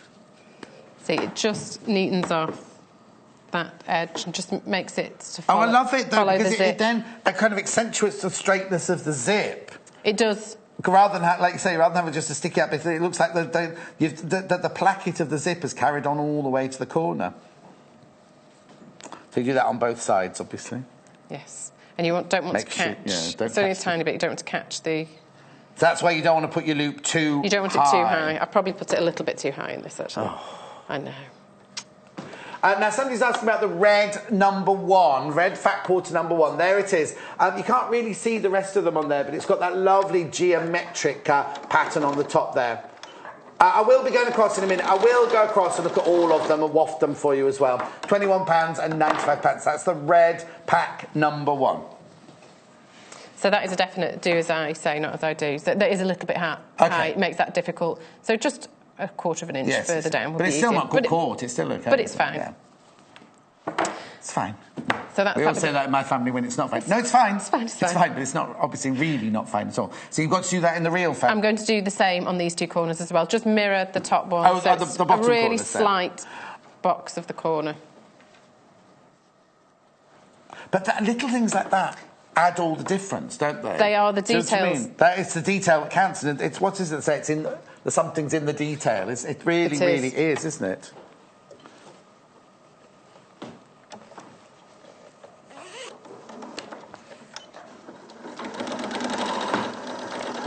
This desk, I think I'm going to have to stop leaning on this desk. I think it's cracking under the weight. Do this one and then I'll go to the lining. But you can match your seams on that one, can't you? So it's a little bit easier, that one. This one is easier, but it is just from this sort of point, it's just a bare quarter of an inch. Yes. Just a really tiny. Would you cut these off or will you just leave them where they are? No, I'd leave them. There's not really much to cut off because they're so short and they won't interfere with the shape of the bag. Just make sure those line up. You could also put a pin in it, couldn't you, to match your two seams up? Because I'm doing the same, I'm just trying to race through these to get to other... Got loads of time. No paper time. I know you're desperate to get home.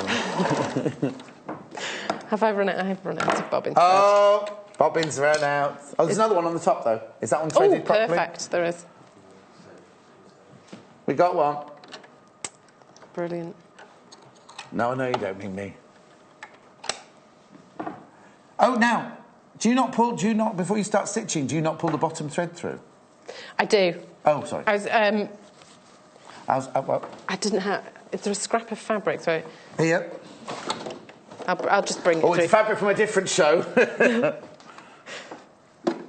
Normally, I have scraps to hand, and I will just make sure it's running smoothly. Okay. That was just testing before you sewed the actual fabric. Just check, because sometimes if a bobbin hasn't been threaded properly, your tension will all go. And it can catch and all sorts. Yeah. Which one was I doing? That one. Real life, isn't it? That's what happens. It is. Don't be scared of your sewing machine. Indeed, don't be scared of your sewing machine. It's a friend, isn't it? It is. Especially when you're on it as long as you are. It's a very close friend to me now. Taking it on holiday and everything. Fits perfectly in the boot of my car. It's what? It fits perfectly in the boot of my car. It's very at home there. Have you got a little car? Yes, I have. So there's no room for the kids' clothes, just your sewing machine? Just my sewing machine, yes. A pair of swimming trunks. Oh, yeah, but you can make the clothes when you got there. Depending on what the weather was like. I would have needed a lot of fabric last week. It's so Storm cold. Doris. We've had another one since then, though. There's been a Ewan as well, apparently. It's, yeah. I wonder if that's what brought our dressing room ceilings down, Storm Ewan. Something. Anyway. Definitely, yeah. I love the way they name them with the next letter, so the next one will be Frank or Felicity or something like that. So what are we doing now? So now I'm going to bring the lining together in the same way as I did for the exterior, but sew them together, leaving the gap in the bottom. Though, wouldn't you, because you've got the zip hole, you'd automatically think, oh, I could bag through the zip, but you still can't bag through the zip. No. You've still got to bag through the hole within the lining, haven't you? So if you'd used fusible wadding, this would have been... The wadding would be fused to the lining, the back of the lining. Yes.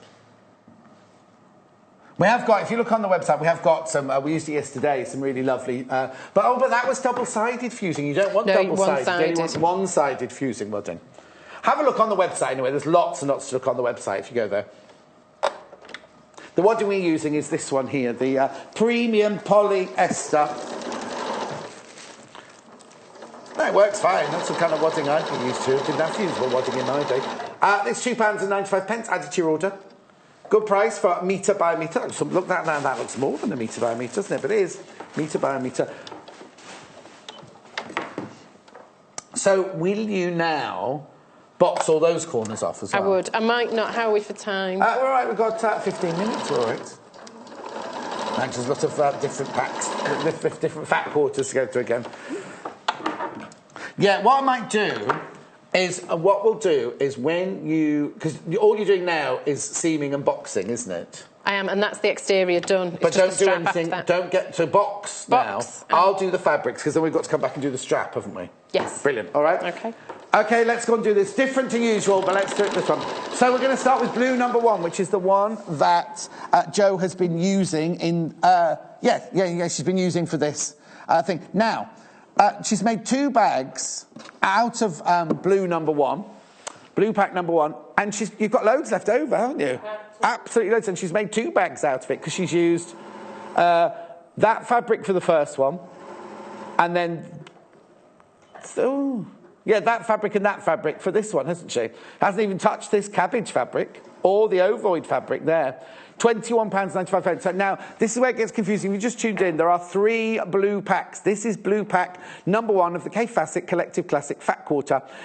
Blue with 5 designs, pack 1, £21.95. OK, so we'll now move on to pack 2. Not pak choy, that's a vegetable. This is pack 2. Oh, Hannah likes pak choy. She's so hungry, she'd like anything, any food right now.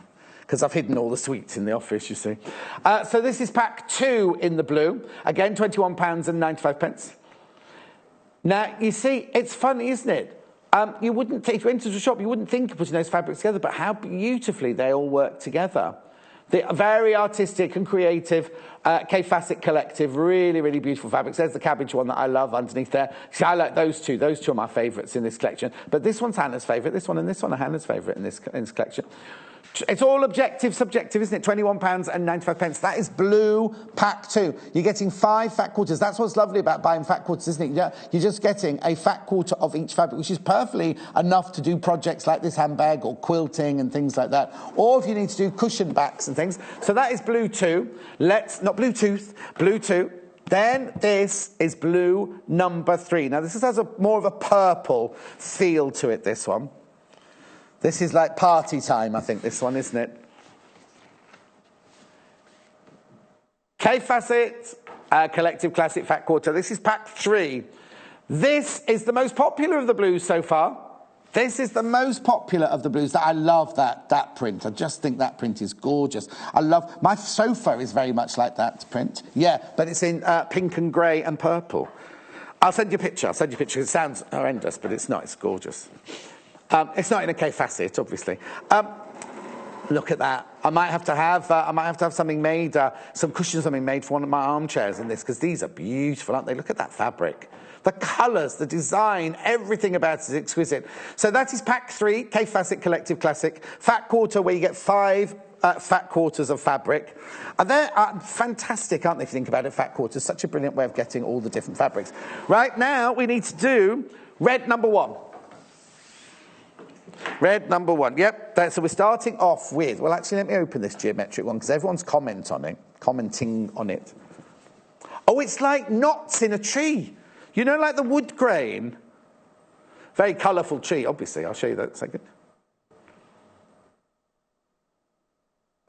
Look. It's like, can you just pull out a little bit from that one, just so you can see the knots of wood? There we go. Look. See what I mean about it looks like the wood grain, doesn't it? Been very organic, isn't it? So there's that one. It comes with that one. It also comes with that beautiful one, which looks like a tapestry. That one, which I adore, the pink, the red, and the orange flowers in there. Then you've got the red ovoid, and then you've got the red psychedelic. So that is red pack number 1. Obviously, you get that one as well. Got to get a move on. Red pack number 2 is very orange-based, flame with the polka dot. Then you've got the flowers on polka dot there. You've got that one that Hannah adores, like the raindrops with pansies. And then look at this one. How 1970s is this one? Oh, you're sorry, you're not on me yet, sorry. How 1970s is this one? Look. That's gorgeous, isn't it? Oh, gorgeous. There it comes. Popped out again. £21.95. Give us a call. Now, that is Kaffe Fassett pack 2 in red. Pack 2 in red. And then last but not least, pack 3 in the red. Oh, Jay's going to have fun tidying these up afterwards. No, they're all in the... I've kept them in the right piles. I haven't been naughty like that and mixed them all up. That is lovely. That's more of California. This is more of a California holiday day, isn't it? This is Kaffe Fassett Collective Red Pack 3. I love that. Look at that. That is exquisite, isn't it? So you get all of those for £21.95. Remember, I've only got a couple of the books left as well. If you want the book, the Kaffe Fassett... Bold Blooms. There's only a couple of these left. We started off with limited collection, just a couple left now. It's just stunning, isn't it? I mean, just look at the back as well. All the colours. It's all about flower. It is celebration of flowers, of Bold Blooms. £17.95. Right. I'm going to... well, there's just a couple of those left now. Just a couple of those. This is the fat quarter that Joe's been using. That's blue number 1 that Joe's been using to make the bag. So you didn't do anything without me, did you? I didn't. I boxed the corners for the lining and just bagged it out the right way. So there we have the main body of the bag. It's like a very posh pencil case, isn't it? It is a posh pencil case. OK, so what about this bit?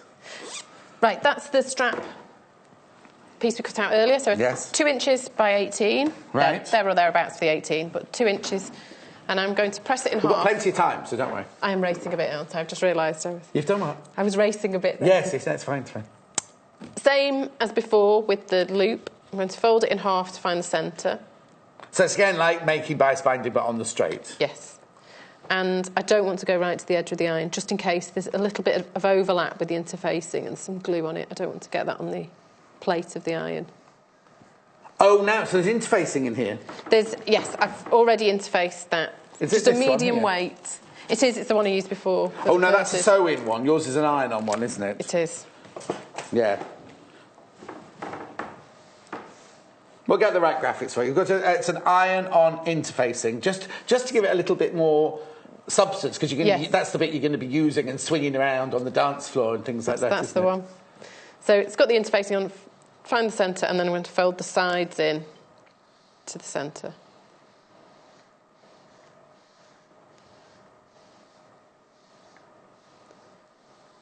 I've got asbestos hands from years. It's funny, isn't it? Because when you first start, when I first started, you're really, really sensitive, and then you kind of...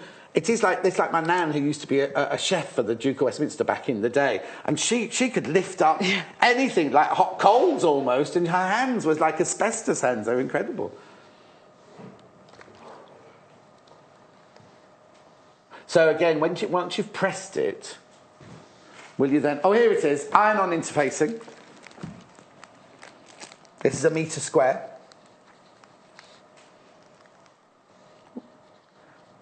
I don't know. The graphics aren't coming in, but just ring the... Oh, are they? It's iron-on interfacing. Give us a call, 0800 112 44 33. You can go on the web, because you'll see them... now will it have gone on the web if the graphics won't come in? Might not be. Might be better to ring if you want to add that to your order. How much is it, Hannah? Does it tell you? £2.95. £2.95. Okay, so Joe's, while I've done that, so that's what Joe's ironed on in the inside of this strap that we're making. So I've folded the sides in and then repressed along the original fold just to make sure those creases are there. Yeah. So that'll be the strap. Now I'm going to cut the ends on a 45-degree angle. Oh. Have I got What a do you rotary need? cutter to... Oh, it's under that. Where's the rotary cutter? It's here. I had it. It was me. I had it all along. It's right. We won't blame Jay for that one. not. That one wasn't I've Jay's given fault. him all sorts It's of made problems. all the other mistakes today, but not that one. Why are you doing a 45-degree angle? Just so the join in the strap isn't bulky. I can't even see a join in the strap. It's down. I've hidden it in the join loopy bit. This is the sewing quarter rotary cutter here. They're lovely because it comes in the same blue as our logos there. Sewing quarter rotary cutter, it's a 45mm, the one everyone likes to use. There it is in the pack. Comes with 5 blades, 3 straight blades, 2 pinking shear blades. So I'm using the 45-degree line. Oh, I see. I see you cutting the whole... I thought you meant you were just cutting the finished strap at 45 degrees, but it's the whole... The whole piece across. piece. And then I'm going to thread it through. I'm making this. That's the one you're making. Yes, a bit carried away. But it's not stitched yet. I know, but I'm going to join it as a loop now. This is not as fiddly as you might think. You see, what I would have done is I'd have made a finished strap And then put it through and then just stitch the edges together, but you're obviously not. I'm not. Right, so it's not twisted. Yes. I'm going to bring those sides Two together. 45-degree ones together. And I'm going to sew them together along there. Okay. You've got 4 minutes, so you're fine. It's not a giant bag, so No. it's not that cumbersome to have it sort of attached to the work. Unusual, because that's 2 techniques I've never seen before. One, the letterbox zip, and 2, the putting the strap through the loop before it's even made. I've made something like... I like doing it like this because you don't see the join. It's really neat. There are some things where it'd just be too cumbersome to do it. So I've joined those together. And then I want to refold it. I'll just cut off the... Let your dog ears off. Ears. Get it right for a change. And then finger press that bit open. That's the joining the strap. And then fold the sides in. So the reason for doing that is to make less bulk, because if you have the seam allowance, you'd suddenly have a big lump of seam allowances going right the way round it, wouldn't you? You would. It makes it nice and neat. And now I'm going to sew top stitch around this side of the strap. You do have to adjust as you go around, but it's not too... It's not as awkward as Well, we're going to watch you do it next. We've got 2 minutes. We're fine. I've got to make this look Easy. easy, don't I? But it is, though, really, isn't it? Because you say it's not bulky as such. It's not. It's just refolding it and... And because you've pressed in those seams, I think it's going to sit properly. It does what it's supposed to because it's already been folded. Yeah. And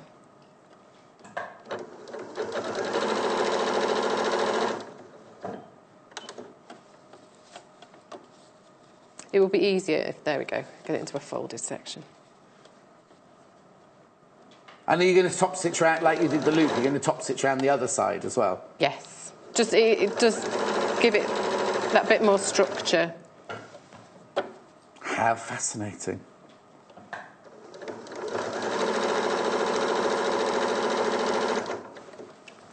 Now, the fabric that Joe's using there, the Kaffe Fassett Collective, pack 1 in blue, £21.95. There it is. Now, she bought... Oh, no, she bought... We sent her... Didn't have to buy... Didn't have to buy them. We sent her the fat quarter. There's loads left over. There's loads... Some fabric she didn't even touch. And she's made 2 bags out of that. So there's lots and lots in there for you to do other quilting or anything else you want to do with it. You've got so many other colour sections. Go and have a look at them on the web. Now, you need to look at them on the page. If you go to the live page, Watch Us Live, you need to go there to watch it because they won't be in the web shop at the moment because they're on our show. So just go, if you're looking on the web, just go down there now and you can see all the fat quarters we've shown you and everything we've shown you. When are you back? Next Wednesday, I think. Oh, not me. I don't think I'm on Wednesday. I don't think so. Say this again, Hannah. Oh, okay, if you look on the web, this is where the fabrics are. If you look down, underneath that, so there's all the fat quarters there, all the numbers, pack 1, pack 2, pack 3, pack 4. And the book, which you've just seen, and then all the other things like the zip that you might need, and the books that we've had, and then carrying on down there, the notions we've used, and then all through, that was Sammy's show there and everything, all those wonderful things from today's show.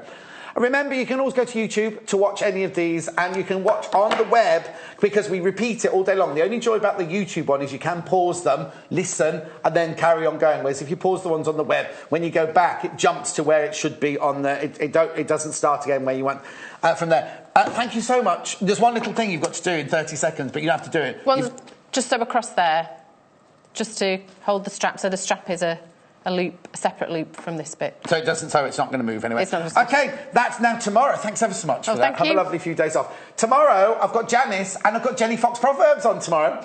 So make sure you tune in. We're back at 8 o'clock with fantastic projects. Thank you so much for your company today. Thoroughly enjoyed it. I've loved it, loved it, loved it. I hope you've loved it too. Let us know. I'll see you tomorrow at 8 o'clock. Sewing Quarter is at the very heart of sewing as we bring you all things sewing and quilting.